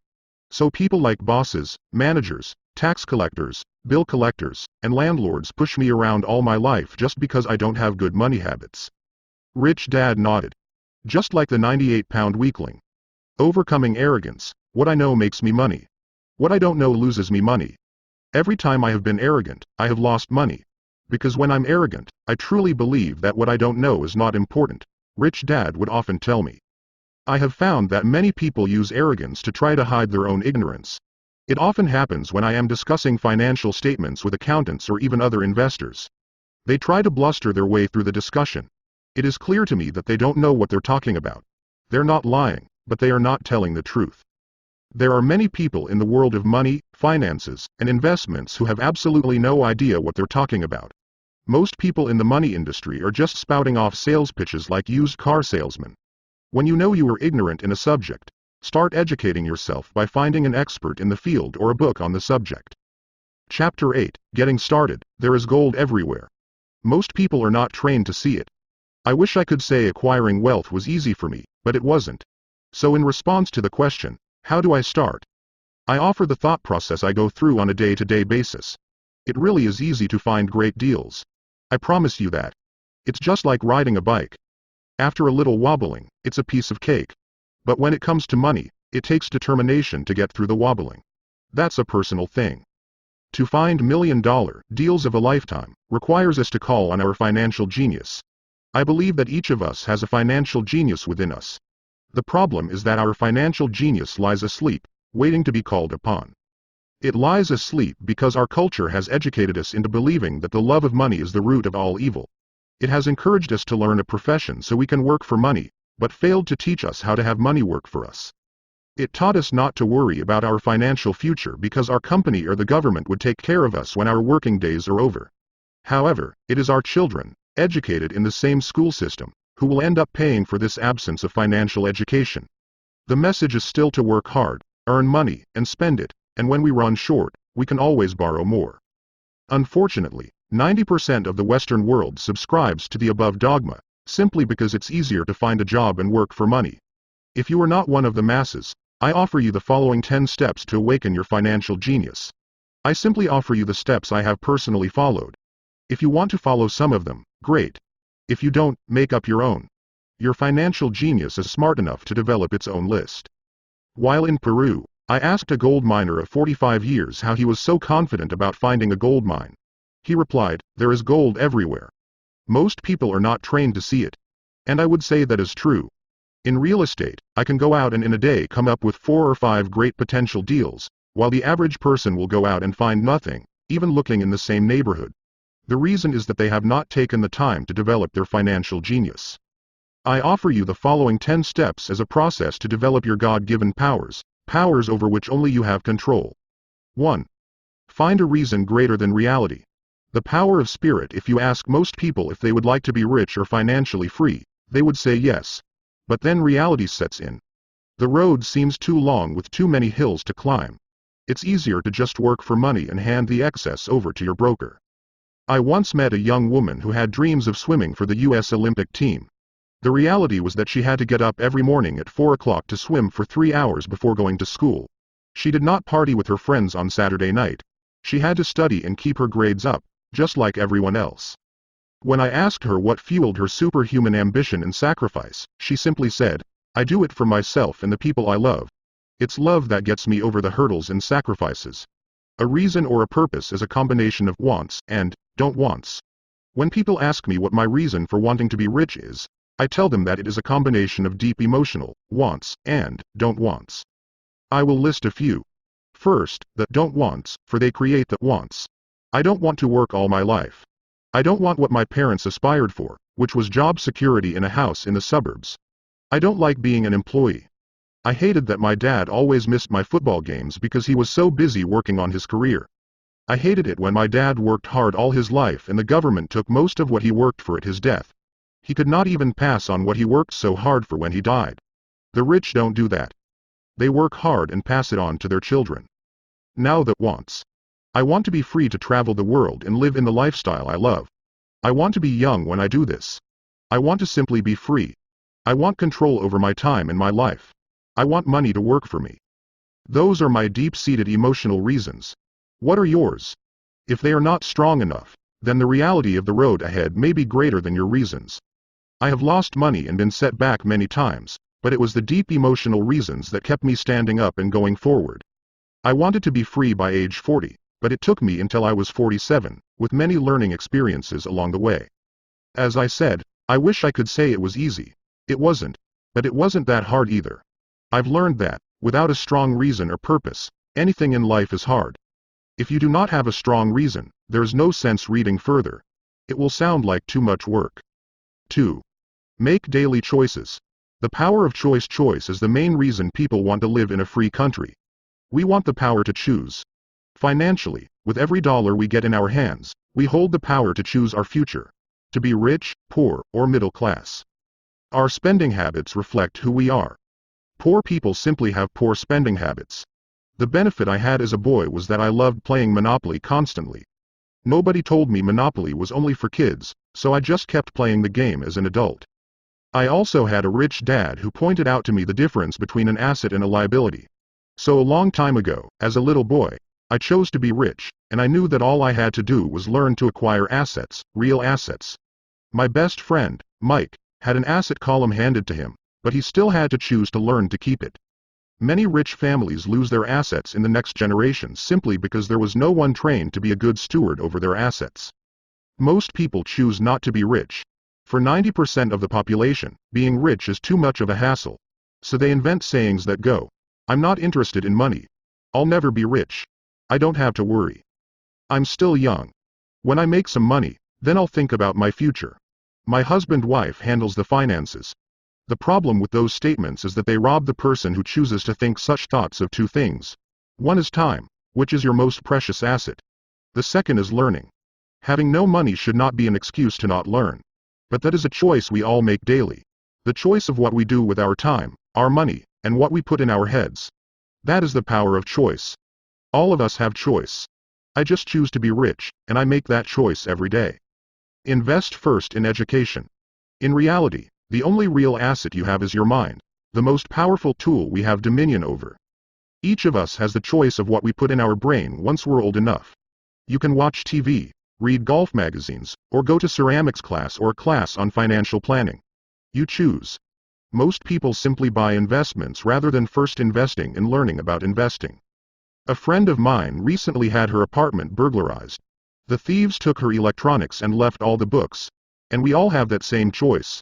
90% of the population buys TV sets, and only about 10% buy business books. So what do? I go to seminars.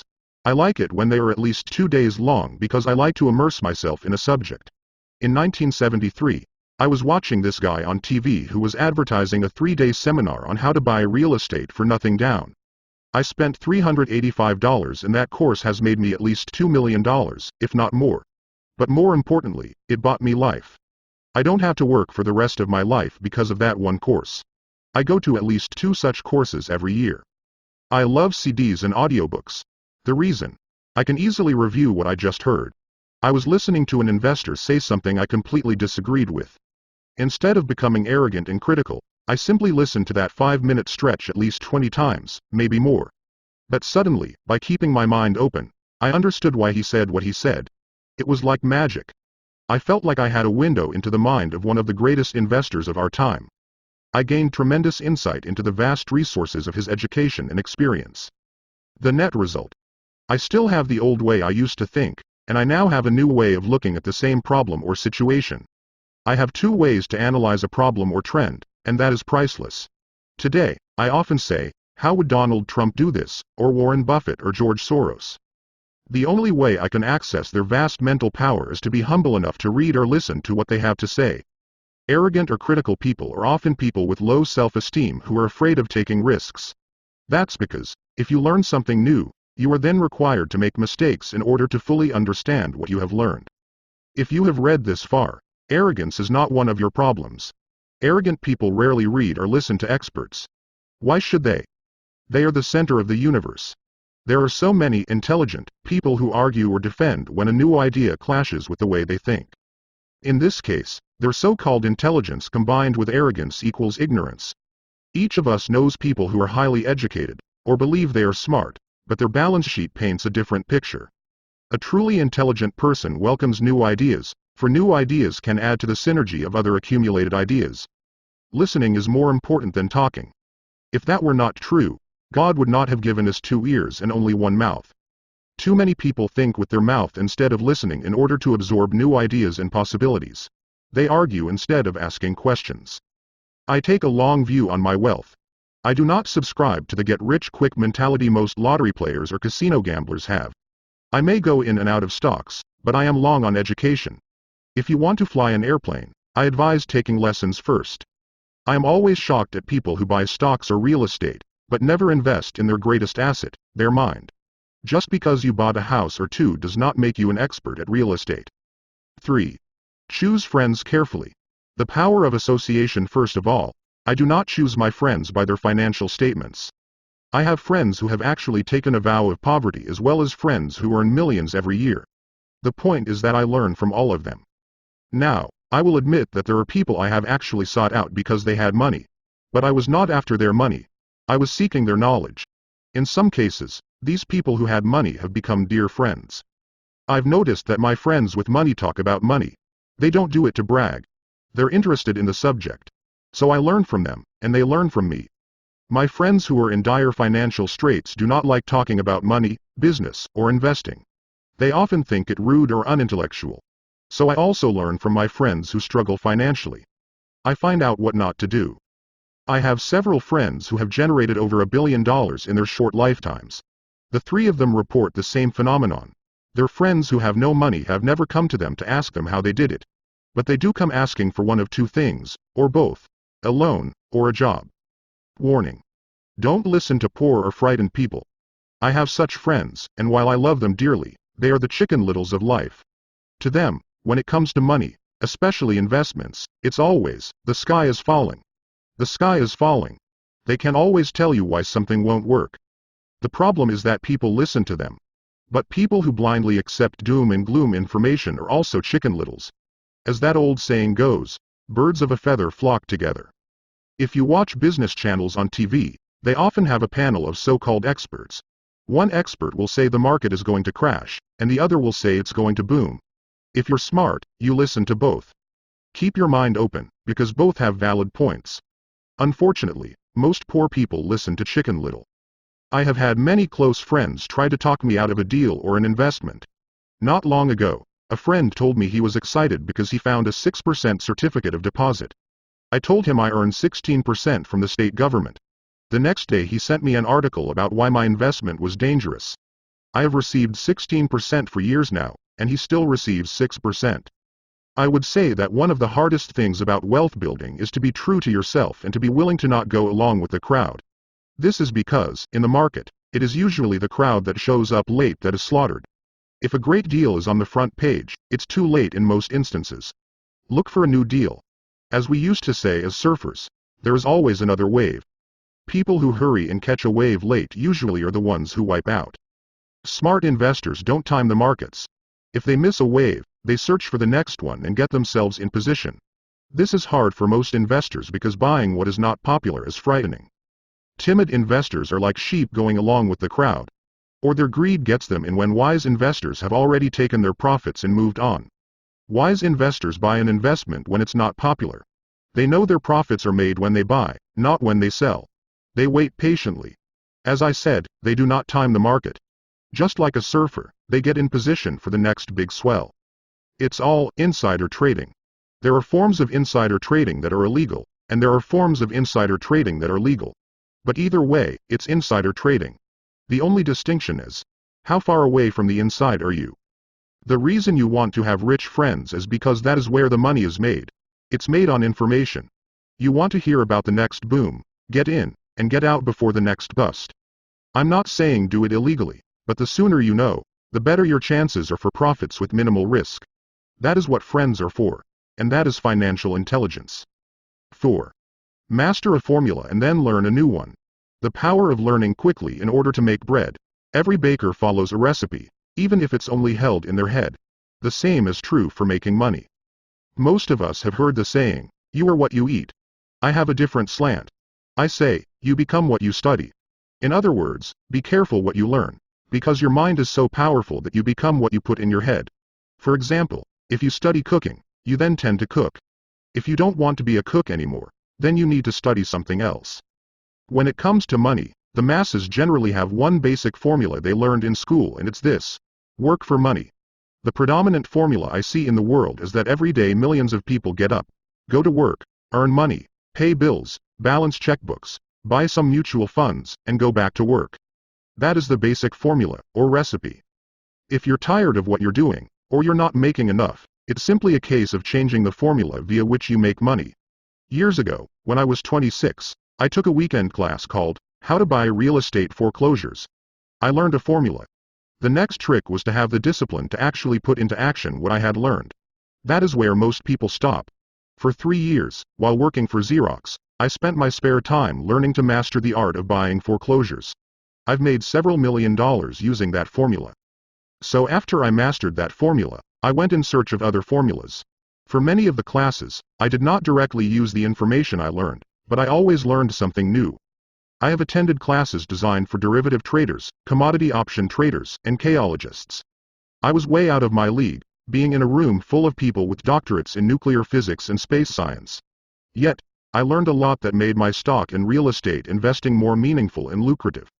Most junior colleges and community colleges have classes on financial planning and buying traditional investments. They are good places to start, but I always search for a faster formula. That is why, on a fairly regular basis, I make more in a day than many people will make in their lifetime. Another side note. In today's fast-changing world, it's not so much what you know anymore that counts, because often what you know is old. It is how fast you learn. That skill is priceless. It's priceless in finding faster formulas recipes, if you will, for making dough. Working hard for money is an old formula born in the day of cavemen. 5. Pay yourself first. The power of self-discipline. If you cannot get control of yourself, do not try to get rich. It makes no sense to invest, make money, and blow it. It is the lack of self-discipline that causes most lottery winners to go broke soon after winning millions. It is the lack of self-discipline that causes people who get a raise to immediately go out and buy a new car or take a cruise. It is difficult to say which of the 10 steps is the most important. But of all the steps, this step is probably the most difficult to master if it is not already a part of your makeup. I would venture to say that personal self-discipline is the number one delineating factor between the rich, the poor, and the middle class. Simply put, people who have low self-esteem and low tolerance for financial pressure can never be rich. As I have said, a lesson learned from my rich dad was that the world will push you around. The world pushes people around, not because other people are bullies, but because the individual lacks internal control and discipline. People who lack internal fortitude often become victims of those who have self-discipline. In the entrepreneur classes I teach, I constantly remind people to not focus on their product, service, or widget, but to focus on developing management skills. The 3 most important management skills necessary to start your own business are management of 1. Cash flow. 2. People. 3. Personal time. I would say the skills to manage these 3 apply to anything, not just entrepreneurs.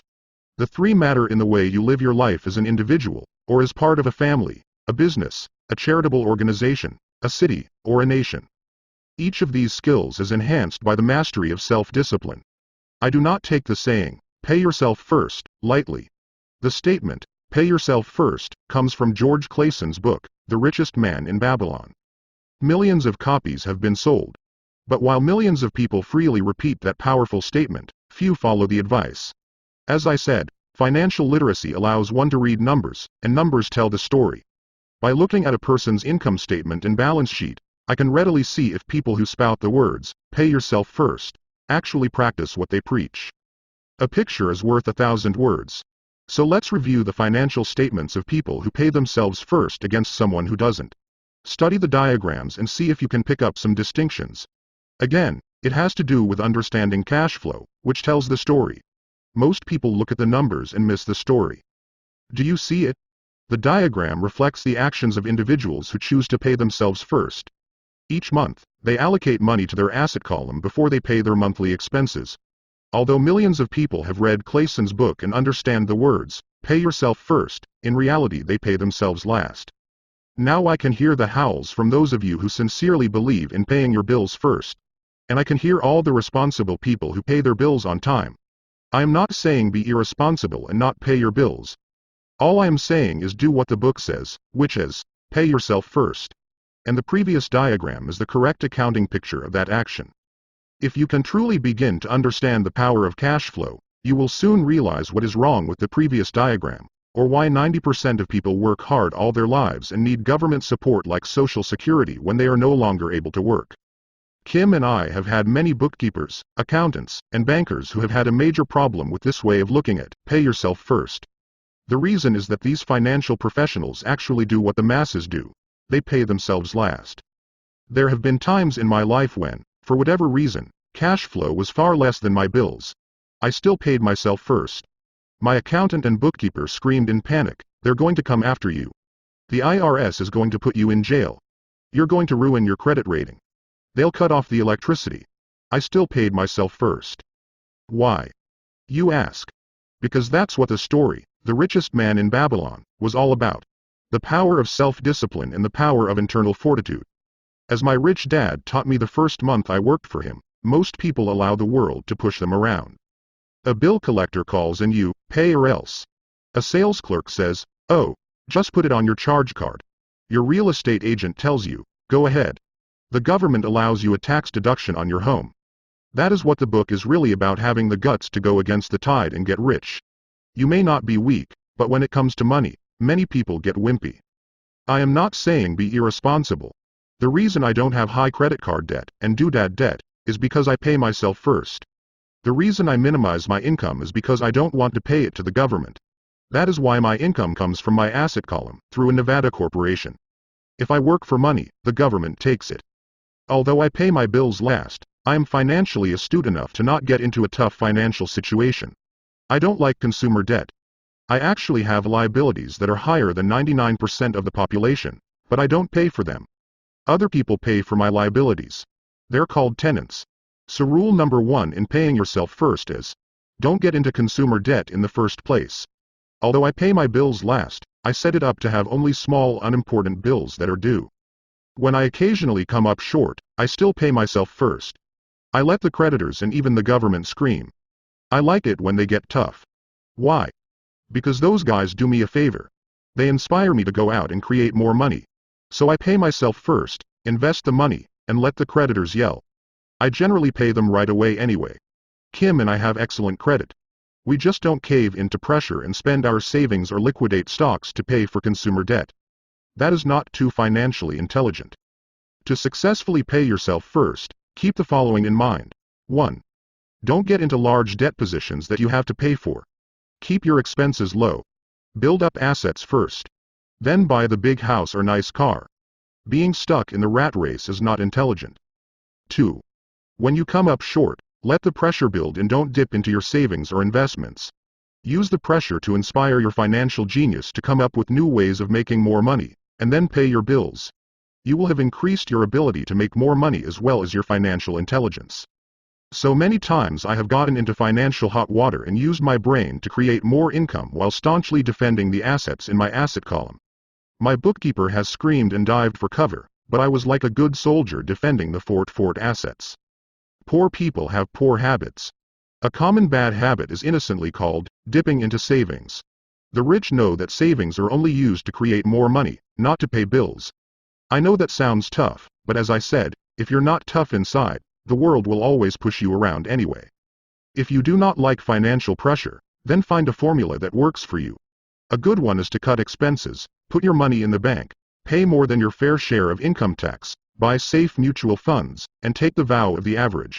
But this violates the pay yourself first rule. This rule does not encourage self-sacrifice or financial abstinence. It doesn't mean pay yourself first and starve. Life was meant to be enjoyed. If you call on your financial genius, you can have all the goodies of life, get rich, and pay bills. And that is financial intelligence. 6. Pay your brokers well. The power of good advice. Sometimes I see people posting a sign in front of their house that says, "For sale by owner." Or I see people on TV claiming to be discount brokers. My rich dad taught me to take the opposite approach. He believed in paying professionals well, and I have adopted that policy also. Today, I have expensive attorneys, accountants, real estate brokers, and stockbrokers. Why? Because if, and I do mean if, the people are professionals, their services should make you money.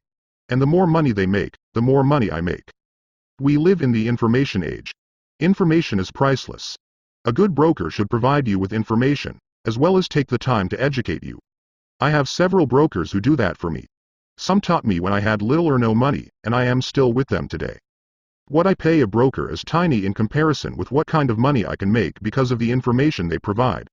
I love it when my real estate broker or stockbroker makes a lot of money because that usually means I made a lot of money. A good broker saves me time, in addition to making me money, like when I bought the vacant land for $9,000 and sold it immediately for over $25,000 so I could buy my Porsche quicker. A broker is my eyes and ears in the market. They're there every day so I do not have to be. I'd rather play golf. People who sell their house on their own must not value their time much. Why would I want to save a few bucks when I could use that time to make more money or spend it with those I love? What I find funny is that so many poor and middle-class people insist on tipping restaurant help 15 to 20%, even for bad service, but complain about paying a broker 3 to 7%. They enjoy tipping people in the expense column and stiffing people in the asset column. That is not financially intelligent. Keep in mind that not all brokers are created equal. Unfortunately, most brokers are only salespeople. They sell, but they themselves own little or no real estate. There is a tremendous difference between a broker who sells houses and a broker who sells investments. The same is true for stock, bond, mutual fund, and insurance, brokers who call themselves financial planners. When I interview any paid professional, I first find out how much property or stocks they personally own and what percentage they pay in taxes. And that applies to my tax attorney as well as my accountant. I have an accountant who minds his own business. His profession is accounting, but his business is real estate. I used to have an accountant who was a small business accountant, but he had no real estate. I switched because we did not love the same business. Find a broker who has your best interests at heart. Many brokers will spend the time educating you, and they could be the best asset you find. Just be fair, and most of them will be fair to you. If all you can think about is cutting their commissions, then why should they want to help you? It's just simple logic. As I said earlier, one of the management skills is the management of people. Many people only manage people they feel smarter than and they have power over. Many middle managers remain middle managers, failing to get promoted, because they know how to work with people below them, but not with people above them. The real skill is to manage and reward the people who are smarter than you in some technical area. That is why companies have a board of directors. You should have one too. That is financial intelligence. 7. Be an Indian giver. The power of getting something for nothing. When the first European settlers came to America, they were taken aback by a cultural practice some American Indians had. For example, if a settler was cold, the Indian would give the person a blanket. Mistaking it for a gift, the settler was often offended when the Indian asked for it back. The Indians also got upset when they realized the settlers did not want to give it back. That is where the term Indian giver came from, a simple cultural misunderstanding. In the world of the asset column, being an Indian giver is vital to wealth.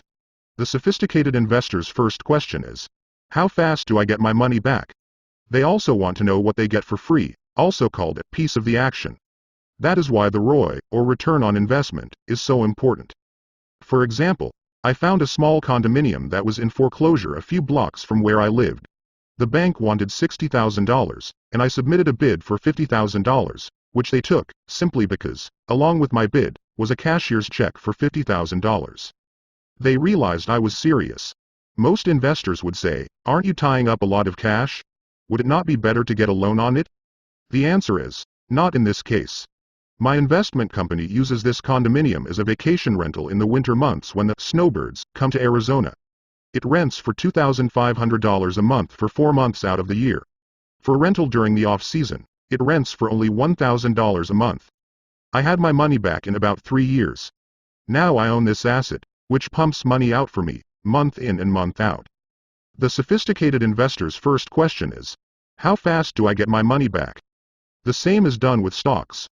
Frequently, my broker calls and recommends I move a sizable amount of money into the stock of a company that he feels is just about to make a move that will add value to the stock, like announcing a new product.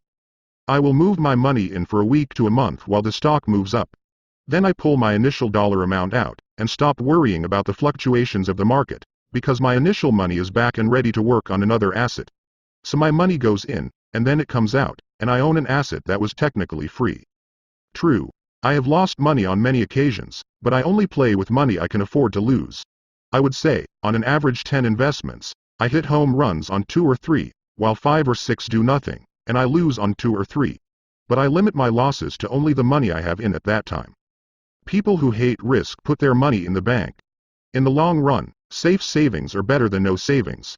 But it takes a long time to get your money back and, in most instances, you don't get anything for free with it. On every one of my investments, there must be an upside, something for free like a condominium, a mini storage, a piece of free land, a house, stock shares, or an office building. And there must be limited risk, or a low-risk idea. There are books devoted entirely to this subject, so I will not talk about it here. Ray Kroc, of McDonald's fame, sold hamburger franchises, not because he loved hamburgers, but because he wanted the real estate under the franchise for free. So wise investors must look at more than ROI. They look at the assets they get for free once they get their money back. That is financial intelligence. 8. Use assets to buy luxuries. The power of focus. A friend's child has been developing a nasty habit of burning a hole in his pocket. Just 16, he wanted his own car. The excuse: all his friends' parents gave their kids cars. The child wanted to go into his savings and use it for a down payment. That was when his father called me and then came to see me. Do you think I should let him do it, or should I just buy him a car? I answered, it might relieve the pressure in the short term, but what have you taught him in the long term? Can you use this desire to own a car and inspire your son to learn something? Suddenly the lights went on, and he hurried home. 2 months later I ran into my friend again. Does your son have his new car? I asked. No, he doesn't, but I gave him $3,000 for the car. I told him to use my money instead of his college money. Well, that's generous of you, I said. Not really. The money came with a hitch. So what was the hitch? I asked. Well, first we played your cash flow game. We then had a long discussion about the wise use of money. After that, I gave him a subscription to the Wall Street Journal and a few books on the stock market. Then what? I asked. What was the catch? I told him the $3,000 was his, but he could not directly buy a car with it. He could use it to find a stockbroker and buy and sell stocks. Once he had made $6,000 with the $3,000, the money would be his for the car, and the $3,000 would go into his college fund. And what are the results? I asked. Well, he got lucky early in his trading, but lost everything a few days later. Then he really got interested. Today, I would say he is down $2,000, but his interest is up. He has read all the books I bought him, and he's gone to the library to get more. He reads the Wall Street Journal voraciously, watching for indicators. He's got only $1,000 left, but his interest and learning are sky high. He knows that if he loses that money, he walks for 2 more years. But he does not seem to care. He even seems uninterested in getting a car, because he's found a game that is more fun. What happens if he loses all the money? I asked. We'll cross that bridge when we get to it. I'd rather have him lose everything now than wait till he's our age to risk losing everything. And besides, that is the best $3,000 I've ever spent on his education. What he is learning will serve him for life, and he seems to have gained a new respect for the power of money. As I said earlier, if a person cannot master the power of self-discipline, it is best not to try to get rich. I say this because, although the process of developing cash flow from an asset column is easy in theory, what's hard is the mental fortitude to direct money to the correct use. Due to external temptations, it is much easier in today's consumer world to simply blow money out the expense column. With weak mental fortitude, that money flows into the paths of least resistance. That is the cause of poverty and financial struggle. The following example illustrates the financial intelligence needed to direct money to make more money.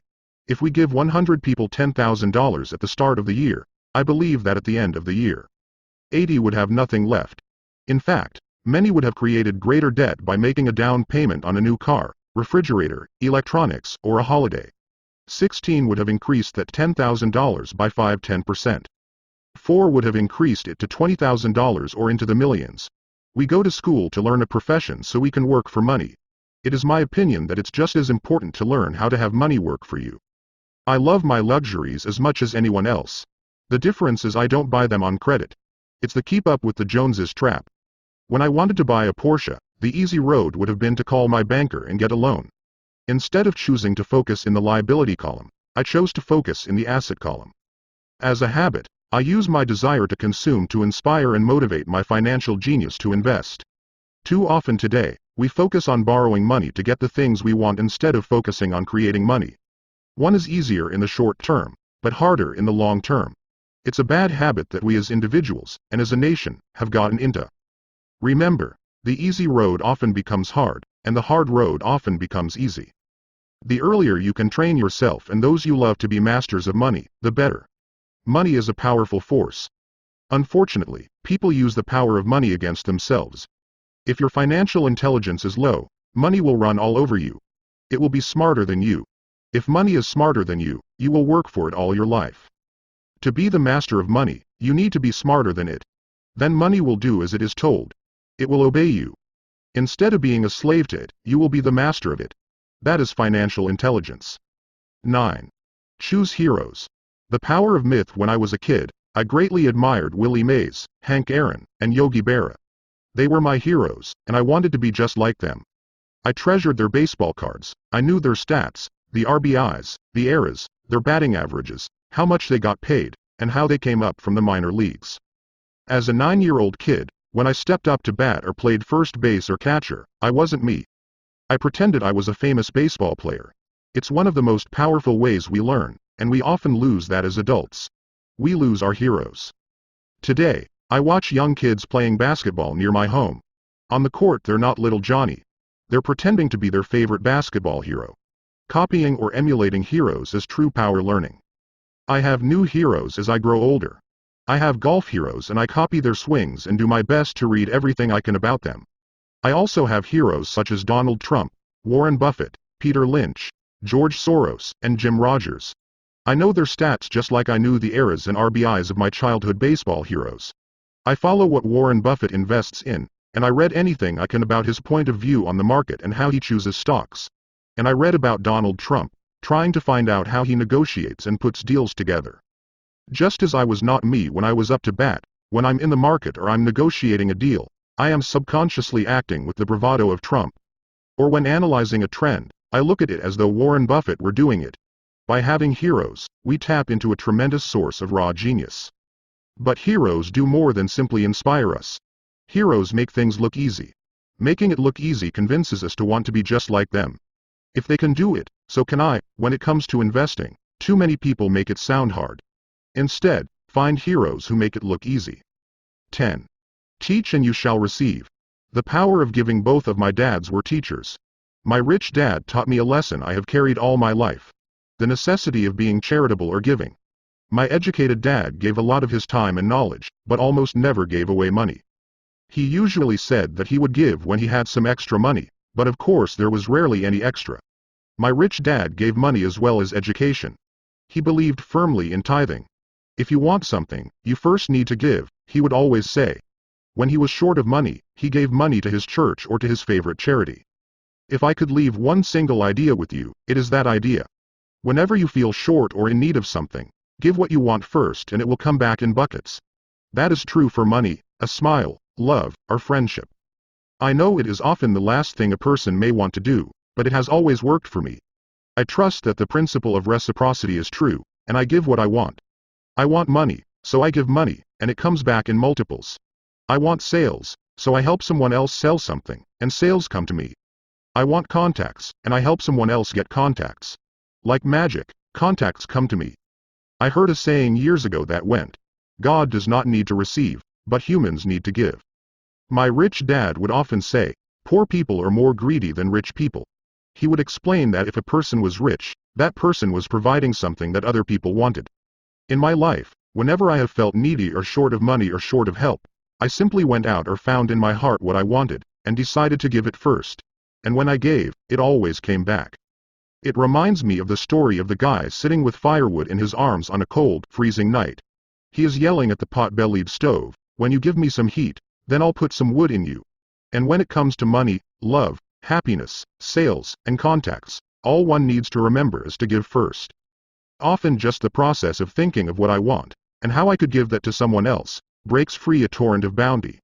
Whenever I feel that people aren't smiling at me, I simply begin smiling and saying hello. Like magic, the next thing I know I'm surrounded by smiling people. It is true that your world is only a mirror of you. So that's why I say, teach and you shall receive. I have found that the more I teach those who want to learn, the more I learn. If you want to learn about money, teach it to someone else. A torrent of new ideas and finer distinctions will come in. There are times when I have given and nothing has come back, or what I have received is not what I wanted. But upon closer inspection and soul-searching, I was often giving to receive in those instances, instead of giving for the joy that giving itself brings. My dad taught teachers, and he became a master teacher. My rich dad always taught young people his way of doing business. In retrospect, it was their generosity with what they knew that made them smarter. There are powers in this world that are much smarter than we are. You can get there on your own, but it's easier with the help of the powers that be. You only need to be generous with what you have. Chapter 9. Still want more. Here are some to-dos. Many people may not be satisfied with my 10 steps. They see them more as philosophies than actions. I think understanding the philosophy is just as important as the action. There are many people who want to do instead of think, and then there are people who think but do not do. I would say that I am both. I love new ideas and I love action. So for those who want a to-do list on how to get started, I will share with you some of the things I do, in abbreviated form. Stop doing what you're doing. In other words, take a break and assess what is working and what is not working. The definition of insanity is doing the same thing over and over and expecting a different result. Stop doing what is not working, and look for something new. Look for new ideas. For new investing ideas, I go to bookstores and search for books on different and unique subjects. I call them formulas. I buy how-to books on formulas I know nothing about. For example, in the bookstore I found the book The 16% Solution by Joel Moskowitz. I bought the book and read it, and the next Thursday, I did exactly as the book said. Most people do not take action, or they let someone talk them out of whatever new formula they are studying. My neighbor told me why 16% would not work. I did not listen to him because he's never done it. Find someone who has done what you want to do. Take them to lunch and ask them for tips and tricks of the trade. As for 16% tax lien certificates, I went to the county tax office and found the government employee who worked in that office. I found out that she, too, invested in the tax liens. Immediately, I invited her to lunch. She was thrilled to tell me everything she knew and how to do it. After lunch, she spent all afternoon showing me everything. By the next day, I found 2 great properties with her help that have been accruing interest at 16% ever since. It took a day to read the book, a day to take action, an hour for lunch, and a day to acquire 2 great deals. Take classes, read, and attend seminars. I search newspapers and the internet for new and interesting classes, many of which are free or inexpensive. I also attend and pay for expensive seminars on what I want to learn. I am wealthy and free from needing a job simply because of the courses I took. I have friends who did not take those classes who told me I was wasting my money, and yet they're still at the same job. Make lots of offers. When I want a piece of real estate, I look at many properties and generally write an offer. If you don't know what the right offer is, neither do I. That is the job of the real estate agent. They make the offers. I do as little work as possible. A friend wanted me to show her how to buy apartment houses. So one Saturday she, her agent, and I went and looked at 6 apartment houses. 4 were dogs, but 2 were good. I said to write offers on all 6, offering half of what the owners asked for. She and the agent nearly had heart attacks. They thought it was rude, and would offend the sellers, but I really don't think the agent wanted to work that hard. So they did nothing and went on looking for a better deal. No offers were ever made, and that person is still looking for the right deal at the right price. Well, you don't know what the right price is until you have a second party who wants to deal. Most sellers ask too much. It is rare that a seller asks a price that is less than something is worth. Moral of the story. Make offers. People who are not investors have no idea what it feels like to try to sell something. I have had a piece of real estate that I wanted to sell for months. I would have welcomed any offer. They could have offered me 10 pigs, and I would have been happy not at the offer, but just because someone was interested. I would have countered, maybe for a pig farm in exchange. But that's how the game works. The game of buying and selling is fun. Keep that in mind. It's fun and only a game. Make offers. Someone might say yes. I always make offers with escape clauses. In real estate, I make an offer with language that details, subject to contingencies, such as the approval of a business partner. Never specify who the business partner is. Most people don't know that my partner is my cat. If they accept the offer, and I don't want the deal, I call home and speak to my cat. I make this ridiculous statement to illustrate how absurdly easy and simple the game is. So many people make things too difficult and take it too seriously. Finding a good deal, the right business, the right people, the right investors, or whatever is just like dating. You must go to the market and talk to a lot of people, make a lot of offers, counter-offers, negotiate, reject, and accept. I know single people who sit at home and wait for the phone to ring, but it's better to go to the market, even if it's only the supermarket. Search, offer, reject, negotiate, and accept are all parts of the process of almost everything in life. Jog, walk, or drive a certain area once a month for 10 minutes. I have found some of my best real estate investments doing this. I will jog a certain neighborhood for a year and look for change. For there to be profit in a deal, there must be 2 elements, a bargain and change. There are lots of bargains, but it's change that turns a bargain into a profitable opportunity. So when I jog a neighborhood I might like to invest in. It is the repetition that causes me to notice slight differences. I notice real estate signs that are up for a long time. That means the seller might be more agreeable to deal. I watch for moving trucks going in or out. I stop and talk to the drivers. I talk to the postal carriers. It's amazing how much information they acquire about an area. I find a bad area, especially an area that the news has scared everyone away from. I drive it for sometimes a year waiting for signs of something changing for the better. I talk to retailers, especially new ones, and find out why they're moving in. It takes only a few minutes a month, and I do it while doing something else, like exercising, or going to and from the store. Shop for bargains in all markets. Consumers will always be poor. When the supermarket has a sale, say on toilet paper, the consumer runs in and stocks up. But when the housing or stock market has a sale, most often called a crash or correction, the same consumer often runs away from it. When the supermarket raises its prices, the consumer shops somewhere else. But when housing or the stock market raise their prices, the same consumer often rushes in and starts buying. Always remember, profits are made in the buying, not in the selling. Look in the right places. A neighbor bought a condominium for $100,000. I bought the identical condo next door for $50,000. He told me he's waiting for the price to go up. I told him that profit is made when you buy, not when you sell. He shopped with a real estate broker who owns no property of her own. I shopped at the foreclosure auction. I paid $500 for a class on how to do this. My neighbor thought that the $500 for a real estate investment class was too expensive. He said he could not afford the money, or the time. So he waits for the price to go up. Look for people who want to buy first. Then look for someone who wants to sell.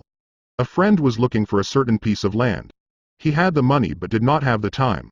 I found a large piece of land, larger than what my friend wanted to buy, tied it up with an option, called my friend, and he said he wanted a piece of it. So I sold the piece to him and then bought the land. I kept the remaining land as mine for free. Moral of the story: buy the pie and cut it in pieces. Most people look for what they can afford, so they look too small. They buy only a piece of the pie, so they end up paying more for less. Small thinkers don't get the big breaks. If you want to get richer, think big. Think big. Retailers love giving volume discounts, simply because most business people love big spenders. So even if you're small, you can always think big. When my company was in the market for computers, I called several friends and asked them if they were ready to buy also. We then went to different dealers and negotiated a great deal because we wanted to buy so many. I have done the same with stocks. Small people remain small because they think small, act alone, or don't act all. Learn from history. All the big companies on the stock exchange started out as small companies. Colonel Sanders did not get rich until after he lost everything in his 60s. Bill Gates was one of the richest men in the world before he was 30. Action always beats inaction. These are just a few of the things I have done and continue to do to recognize opportunities. The important words are have done and do. As repeated many times throughout the book, you must take action before you can receive the financial rewards. Act now. About the author: Robert Kiyosaki, best known as the author of Rich Dad Poor Dad, the #1 personal finance book of all time. Robert Kiyosaki has challenged and changed the way tens of millions of people around the world think about money. He is an entrepreneur, educator, and investor who believes the world needs more entrepreneurs who will create jobs. With perspectives on money and investing that often contradict conventional wisdom, Robert has earned an international reputation for straight talk, irreverence, and courage, and has become a passionate and outspoken advocate for financial education. Robert and Kim Kiyosaki